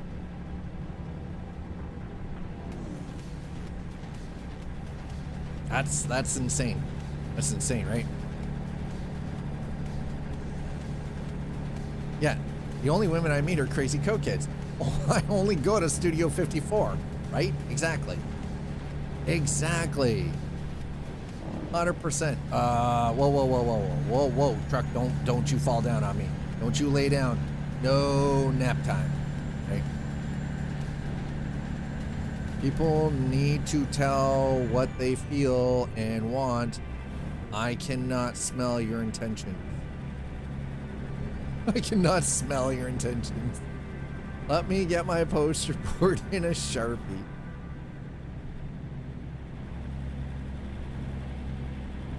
Applause.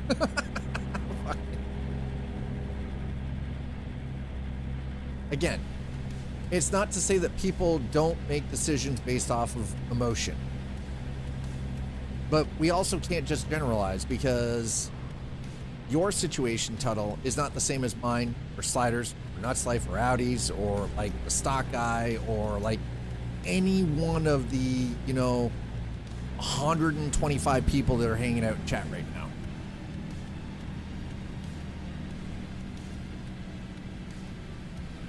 Right? Like,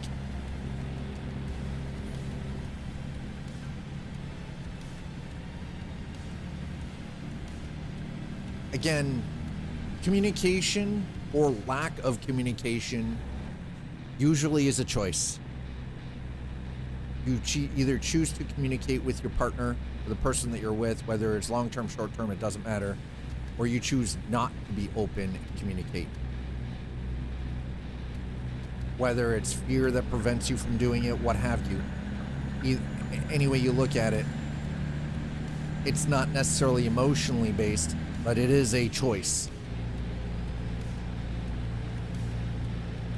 Yep, communication is practiced and learned. Yo, Death Sweet, hello, how are you doing? Howdy, neighbor. Good to see you. Are there cows in this game? Yeah, they're in fields, but we can't tip them. Sorry, Sweet, no tipping cows. Sometimes they're in trailers, and we're taking them to from one farm to another, or we're taking them to the meat packers.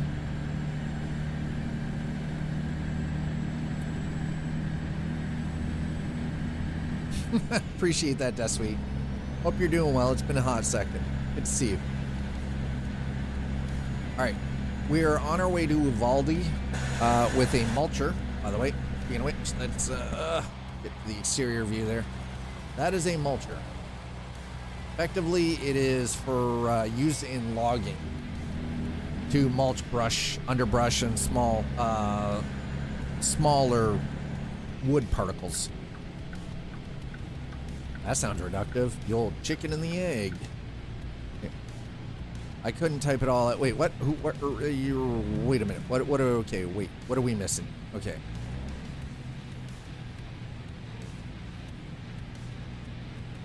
So, again, I think in Slider, what you're saying is like it sometimes does tend to be somewhat reductive, right? Has X amount of characters. It's the same with Twitch. There is X amount of, you're limited in what you can type out on Twitch. There's a reason, because not everybody wants the novel, right? It actually teaches you how to be a little more quick and how to be a little bit more concise. Yes. Color you confused? I just ask people, what do you want? You know what? There's nothing wrong with being blunt. Now, the problem is, in your case, Nuts Life, people sometimes take that bluntness as being rude. When you're not being rude, it's just you take information in differently, so therefore it means that it's like, for you, you're legitimately asking what you want because you're unsure and you don't know how to read the situation. So I would rather somebody ask me outright, what do you want, rather than me trying to rather than, you know, them guessing, right? Shorthand exists for a reason. Yeah, shorthand does exist for a reason. That's why a lot of law clerks use shorthand. Used to. Same with doctors. That's why we fire away old school style. That's why we don't do form posts and chat. Yeah. Yeah.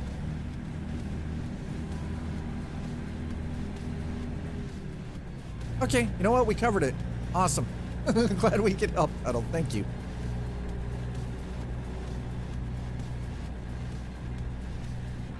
I'm agitated most of the time, so that might not help.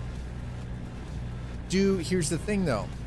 Nuts Life, in your specific case, do you find that are you agitated because of people around you? Are you agitated by situations? Or is it because there is a lack of understanding between you and those around you that you need them to understand what you're doing or what you're going through? That sometimes sitting down and having a conversation and explaining things might actually, because whoa, wait, what? You hired me to get it? Shit. If you don't ask, I'm going to assume you get it, especially in business, because I hired you to get it. There it is. Yes. See, context, read the entire conversation, and then all of a sudden it's like, magic. I understand what he meant, because and this is a perfect example, because I hired you to get it. If I had only just read that without any context, my brain instantly went to, what the fuck? What do you mean you hired me because I get it? What? I hired you to get it. What do you mean by that? But then you go back, you read the conversation, and then all of a sudden, context. Human beings are very contextual. If we do not have all the information, it makes it very hard for us to then understand others' situations and where they're coming at or coming from the thing, right? So, we're in Kansas apparently. Oh God. What? No, we're not. God, come on. You gotta be further than Kansas. Well, that's the easiest way to find out for sure. No, we're in Utah. Look. We're in Utah. It was just a billboard for, hey, go explore Kansas. I don't want to. Sleepy developer, give me a reason to come to Kansas.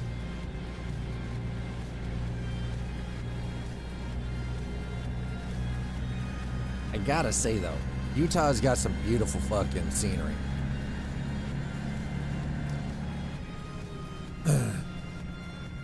I do feel like I do not get it, and I cannot get the others to help me take the confusion away. Now, yeah, that's a good question, actually. Are you working with someone about that, though, Nuts Life? Like,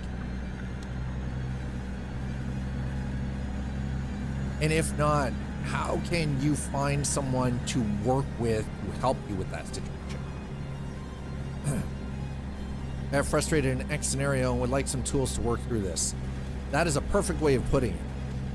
Not a bad thing, right? Something that's totally, yeah, it is totally normal. I usually prevent that by telling them I am autistic and that I might be atypical. Okay. I do not care if we go left or right. I want to know if we go left or right. All right. So, like, I don't fully, and I'll be honest, I'm going to be honest, and this is not a slight against Nuts Life, just so everyone's clear. I don't fully understand what that's like. And other than, like, all joking aside, Nuts Life, like what you, the jovial stuff that we have here in this community and some of the stuff that you've said to me and I've responded in kind, you and I both know, because you've been here a very long time, that we are joking with one another. But I can also generally tell when you are actually legitimately and truly just frustrated. And as somebody who does have empathy for others, sometimes I wish that there was more that I could do to help, but considering you are on the other side of the world, I am limited in my capacity to assist you. Does that make sense? It's fucking super frustrating, right? Imagine if two people were using fake language in front of you and it felt like they were mocking you, right? Yeah, no, exactly. Frustrating and mad. Abso-fucking-lutely. Yes, 100%. And confirmed. Oh my God, no, stay on the road. Jesus, we're going way too fast through here. 65 my ass. This truck will fall asleep if I do 65. It'll be over on its side. It'll be nappy time. 65. See, look at this. Look at this thing. Boy, yeah. Not a freaking chance.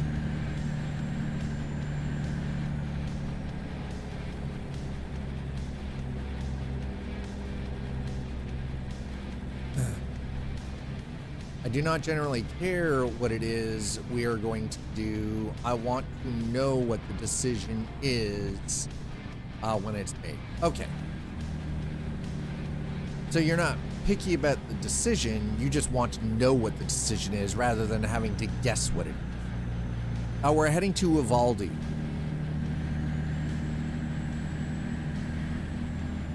Or Uvalde? Is it Uvalde? That's what it is. Yeah, Uvalde.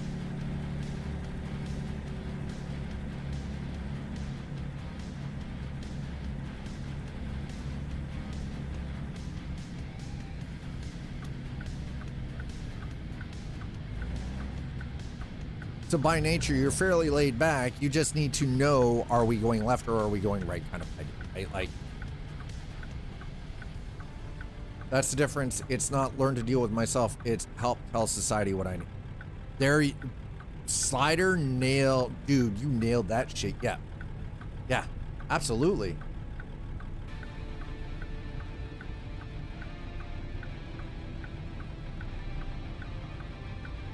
By the way, can I just say for the record, and, you know, I'm sure it's going to hurt some people.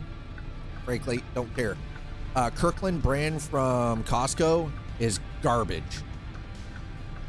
You like coffee, do not buy Kirkland brand. Ever. Ever. God. And that has no stigma, and that's not your fault. Yeah.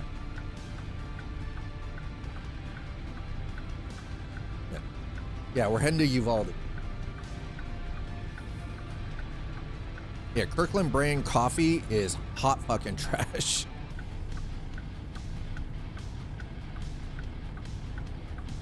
Right? Slider. Yeah, absolutely. 100%. Communication win. Personal growth.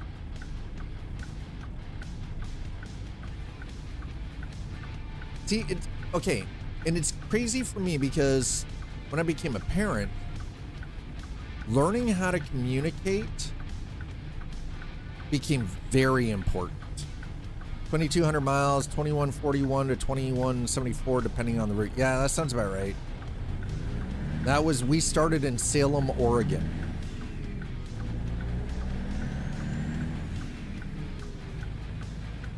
That is quite the run. That's the thing. We're coming up on 5 hours here, and we're still not there. We're only... Jesus. So, I mean, even at 1/19th scale, you can get quite a few hours of driving if you're just, like, if you're starting on the top end of the map and working your way down through into Texas, right? That's not a therapist saying stop crying at yourself, right? Fuck anyone who does that. Valid, right? Basically, when I help with putting a warehouse bit together for my volunteer work, someone else made the rough layout. It changed a lot during, so I asked where some of the things went. They started a discussion, asked me if I followed it. I said no. I just want the decision communicated to me. Yeah, where does it go? Just tell me where does it was here, where does it go? Just, you don't need to follow the discussion. Point A, point B, point the straight line. That's it, right? Yeah, in 1-to-1 scale, oh my God. This is 1/19th scale and it takes hours to get there, right? Could you imagine doing this? Yeah, 32 to 33 hours. So if we were dealing with true real world distances, this single run would take me a fucking week. A week of streaming. And people wonder why SCS Software did not do American Truck Simulator or Euro Truck Simulator 2 in 1-to-1 scale. Yeah, this shit, where does it go? Yeah. But just tell me, you told me to move it from here, where does it need to be? I don't need to know the in-between or the science or the physics. Point A, point B, straight line, point it out. That's it. That's all you need to know, right? No. I mean, it's possible. It could be what they refer to as, what is it, ADHD?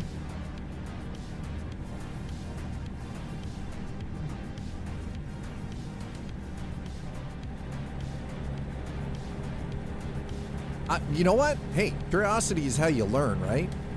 Wolf said that's how you end up learning some new shit, right? Curiosity.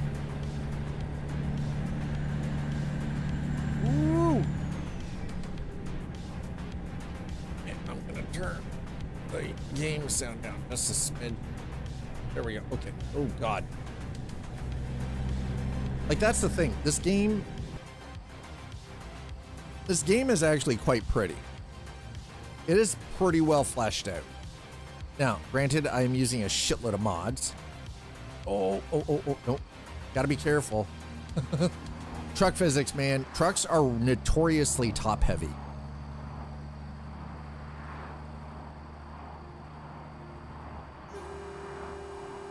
Notoriously. Is it revert? No, not yet. Still don't know why that freaking reverse light's doing dumb shit.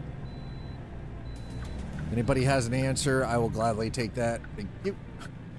I still do not know what the hell this thing is doing or why.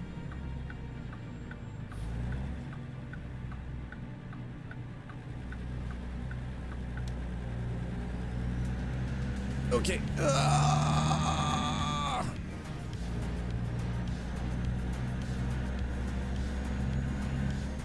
Oh shit, it's okay. No, we're not breaking the speed limit here. Okay, we're good.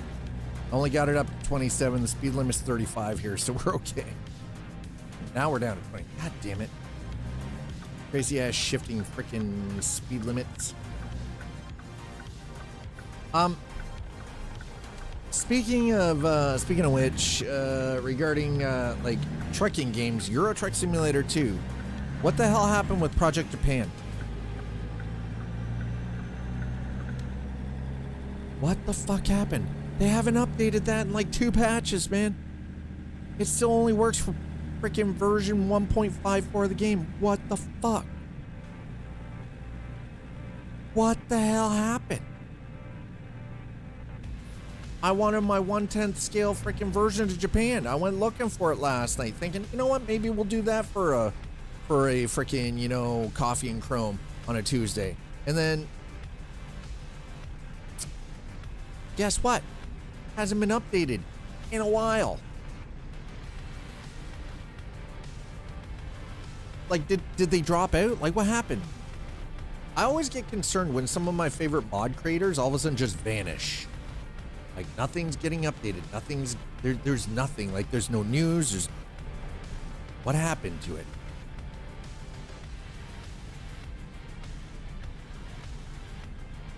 Yeah, venting talking is enough. Sometimes you just got to be able to get that off your chest, right?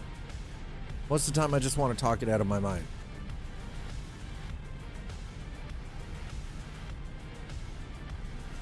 Yes, definitely clever. Yeah. Yeah, snowballs. The thoughts can snowball. Boy, that's true. Whew. You feel yourself winding up in the future, even CBT. Ooh, yeah, a little CBT's good.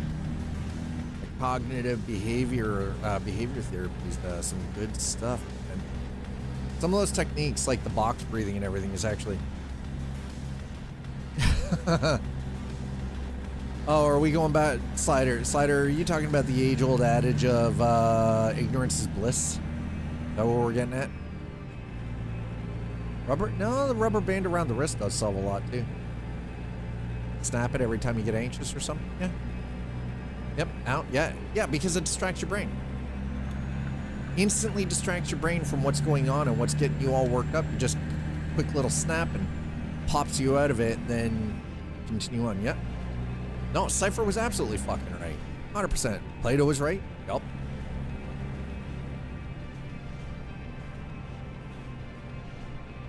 Yeah, exactly. What's the difference? There is no difference.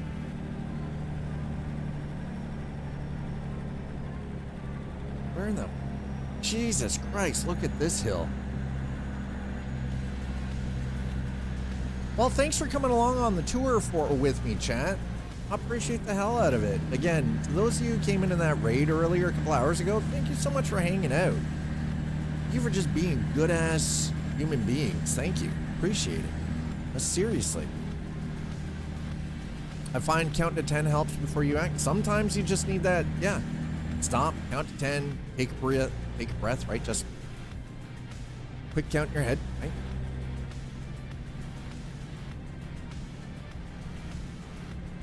I hope that's a joke. Sometimes I go to the gym to lose control and headbutt the dumbbell. I hope that is, yeah.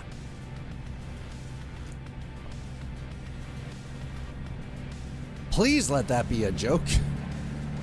Basis, yeah, exactly. The basis of breathing exercises. Well, and for anyone who's coming in, I'm the first one to admit that I have been known to get a little ranty from time to time. I'm an old head. I'm 52. You know, I've been around the block, and sometimes I'm easily aggravated. You know, I own it. I'm only fucking human. I'm not some machine, regardless of what chat keeps trying to say about me. Not a synth. I am not an android. I am not an artificial construct. I am flesh and blood, a human being. I have emotions, and sometimes I lose my shit. It happens. If that's not a joke, then you definitely need to talk to someone, and I'm leaving it there, right? Because that's not a Twitch conversation. Also true. Yeah. Agreed. Had it happen once. Incline dumbbell press. Could not get it up. Oh, and it laid it up. Okay. All right. So it's a joke. It's a joke. The headbutt was a mistranslation. There we go. Not intentional. Cancel red alert. Organic machine, still a machine, also an animal. So, I mean, I have been referred to as savage from time to time. Depends on the context. But I mean, at the end of the day, right? Like, the breathing techniques, all of that stuff, like using cognitive behavioral therapy. I went through my own struggles, you know, almost 15 years ago. I lost the use of my right side for a year. Could barely do anything, could barely walk. And when I started getting used to my right hand, I could, like, the shake I had, people thought I had Parkinson's. Turns out it was just, I have extensive amounts of nerve damage in my spine. I have degenerative disc disease from my C4 to my C7, and the lower third of my back is in a state of spinal stenosis. So there's a lot going on there. lot to process, a lot of damage, a lot of physical damage to my body. Some of it is from accidents, three different automobile accidents where I was the passenger, all extreme, all three of them, the cars were write-offs. That's the thing. I'm a safe-ass actual driver in real life because I've been in 3 car accidents as a fucking passenger. It sucks. I don't recommend. It's fucking horrendous. Right? But it's one of those... Going through all of that and then being diagnosed as bipolar, and going through the process of learning how to control myself and be in control of my emotions and my reactions, becoming more responsive rather than reactionary, through various different breathing techniques, meditation, journaling. Like, I went through the whole gamut of, I tried the medication didn't work. In fact, medication made shit worse. Right? It was a whole entire thing. To the point now where I can be very empathetic for other people, what they're going through. I don't put up with a lot of shit, but I also, I'll say shit off the cuff without giving a fuck. Because I'm like, too goddamn old to worry about what people think of me. I am not doing this for anyone's adulation or your love. If you like what you see, I appreciate it. But, I'm not going to wither away and die either. Right? Unless we're playing Daisy. What the actual hell? Paramount is laying people off. Uh-oh. Shit, LinkedIn. That's where you get the business news. Well, I mean, sometimes I find I'm a lot less frustrated now than I used to be. My current partner, she and I get along great. We are very well, we're very well aligned with regards to, who we are as people, what we like to do as activities. Right? We are both very well aligned with each other, which makes all the difference in the world. Which, funny enough, for those of you who've been here long term and remember what happened 2.5 years ago, that ex reached out to me the other day.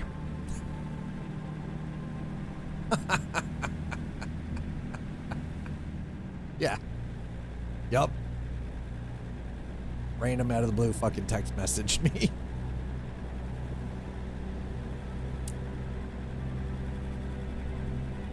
I was cordial.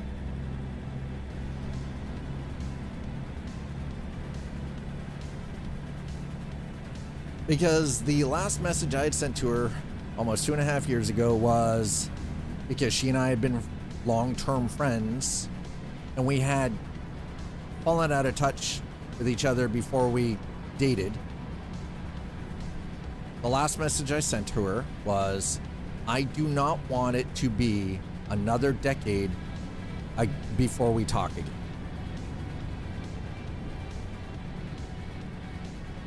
And she reached out. That was it. That was like 2.5 years ago. That was the message. I don't want it to be another decade before we talk again. Simple, just... Zool knows. I showed her the message. And she's okay with it. She was like, no, it's good. As she put it, she goes, that means that you actually have impact on people's lives. That I'm not just some random Joe Schmo, right? And I meant what I said when I sent her that message 2.5 years ago, that the last, I don't want it to be another decade before we talk. It's not like here, and this is gonna sound, what a wild, absolutely off the cuff freaking way to respond to this. Just because you and another human being don't work as a couple doesn't mean that you have to completely write them off as a human being, unless they're an absolute piece of garbage. We went from Salem, Oregon, and we're on our way to Uvalde, Texas. So real world hours, 32 hours, about 2,100 miles. Yeah, sure, when you hang out, it's let's move in. When I dangle, it's let's call the police. Well, because you freaking haunted me with a drone, sir. The fuck, man? You're sitting there haunting me with a drone, hovering outside my goddamn window, being all weird and creepy about it. Stalker?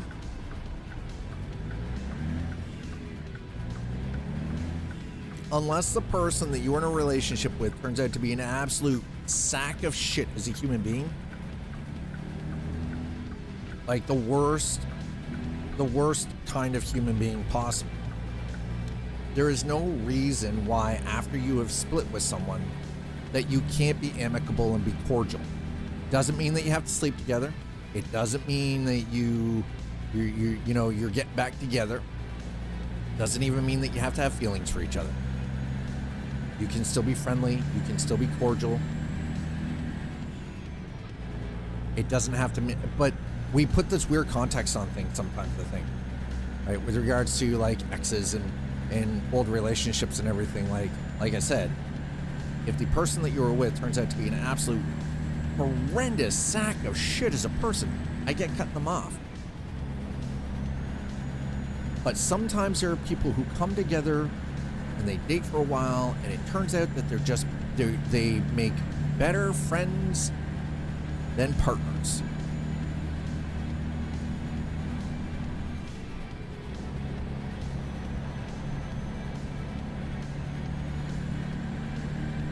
I learned that from my own parents, my own mother and father. That was something that my mom and dad both said about each other, because here's the thing. My parents divorced when I was very young. My father was the one that raised my sisters and I. He had the farm, he had a good government job, right? My mom didn't have any of that.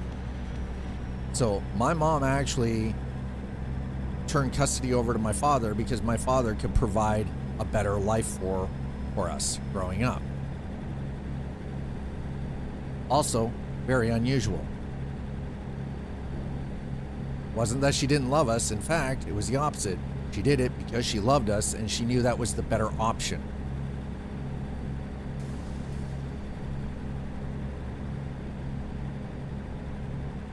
That being said, my mother and father remained very friendly and cordial with each other for a lot of years, leading even right up until he passed away 10 years ago. They would talk regularly, even after my sisters and I were all grown, because as they both used to say, we were always better as friends than we were as a couple. Sometimes that's just how it works with people. That's why, yeah, it sucks when you end up breaking up with somebody, and that's the thing. Sometimes relationships go sour.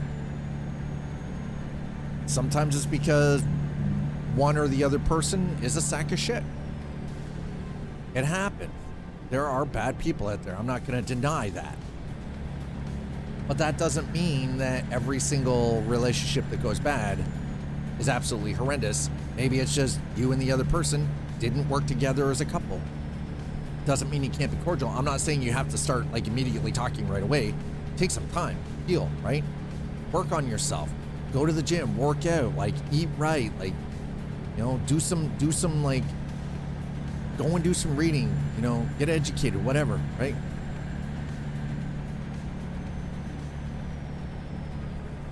Yeah, exactly. I wish anybody I've been with, even the people who treated me like shit, I don't hate on them. I wish them all well. Right? Here's the thing. We did not get 2 Christmases every year, Tuttle. It's not how it worked.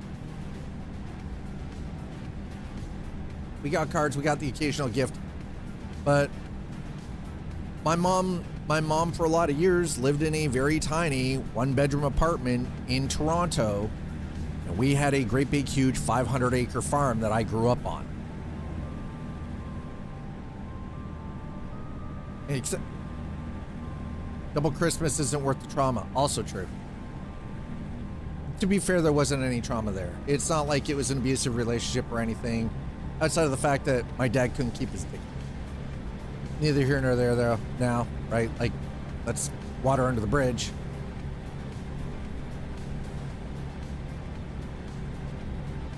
Just the kind of human being he was. He was friendly with a lot of people he probably shouldn't have been friendly with, you know. It is what it is. That's the thing. That's why he and my mother couldn't be together. Didn't necessarily make him a terrible human being but he was a hoe. My dad was a hoe, okay? That's the best way to describe it. He was a hoe. Nice guy, but he was a hoe.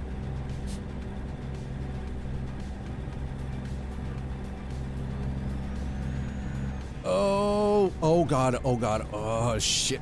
Oh, okay, stay on the road, bro. It's 70 in here? There is no goddamn way this truck is doing 70. Not a fucking chance. Maybe in a straight line, but not in these curves it's not. Yeah, and by the way, double Christmas, not worth the trauma. But yeah, it wasn't like some kind of weird abuse thing or anything. It's just, Dad was kind of prolific and, you know, I like that. except for that one, yeah. Except for the ones who intentionally waste time. My God. My best friend is a raccoon with a crowbar trying to say, hey, I've already seen that meme on 3 other people's Facebook pages. Stop it.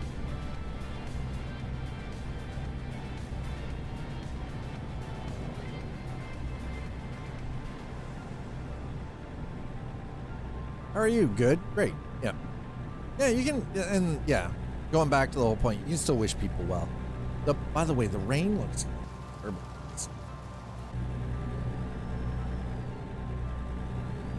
Is there any way that we can make the rain look better for Project Next Gen? Because this kind of looks terrible. Oh, here's a question. Hey, Audi, if you've got your ears on, is the rain improved with Project Next Gen 1.15.5? Like, did he improve the rain quality? Does it look better? I see, Tuttle, you've been spending a lot of time on Facebook. I would say don't. Get off of Facebook. It's toxic for you, bro. We're gonna stay where we are. All right. Jeez, this drive is killing us, man. Oh, shit. Oh, God. Oh, sweet Jesus.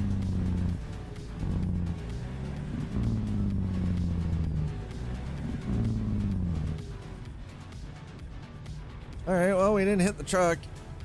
God. I thought I was gonna freaking cream. I mean, we're pretty goddamn close, though.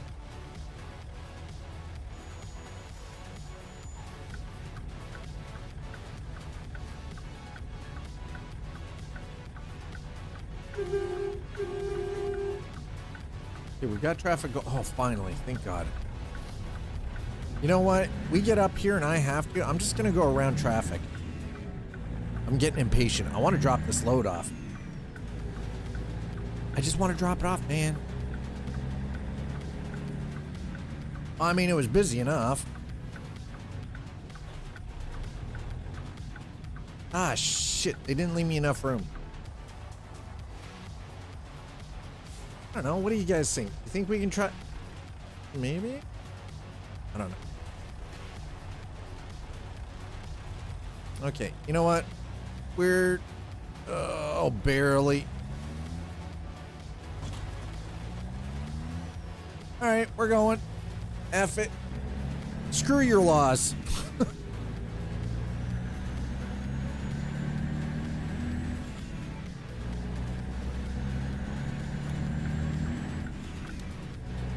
Screw your laws, chat.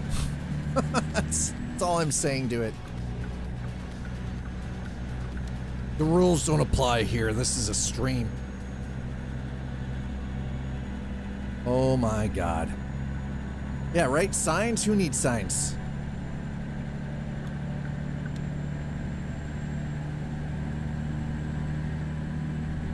So I get my best memes. Listen, Tuttle, there are better places to get memes than Facebook. Come on, man. Work with us, not against us. Oh, fudge. Come on. Nope, I'm going around. We're going around. Screw this crap. Nope. Here we go. Oh. Oh my God. Oh. Oh. Shit.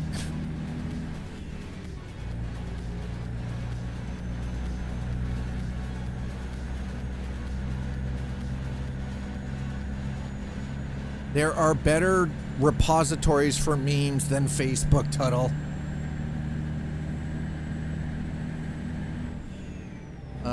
Are we coming up to a place that oh no, I already. That's the thing I don't like. If you look, it shows, hey, look, there's a photograph available to be taken here, but there really isn't.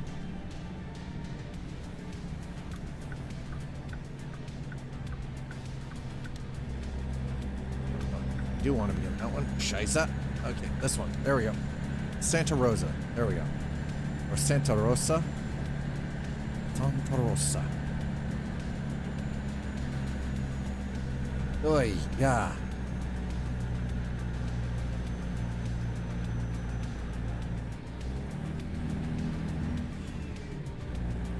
My father made it clear.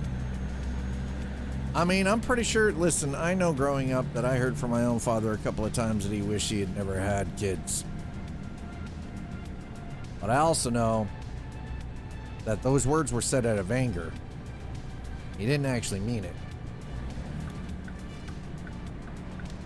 Again, that's because there have been a couple of times where I've wished the same fucking thing. Because I've been really frustrated and it's been a really rough day, and sometimes that shit sits on you and then your kids, and it's not their fault.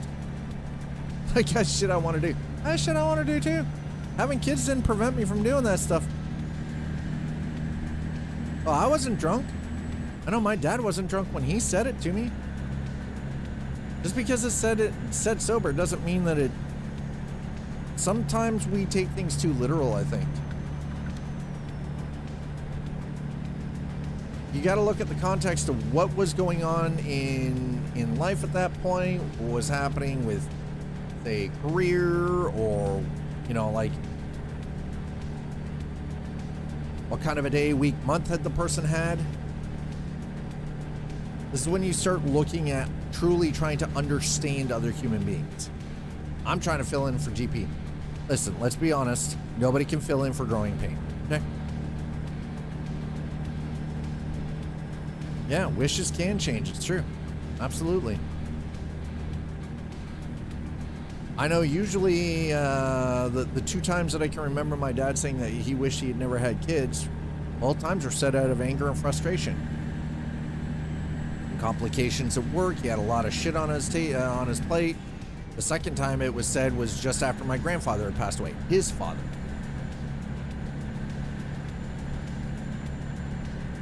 Right? So he was dealing with all the legal stuff because my grandfather passed away. He was dealing with, you know, the will and the estate, all of that on top of it. There's a whole bunch of bull. I can remember that time period quite well. There's a bunch of shit going on at work. A whole bunch of fucking unnecessary drama with one of the construction crews on job site. There was a lot happening. And I was doing some stupid fucking shit. Legit, 100%. I was doing dumb shit. I was being a fucking idiot.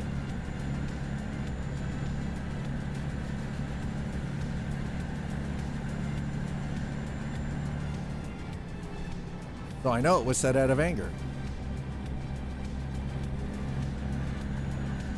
So the thing is, sometimes you require context to truly understand what is going through another human being's mind. But sometimes you're not going to have that context. There were certain things that my father said or did while I was growing up that I took very personally. After I have grown and been out in the world on my own, and I started understanding different contexts related to how things going poorly with your career can affect you, how things, if you're doing post-secondary education, can affect you, can affect everything in your social aspect. We are not machines. We cannot just be a straight wall and just let shit pile on our shoulders and not have it affect us in some way, and not have it come out towards others in some way. It's impossible. Unless you are a fucking robot, it's not going to happen.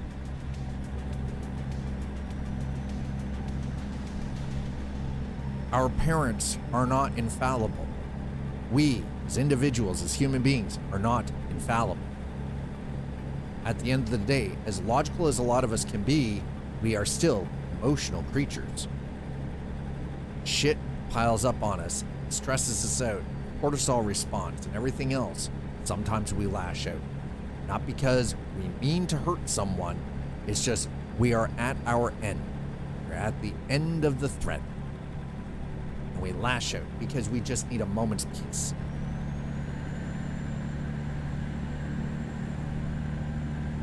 Now, again, as we know, context, there are some people out there who are just generally assholes and terrible fucking human beings, right?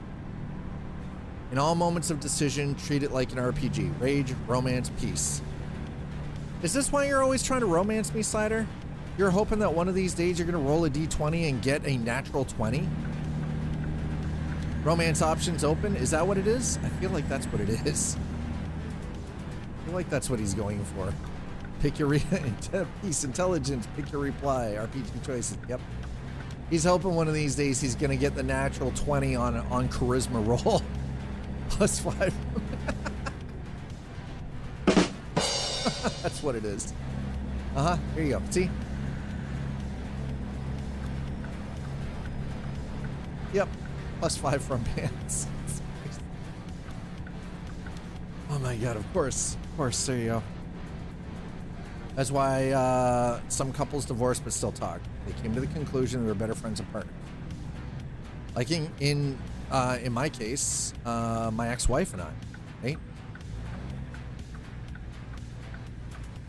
Yeah. We've been together for a decade, for 10 years. We were together and engaged for 5, and we were married for 5. I've only been married once. So when I say my ex-wife, I only have one. I've only been married once. I've had a couple of relationships, but I've only been married once. What do you mean? I love that. Which one? I've only ever had one wife. I've only been married once. What I'm saying though is we were engaged, like we were together and then became engaged. We were together for the first 5 years, and then for the latter part of a relationship, we were married for 5 years. Right? But we were together for 10 years. When we got married, we had already talked about having a family, raising kids, all of that. After we had been married for a couple of years, she decided and chose that she didn't want to bring kids into this world. She herself could not see bringing kids into the world as it was. And this is 17 fucking years ago. 18 years ago.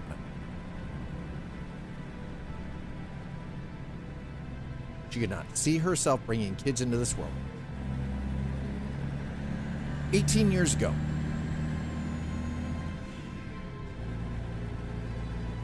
We had many conversations over it, but the thing is, at the end of the day, she cared about me. She loved me enough that she wanted me to be happy. I loved her enough that I wanted her to be happy. She was not going to be happy if she was forced into motherhood. And she knew I wasn't going to be happy if I couldn't be a father.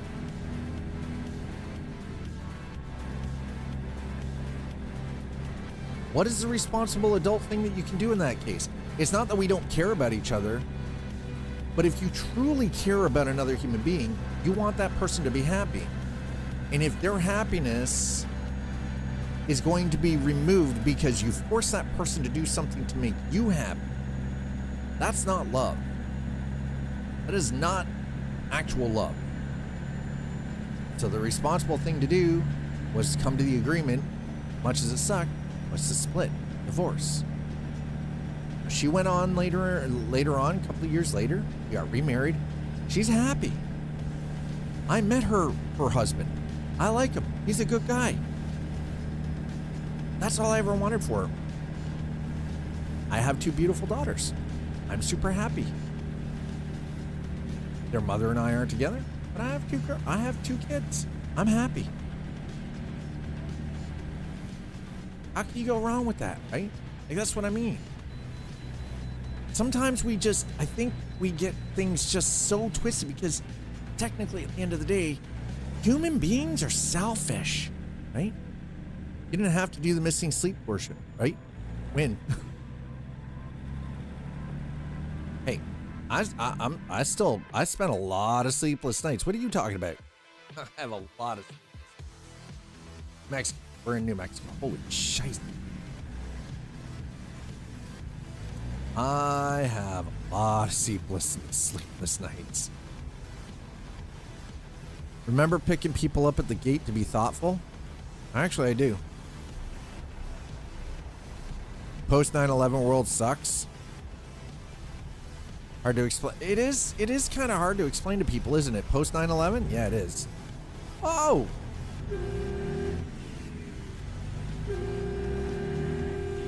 You just mind your ass over there. There's a reason we're coming through here.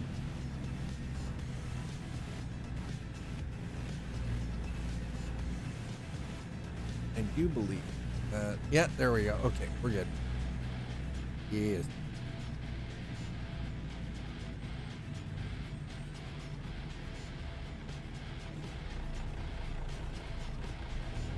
Yeah, no, the horn still sucks. I mean, yeah, shit flipped in a day. It did. Dude.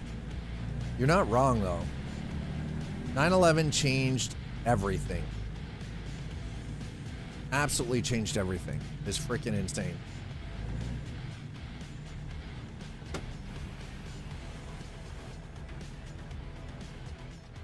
All right, we're in the right place. Okay, we're the city of Vaughn. We're just gonna skip all of that because it's dark and I don't wanna find a place to park and get back into daylight so we can see what the hell's going on. Wolf said you're not wrong, but Mac Anthem. What are we gonna do, right? It's a Mac. I can't improve the horn on this, unfortunately. See, we should be able to park here, by the way. The only downside to the Mac Anthem, I don't know why they made the horn sound so freaking anemic. It's brutal. Okay, so we're gonna go over to the fuel stop, the gas station there. I did get the witch's horn. Yes, I did. We did that earlier today.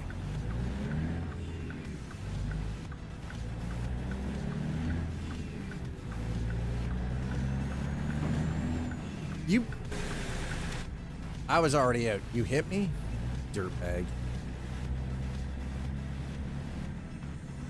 Yeah, we got the witch's horn. That's right, we did it. 100% can confirm. Oh, hell yeah. Okay. Daylight. Praise the sun. Oh, pressure's a little low.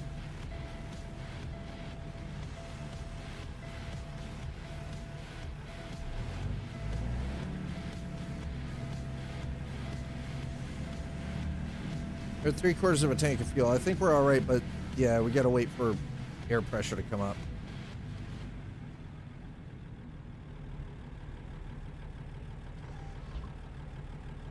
And I gotta crack a window because somebody in here, damn, y'all are animals.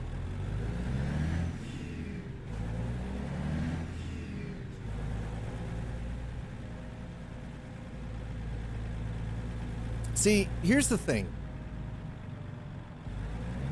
I'm sure that there are people out there probably wondering why in the fuck is this guy playing this video game? For one, games like this allow me to actually really sort of, honestly, it allows me to actually communicate with everyone.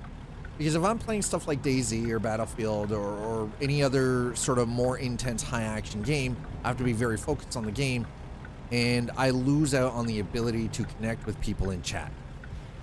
So every once in a while, I like to play games like this, like the simulators or Flight Sim or Seafarer, because games like this allow me to take a moment to stop, really appreciate the people who are in chat, and actually have. I am doing head tracking, yeah. It allows me to have conversations with everyone and get to know people a little bit better too, right? So the head tracking is done courtesy of the Tobii Head Tracker 5 or Force 5, yeah. The Tobii Head Tracker 5. Honestly, John, it was fucking frustrating. Frustrating. Absolutely 100% fucking frustrating. Oh my god. So yeah, the Tobii Head Tracker 5, it does head tracking and eye tracking. You can use them individually or combined depending on the game. So I use this for like DCS World, Arma. I use it for American Truck, Euro Truck, a variety of different racing simulators, Flight Sim, Star Citizen, a lot of Star Citizen. Usually I disable the eye tracking though, because I like to be able to just move my head slightly and then move my eyes across the screen to see what I need to see without having, I don't want the camera moving every time I move my eyes somewhere, right? Definitely worth the money of in having this. I've had this thing for like 5 years now. Best investment ever. Especially if you like playing stuff like Flight Sim or DCS World or Arma, you know, Star Citizen, any of that stuff. Having head tracking is fantastic. And the nice thing is, it works with the glasses on. I don't have to wear anything, so I don't have a hat with tracker or with a tracker on. I don't have to wear anything clipped on. I don't like wearing headphones, so I don't have to worry about that, right? It just natively tracks everything. Easy peasy. Software is easy to set up. It's supported by like 200 plus games. Even games like The Division. It works with games like The Division and The Division 2. Kind of insane. Like some of the Ubisoft games it works with. It's kind of crazy the actual uses for this. Just checking my phone to see if my either of the kids had messaged me back. Right, well, you have 5-0 over there, and that's the other thing too. So as you can see, like even angle. That, oh god, okay, that, I don't normally get nauseated, but that was a little much. Hey, you and your freaking slow ass old Mercedes, bro, come on, really? How are you not able to go a little faster? It's 70 in here. I'm doing 5 miles an hour slower than you, and I'm passing you. You're in a Merc. Shit. Oh, stay on the road. Stay on the road. Don't you dare take off, man. Get off that road. What do we got coming up here? So for those of you who are joining us, we are on our way to Uvalde. Chrome, Coffee&Chrome is specific to Tuesdays. It gives, so I have members of my community that rather enjoy simulators, so tend to do the trucking sims specifically on Tuesday. And I don't mind it because it allows me to do a little bit of community building as well. I get to have great conversations with people, and anybody new coming in, I get to actually spend pay a little bit more attention to chat. I'm not so focused on trying to stay alive or not dying, you know. DayZ official servers, I mean, we know about the hackers. Come on. I've been shot clear across the map. I fucking know what happens. Bro. Oh, what the, bro? Come on. Even in video games, bad drivers. That dude should have died. That's liable. What? You mean the dude in front of me?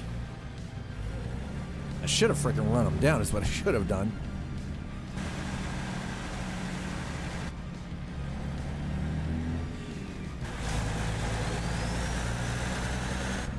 Saying hackers in DayZ. Lies. It's not lies. It's not libel. I've been shot clear across the fucking map. And you have insurance shit. What do we got coming up here? Do we have... Oh, it is available. Okay, well, we're driving through Roswell. Might as well. I didn't have this shit. Might as well get it. We're here. It's Roswell. We're in New Mexico. Make me. Oh, nope. Committed to it. Let's go. Okay. There we go. We're fine. No tickets. This is fine. Yeah, that cop, I mean, the worst that we're going to do is we're going to end up with like a ticket and my insurance is going to get dinged.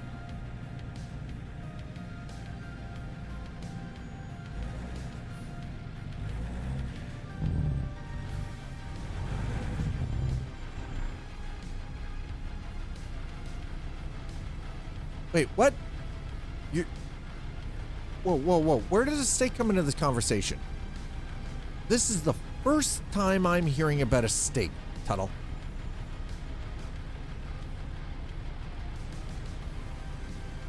You have a steak. You are required by law, by statute,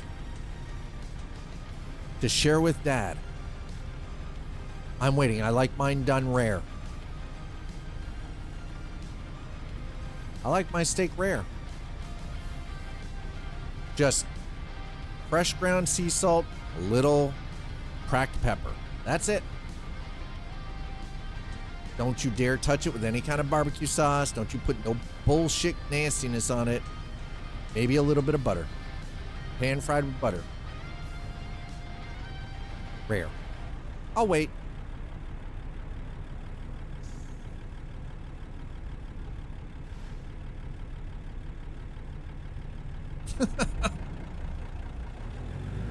I was at a nice steakhouse near me. The kind owner walks and presses palms.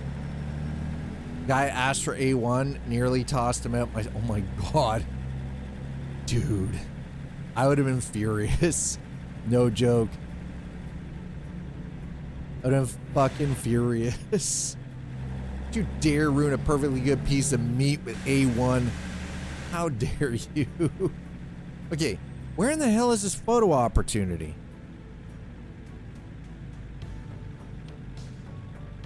Sorry, I'm a bit of a snob when it comes to two things, steak and coffee.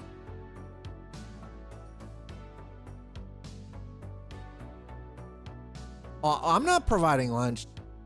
Tuttle is providing lunch for Dad. He is only required by law to provide shared steak experience with me. I don't know what to tell the rest of you. I'm sorry. You're just gonna have to sit there and stare in the window.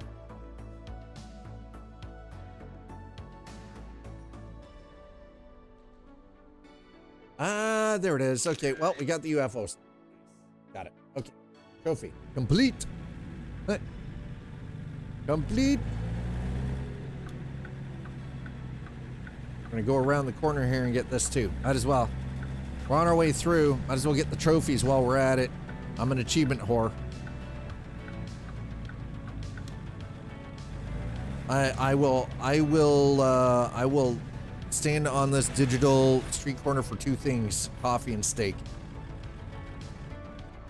I'm not even ashamed to say that. God bless wine dairy country. It's dad law. I know he would be here in a yeah, right. I could be there in a couple of hours too. I live that close to the border.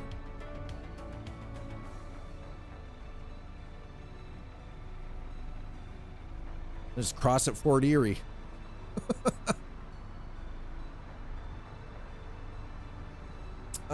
We're just gonna do that. Skip. Okay.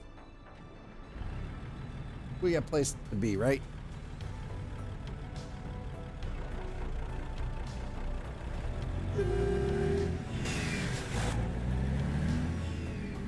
I don't know what's going on up the street there, so we're gonna take this direction instead. Route around the bullshit. Excuse me. Wait, what? In the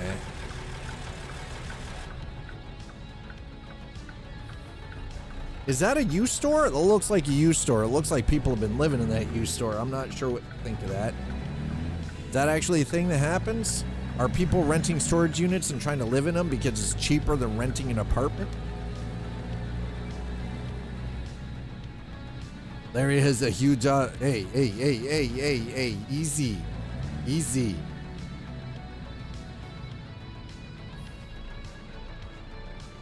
Maybe Larry needs to make a return for the end of the week. It's been a while. I also have 5 after dark streams I need to schedule.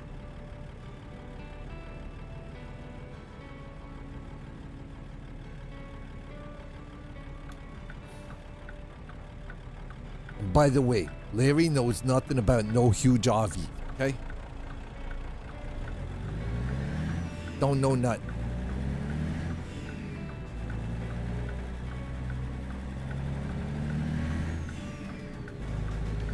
Always respect the horn. Okay, listen. You don't come here and talk shit about a bronicorn and not disrespect the horn. Okay? Don't do it. Just saying, don't do it. Are we, okay. I'm not seeing any rails through here, so apparently people rather live in a camper than a house or apartment now.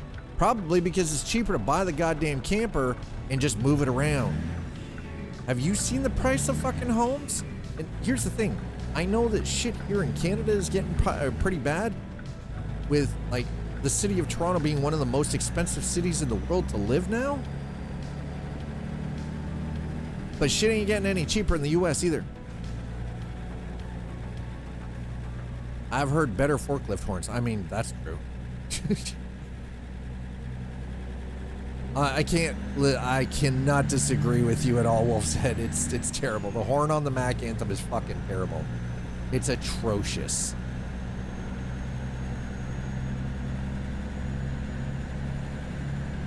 I will be glad when they finally get around to reworking Arizona, Nevada, and New Mexico. Because the background, the foreground stuff looks great.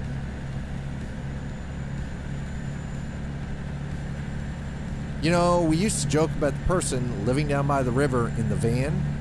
The fact is, that is actually the cheaper alternative now than it is to live in a house or an apartment. Because greedy ass motherfuckers who own property.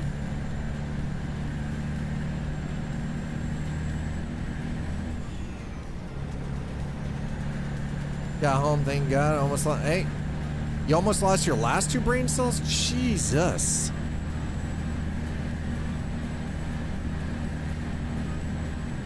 Almost lost your 2 last brain cells. I got nothing for you then. I'm sorry, Tuttle. Good luck cooking that steak. Just don't burn your house down. Don't do it, man. You're down to 2 brain cells. You shouldn't be cooking anything.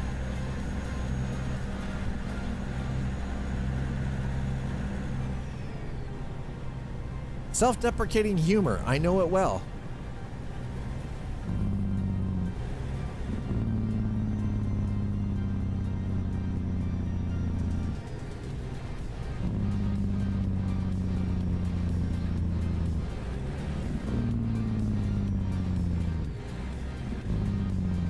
Oh God. Oh, I thought I was gonna kill the poor Hyundai in front of us. Why is all the traffic on my side of the road? Mother trucker. How much further do we have left of this? We still have 449 miles. Oh my God. Man, I was not expecting it to take this long.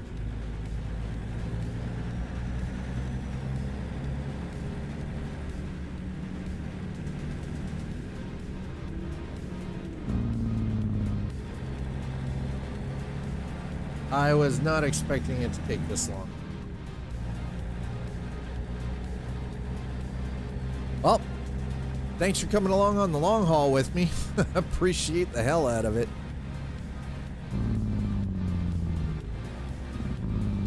Okay, why are we... What the... Okay, I saw that chug. What the hell was that? I mean, sometimes, John. Sometimes I am very special. Speaking of which, I think sometime in November, we might jump back into checking out the 1.0 live update for PAX Day, just for giggles. I don't really, unfortunately, I don't think their subscription model is going to work. If I'm being honest, I don't, as much, like, I was partnered up with Mainframe for the early access and everything. I don't think their subscription model is going to work. I've already been in, I checked it. It's kind of cool, but I don't know how they expect to make money at it. I really don't.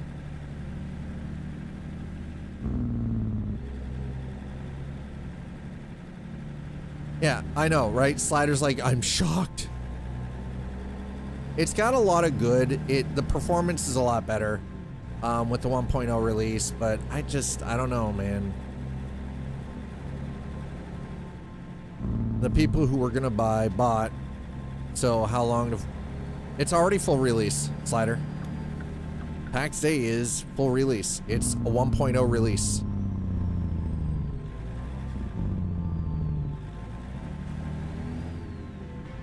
Everything from this point on, that's the thing. Well, okay, I see what I understand what you're saying. Like in the cycle of things, I get what you're saying there.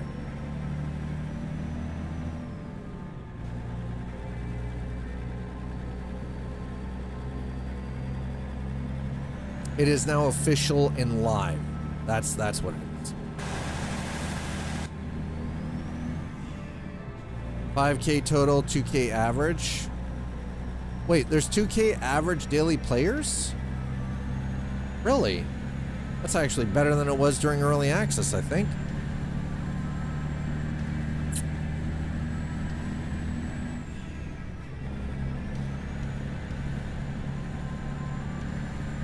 Like, here's the thing. I currently have access to PAX Day just because I own the game. Now, if you buy PAX Day, you freely can access the game. But they do have a subscription model that if you pay for the month, you get a property token, which allows you to actually have a single lot of land, like $5.99, but it also gives you premium, which gives you boosted XP, boosted grace, and all the other.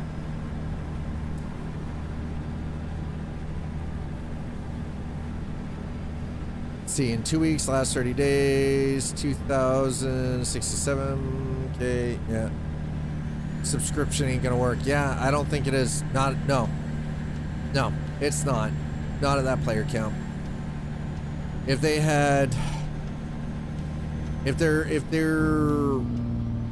player count was at like 10K monthly, they rough it. I think they would at least need 20K minimum for them to actually continue.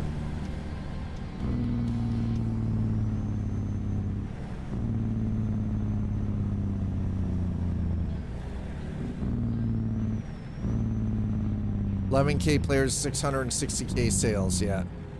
Few weeks of game time, yep.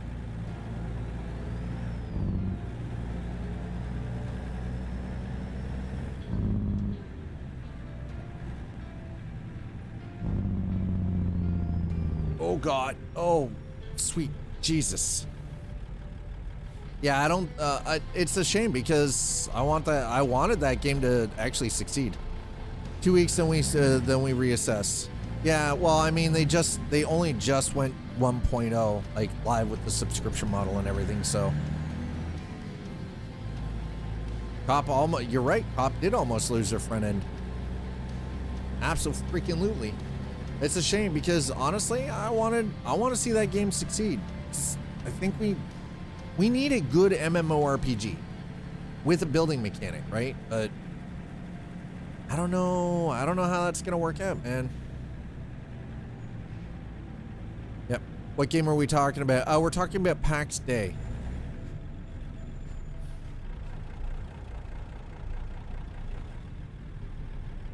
It's a medieval, like, sort of, think French Renaissance period, like medieval, Middle Ages kind of inspired MMO sandbox game. Launch numbers worse than beta numbers. That's fucking terrible. Ooh, God, that is so bad. God, that's bad. Launch numbers worse than beta numbers. Oh, Jesus. Oh, that hurts. That actually hurts my soul. I was hoping. Right, yeah. I mean, I had hoped that maybe this would be, because you guys know I love games with sort of that Middle Ages kind of RPG-ish vibe. You know, give me a little building in there so I can build my own place. But I wanted the social aspect of it being more like an MMO. And mainframe games, you know, for all their hype and bluster, just don't seem to be. It's unfortunate. I was kind of hoping, but here we go, right? Again, I said it before, what's their funding? They've actually got some pretty good funding. I don't want to be, no, but you did. That's the thing. I know you don't want to be like, I called it. What's the runway? There's, you know, that's the thing that we don't know what the runway is. What's their patience?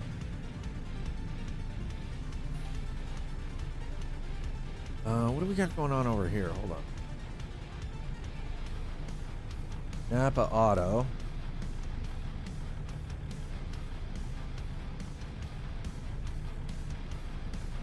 Holy hell. Funding wants return, not blood. Nope. And that's exactly it. They want returns.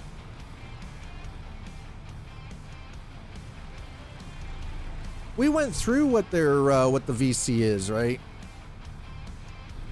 So it's 1.0. Why is 1.1 going to turn it around? From a VC standpoint, that's exactly what they're going to be looking at too, right?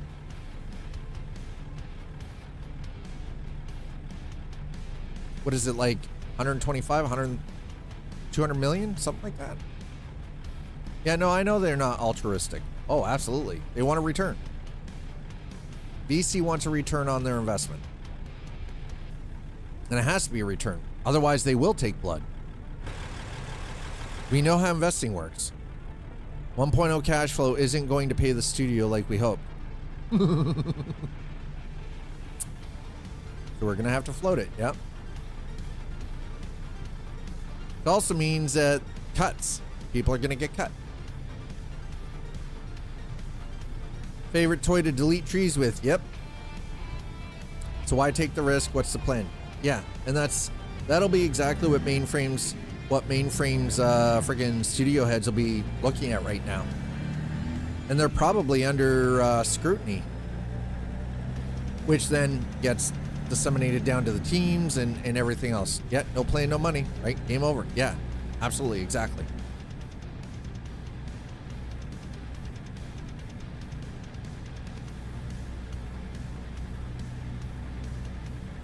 Sucks when it happens too, right? That's like for me, that's the important thing is I had hopes for the game, and honestly, at the start, it seemed like it was possible they might be able to pull it off. But as soon as they revealed what the subscription model was going to be like, I was like, and we had discussed this is a conversation that's been had many times in this channel too.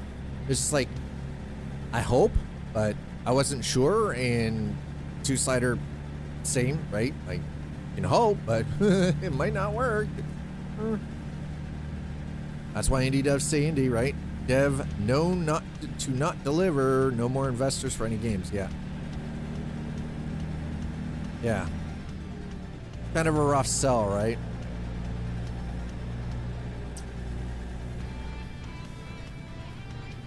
American. Mainframe games? Yeah, no, I mean, it has the potential to completely fuck. All right, well, I'm going to, out and come back. Aha! No tickets! Yoink. There we go.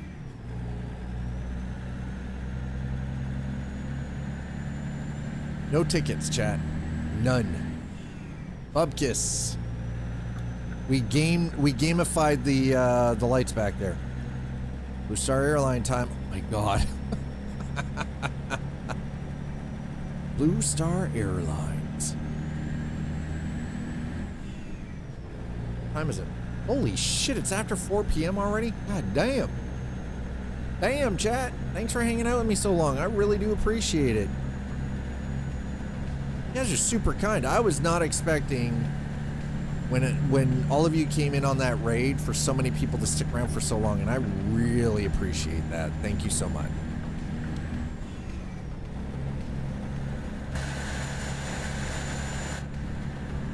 Okay. Well, we're making money. By the way, how much are we up to at this point? $369 million. Ooh.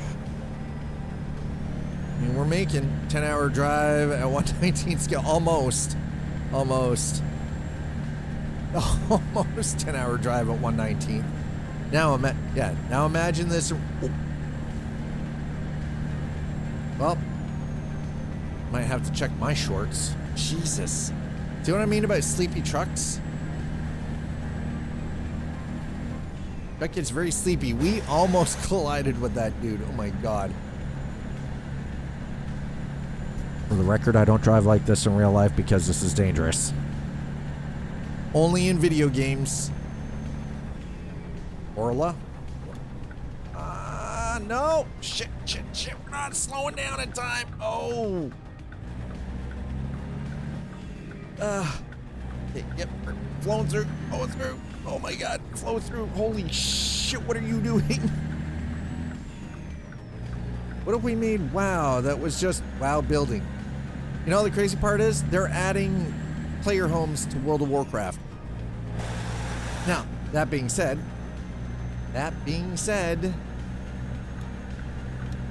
they should have done that for World of Warcraft a fucking decade ago. It's like the other cars don't see your trail, right? It's almost as if they're like, oh, it's just a truck. There's no trailer there. Yeah, right, exactly. Only took 20 goddamn years.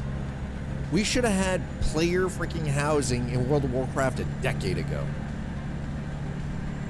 I was a grown-ass adult with a career when World of Warcraft came out. Fuck. Man, I'm old. And I had 3 years in that game before it was even released to the public. Yay, Q18. At least, listen, that was a paid gig. That was my evenings. I got paid to play World of Warcraft for 3 years in my evenings before it was released. Oh, Terran Mills Zerg time? Yeah. Terran Mills, South Shore, freaking Crossroads. I dabble with World of Warcraft, but it's private server stuff. Chromecraft. And I can't remember the other one off the top of my head.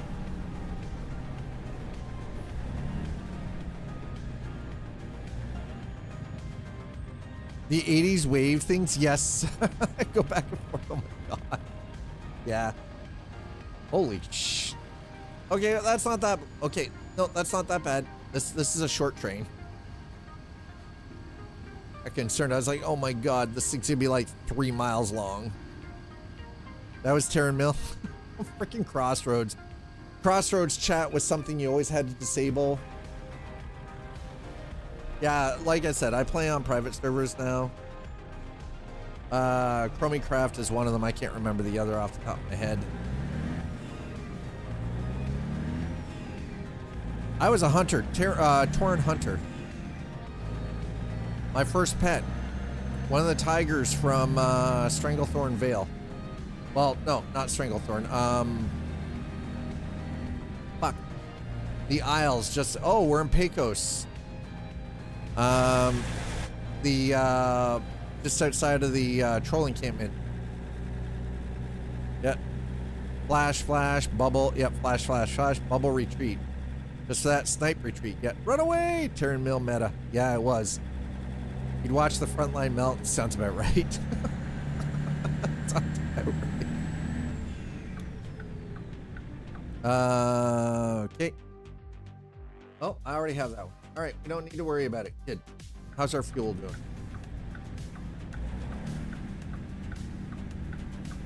Half a tank. I think we're good. We're good. I don't need no stinking fuel. Blood Elf Sorcerer rode a burning purple skeletal horse. See, there we see. Here we go. Now people are talking about things that we all remember. I still remember tanking freaking Molten Core with a Fury Warrior and no shield, dual wielding axes. About 23 years ago. God help it, right? Holy shit. I remember when Molten Core first opened up, and then I was running a guild in World of Warcraft on the Lane server, and the guild was called Requiem of Decay. My second, who's my best friend IRL, also former roommate, he was playing a Tauren tank, warrior tank. I had my main, which was my Tauren hunter, but I also had my alt, which was an Orc Fury spec warrior, dual wielding specialty. Oh my god, Penny Arcade. Oh my god, Penny Arcade. Was working on the Orc rep when it happened. Oof. Sold the character once they nerfed Blood Elves. Yeah, that was see, I played up until Wrath of the Lich King. I stopped after Wrath for about a year or two. And then I picked it back up. Oh god. Missed the Pandaria. Just that Missed the Pandaria launch. Got back into it. And then played through until Warlords of Draenor, and then completely dropped out after Warlords. I didn't like it. And then, you know, when they teased it, they were gonna bring like do Classic, and I was like, that's cool. But in my head, I was like, why are you charging people for Classic? Why are people paying a subscription to play Classic? Retail, all the new content, yes. Why are you charging for Classic? I was like, I decided not to go back. But then I realized that there were some pretty decent, smaller private communities out there, like Chromie and such, that allowed people to have the right up until the end of Wrath of the Lich King. They were able to get the new visuals in, but still, it played like Classic, it felt like Classic, and it played well. And I was like, all right, this is I'm happy with where this is, right? I don't need the current lowest common denominator, gotta feed the dopamine drip with all the freaking newest shit. And it doesn't have to be high speed, it doesn't have to have all of this weird shit going on in it. And I wanted to be able to still min-max my characters. I wanted the gear to still matter, right? Like,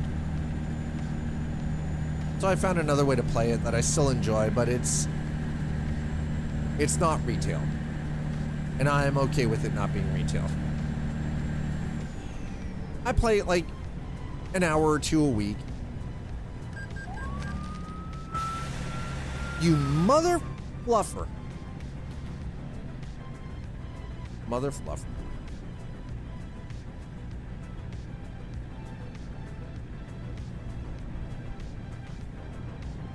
Pa was huge? Yeah. I was in DivX, which was the casual group, but I was the top arena duo. Oh, PAA, nice. I would joke they smelled like ozone. Most of my spells were lightning based. I mean, factually, that's probably not wrong. Ozone and burnt fat. Ozone. All right, we're in the right outside of Pecos. Oh! Are we getting closer here? Come on, man. I mean, the pre-rain smell. Oh, right. Pre-rain smell is best smell. Stay right there. I swear to God, sir, if you hit my truck, my trailer, herb, we're good. Never mind. We're all right.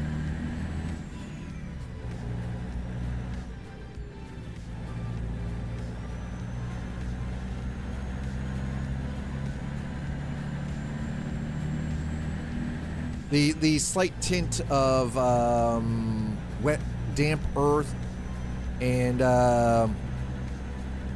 electricity in the air. It is one. Yeah, it's one of my favorite smells too. It was not a smell I wanted to smell if I was out on the water in the boat when I was growing up with my dad. If we had the boat out on the lake, not a smell you wanted to smell on the boat. Little 14-foot nutshell pram, that is not a smell you want to smell. Not a fucking chance.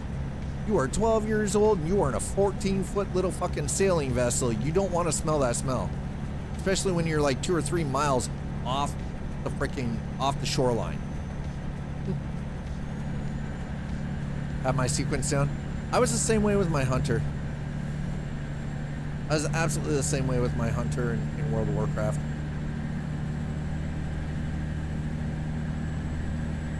Okay, holy crap, are we getting close to finish yet? This run has been absurdly long. Way longer than I'm used to. But thanks for sticking it out, toughing it out with me. I really do appreciate every single one of you for coming by and being here. We got some new friends today. And tomorrow we're going to be right back into DayZ. Ooh. See, the downside is I kind of wish that I could stream World of Warcraft, but in order to do that, I would have to buy and subscribe to current, like to retail. Because terms of service on Twitch and other platforms does not allow you to use private servers to play and stream for content. So, I already looked into it. It's like, hey, I'm enjoying my time back in World of Warcraft, right? I got the classic vibe. It's got the new visual appeal. Yeah. Because the game is still actively played, and because of copyright law, copyright and trademark, you cannot stream on any platform if you are playing on a private server. It will get you banned. Because the game has not been made in such a way that it actually legally allows for private. Even though Blizzard doesn't inherently go after a lot of these private server owners, because the game was not built in a fashion that actually allows for people to run private servers like DayZ or whatever, or any other, like a lot of other, like Rust or a lot of other online games, you can't stream it. Truck hauling aggressive monkeys. Wait, what? Truck hauling aggressive monkeys carrying herpes and COVID overturns in Mississippi. Please tell me That is a fake headline.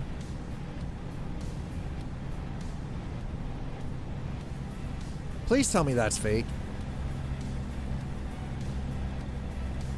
Now, there are two kinds of monkeys. Or do they have both?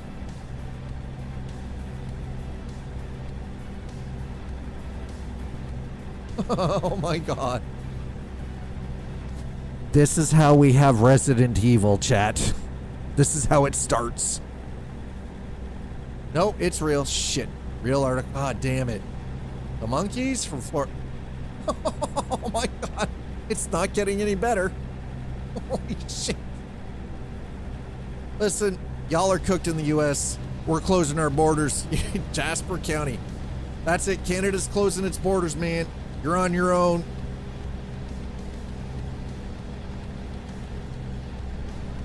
May the odds be forever in your favor. Fuck. Wow. They said aggressive monkey. Monkey's winter thaws. Oh my god. Holy shit. Oh, Scheiße. Is this Schadenfreude? It seems like Schadenfreude. Ooh, boy. You better hope those monkeys don't have papers. Shoot on sight. Oh my god. Only one that they haven't caught as of 2 p.m. Oh my god. So they got them all except for one, thank god. That's terrifying. Okay, here's a question. Why do the monkeys have COVID and herpes? And what did they do to make them aggressive? Unless it was because they were infected with herpes and COVID, and they're just angry about it. Did you count the monkeys? I don't want to know. What the hell kind of research are we doing here? Who's doing the research? Why are you researching this? Why do we need to know what these combination of diseases do to monkeys? Why? Why is this a thing? The one that gave them herpvid. Oh my god. Are we just taking the company that lost the monkey's word? I mean, there is that, right? The one that gave them herpvid. And where, yeah, exactly. That is also a valid question. Where the fuck were they taking them? Let's get them herpes supervid. Oh yeah, we totally found them all. Holy shit, this is legitimate nightmare fuel. Of course they're from Florida.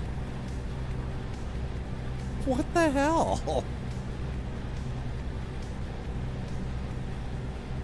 Yeah, herpes supervid. Oh my god.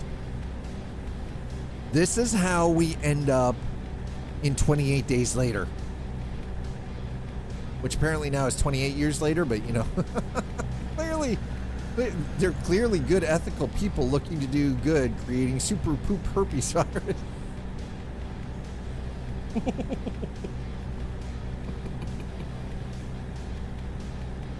Man. I grew up always constantly being told reality is stranger than fiction. My God, if that isn't true. Airborne, that's terrifying. You just breathe in, you get the herpes on your lips. You go down on your partner, and then they got it. That's some weird shit. You kiss your friend, you know, kiss your girlfriend on the cheek. You kiss your child on the forehead to say goodnight. Give them the airborne herpes. All the herpes everywhere. What the hell? It's for science.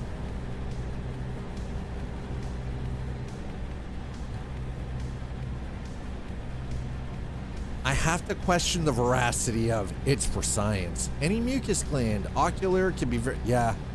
Boy, that's true. Internal too, in theory. Yep, this is 28 days later. This is how that shit started, isn't it? Fucking monkeys. Resident Evil, every single zombie movie you've ever seen. This is how it started. The Walking Dead. Oh no, I know it's a dangerous virus. I'm aware. Health class, we learned all about that shit and why it was important to wrap it. Because herpes. Not to mention, you know, the clap and the drip, but little chlamydia or gonorrhea, just get a needle in it, fixes you right up, right? Yeah, no, but that's the thing. I know it's not even sexually, but yeah, that's crazy. Oh my God. Y'all can keep it. Florida, I don't know what you guys are doing. Y'all need to knock it the fuck off, though. Okay, Florida, knock it off.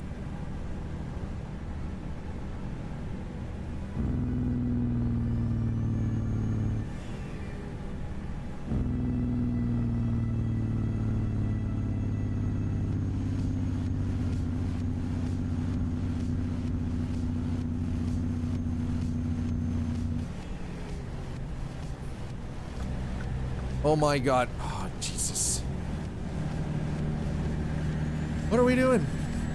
As a vector for transmission for other viruses, say the vids, yeah. That is, dude. What the hell? See, this is, okay, I'm not a conspiracy theorist. It's just, I tend to, you know, look, I look at logical path. I've followed sort of paths of immunology and virology across, like, and I like it from the historical context, like, for instance, like the Spanish flu outbreak, right? Things like that. And sometimes things always, like, humanity seems to get knocked on its ass roughly every 100 years. Something comes along, kicks us in the teeth, punches us in the bag. It reminds us, again, we are not the dominant species or the apex predator that we like to think we are. Okay? Right? Like, we're not. I'm sorry. Bacteria and viruses have been here a lot fucking longer than humans have. And nature likes to remind us of this roughly every 100 years. It is a pattern. A vague example for all sorts of transmission via research. Yep.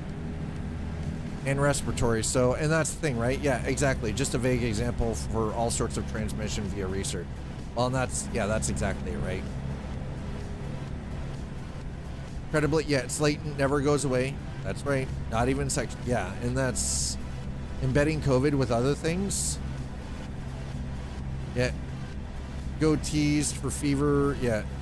Get tested for fever, blister, got one after cold or allergy attack. Of washing hands. Yeah, and that's right. I didn't read if we double infected the monkeys or if they were just two sets. I hope honestly what it was two separate sets, but still, that doesn't, you know, negate the seriousness of something like that. Number one, they're doing virology testing on the monkeys. Kind of terrifying in its own right. Oh, we got to get over it. Shit. Okay, we're good. Never mind. But the fact that these things got loose because someone fucked up, like, that's legitimately nightmare fuel. And again, I'm not even speaking, like, I don't generally fall into any kind of conspiracy camp or anything. But from a logical standpoint, that is not only dangerous, but it's terrifying.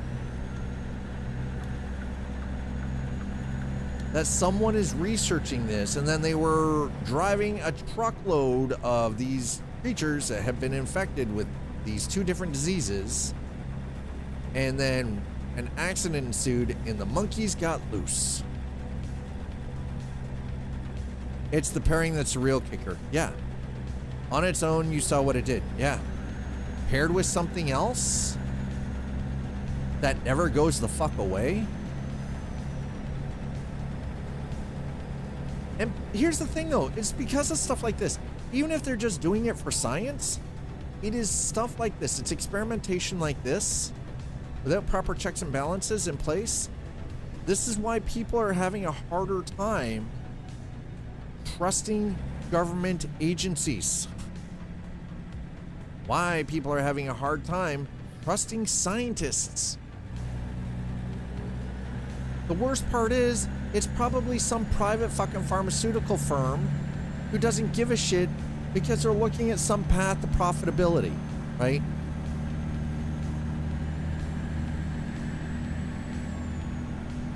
Truck was locked. What more could have been done? Yeah.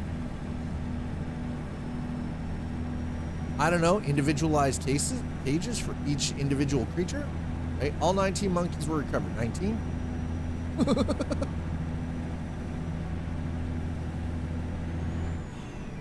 How are we not there yet, by the way? We got 61 miles. We're finishing this. I am not stopping for another freaking rest stop. We're finishing. Okay, but before we do this, hold on. Okay. Come here. I know you're just gonna be a big sucker, Papa. I got you. I got you. Oh, I know. I know. You're all alone with me and Lilo. Gamma left you. Libra left you. Joe left you. This little dog, by the way, is actually I guess, for lack of a better explanation, my stepdaughter's dog. So now that I'm living here and I've kind of taken on that bit of a role, Zaul's 19-year-old daughter. She's a grown adult. She's a 19-year-old. And she just turned 19, but this is actually her dog, but she's more mine and Zaul's suck. Yes. We're more sucker. Love. Gamma's not going to be home for a little bit. No, you're just stuck with me. Due to the pervasive nature, if risk is 10 to 20% higher, isn't that worth us knowing? I would say so, yeah. That is a major fuck up, by the way. Yeah. She is she was the runt of the litter. She's Scottish Terrier, and I can't remember, Shih Tzu. So, non-allergenic, so she's got hair, not fur. She doesn't have the dander issues, right? Well, no, I understand that there's some risk in medical science, but Jesus Christ, like, what the fuck? Again, I understand how people have oh God, don't you freaking roll over, bro. I understand how people have lost faith in science. I get it. Super herpes for the win. Yeah, pretty much. Yeah, she's a little bit of a suck. She gets very upset on Tuesdays specifically because when my partner Zaul goes into the office, when she's gone for the day, this one gets very upset. And she will basically scream like she's being murdered when she gets back from, yeah. Supervid, yeah, Supervid. Pat that shit. Oh my God. Wait, can I trademark that name? If somebody wants to use that as actual shit, I want to get paid for it. Yo, Slider, do it up. Get paid for it. Make us wealthy, man. Gotta have it. Gotta catch it. No, this is one of those cases where I don't want to catch it all. I don't want to catch it all, man. No, thank you. Nope, I'm good. Thanks, but no thanks. Thanks, but no thanks. Hey, don't flashy thingy me.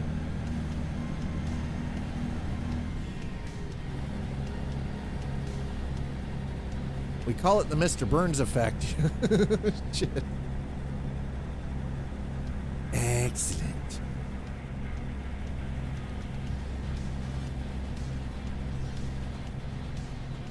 That sounds like something that somebody in a biochemistry lab came up with because of a ChatGPT prompt.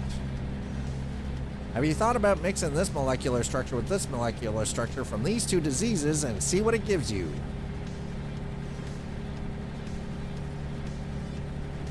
I mean, let's be honest, that sounds like some AI combination shit, right?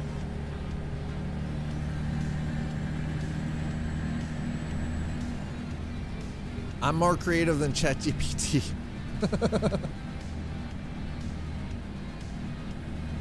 Why not mix gonorrhea and syphilis?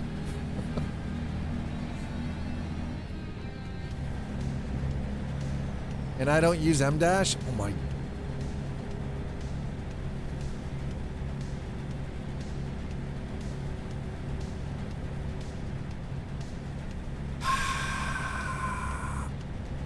Blends does not create. Well, and that's the thing.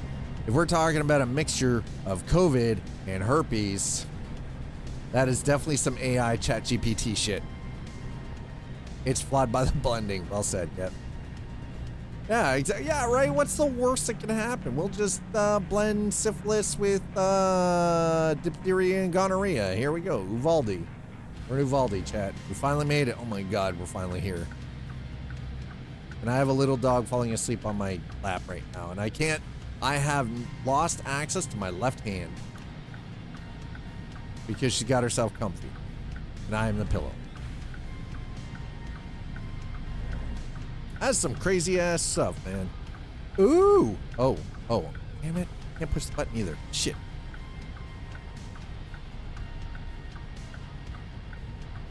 The people without some form of immunity die off, and the people with some immunity are crippled or sterile. Yeah, that's terrifying.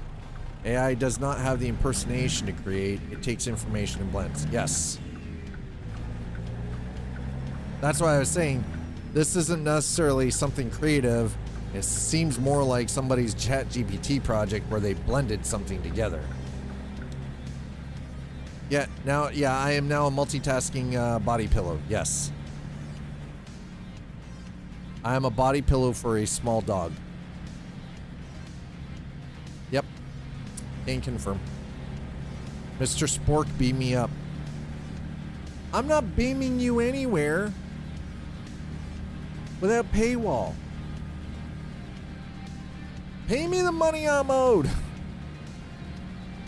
I feel like freaking. I suddenly feel like the Hunter Wild for saying that. Holy shit.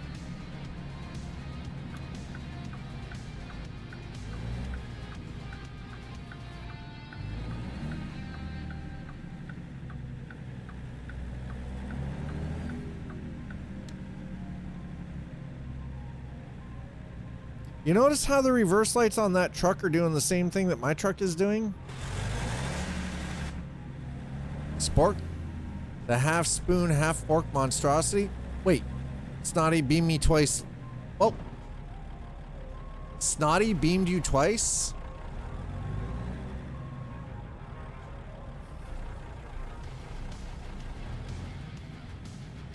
I wasn't even paying attention. I was too busy watching chat, which means technically I was texting and chat. I was texting and driving at the same time.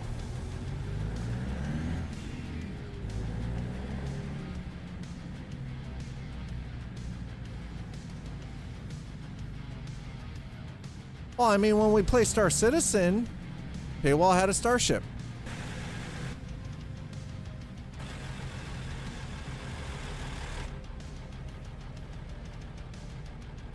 Cannot receive your shipment. Receivers are not there. Tough beans, I'm leaving it.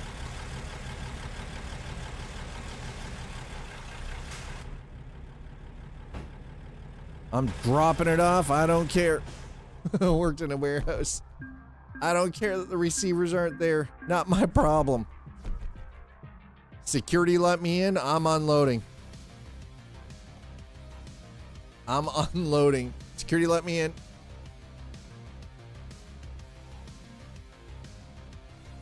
Yeah, that worked well. Maybe that's why they fired. Whoa!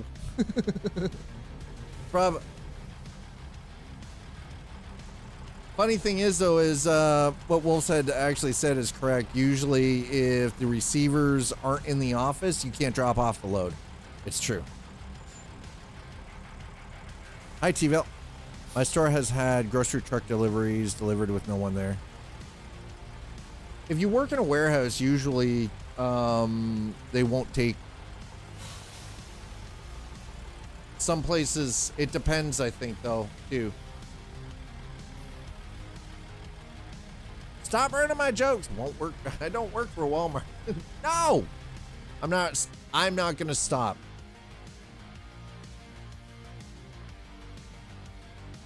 Oh, I'm sorry. Did I move your pillow? Oh, yeah. As soon as I put my arm back, she put her head down on it. She's like, okay. Oh. Walmart has receivers and unloaders working evenings and nights. That's true. They do. Take the Dunnage trailer. Oh, Muffin. Oh, you poor thing. I know you have such a hard life. Look at you. Chat, thanks for being here. I mean it. I really do appreciate it. Again, to any of you that came in on the raid earlier, thank you so very, very much for just hanging out and being here and putting up with my stupid crap.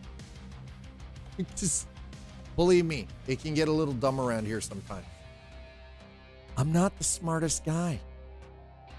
I'm okay with that. I accept my lot in this world.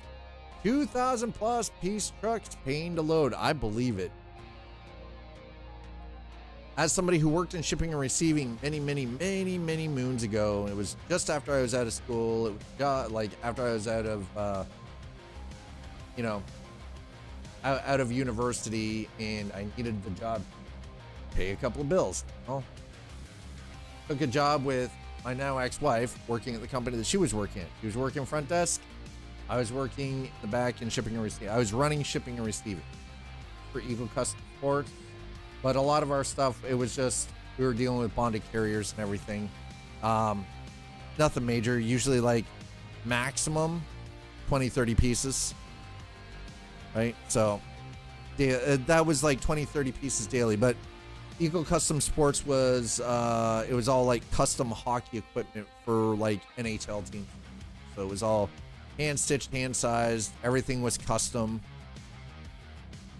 So it really wasn't about the, it wasn't about quantity, it was the quality, right?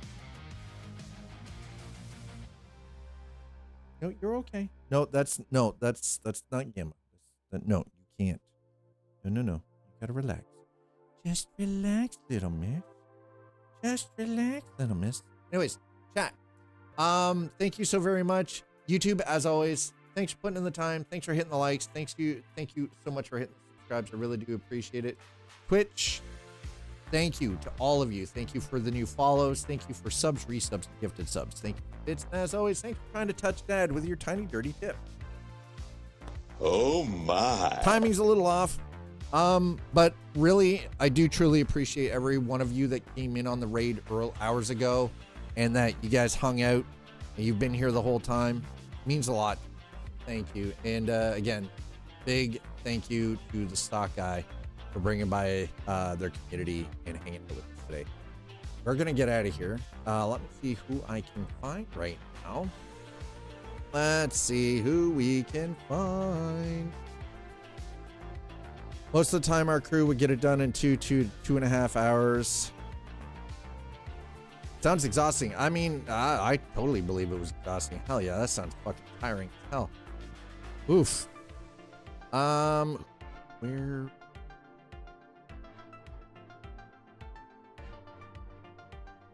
You know what? I think I'm gonna send you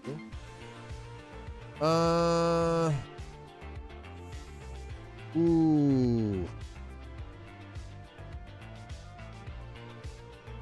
damn it, none of my usuals are on. Shit. What? Come on, man. Mother trucker. I was gonna send you guys somewhere, and now let's see who you know what, okay, I'm gonna ask chat, those of you that are still here, those of you that got your ears on, now it's just awkward. What are you interested in? What are you thinking of? Throw out a game. I'll take the top 3 suggestions. Does the dog stream?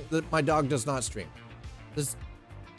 She is shaking on my lap right now as she looks out the door with anticipation, as if she hasn't seen grandma all like in a week. She's like, level of anxiety this dog has is crazy. You know what? Let's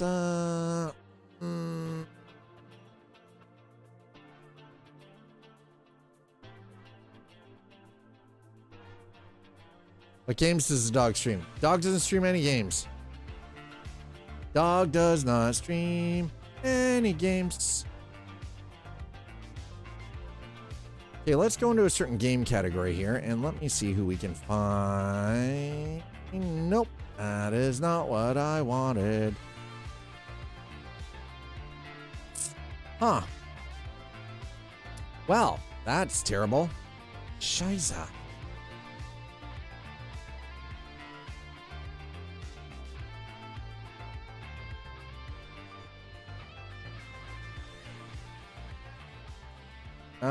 Nope, that's not gonna work for me either. All right, damn it.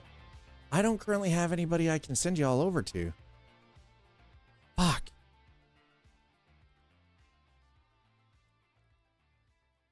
Nope. Dog has a treat wall. The dog does have a treat wall.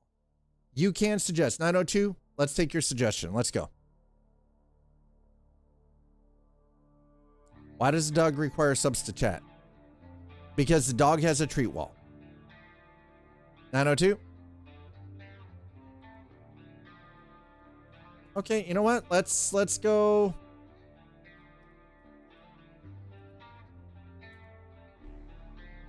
$25 followers? Nope, nope. Is there a space in between? Risky sub of the day, risky raid. Oh, there's a 3. Oh, there's...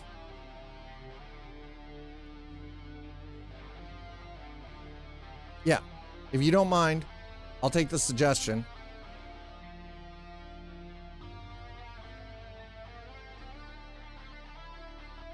Is this one of those, the E's or 3s? That's probably what it is, right? The E's or 3s? Ah, there it is. Okay, that's... Mm-hmm.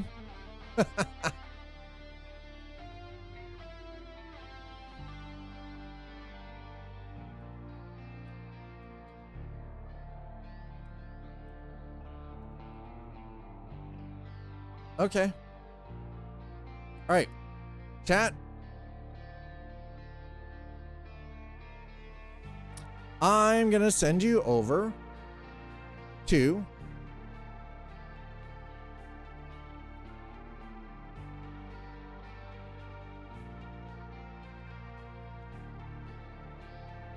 Twisted Butterfly. They're currently playing Black Ops 6. Okay. Go say hello. And when you get over there, just throw some hearts in their chat. Throw hearts in their chat. Just whatever heart emote you have, it doesn't matter where the heart came from. Just put hearts in their chat. All right. I'll see you guys over there. Have yourselves a wonderful evening. I'll see you back here for Wednesday's stream. We're going to be back into DayZ tomorrow, chat. Enjoy your Tuesday evening, everyone. Cheers.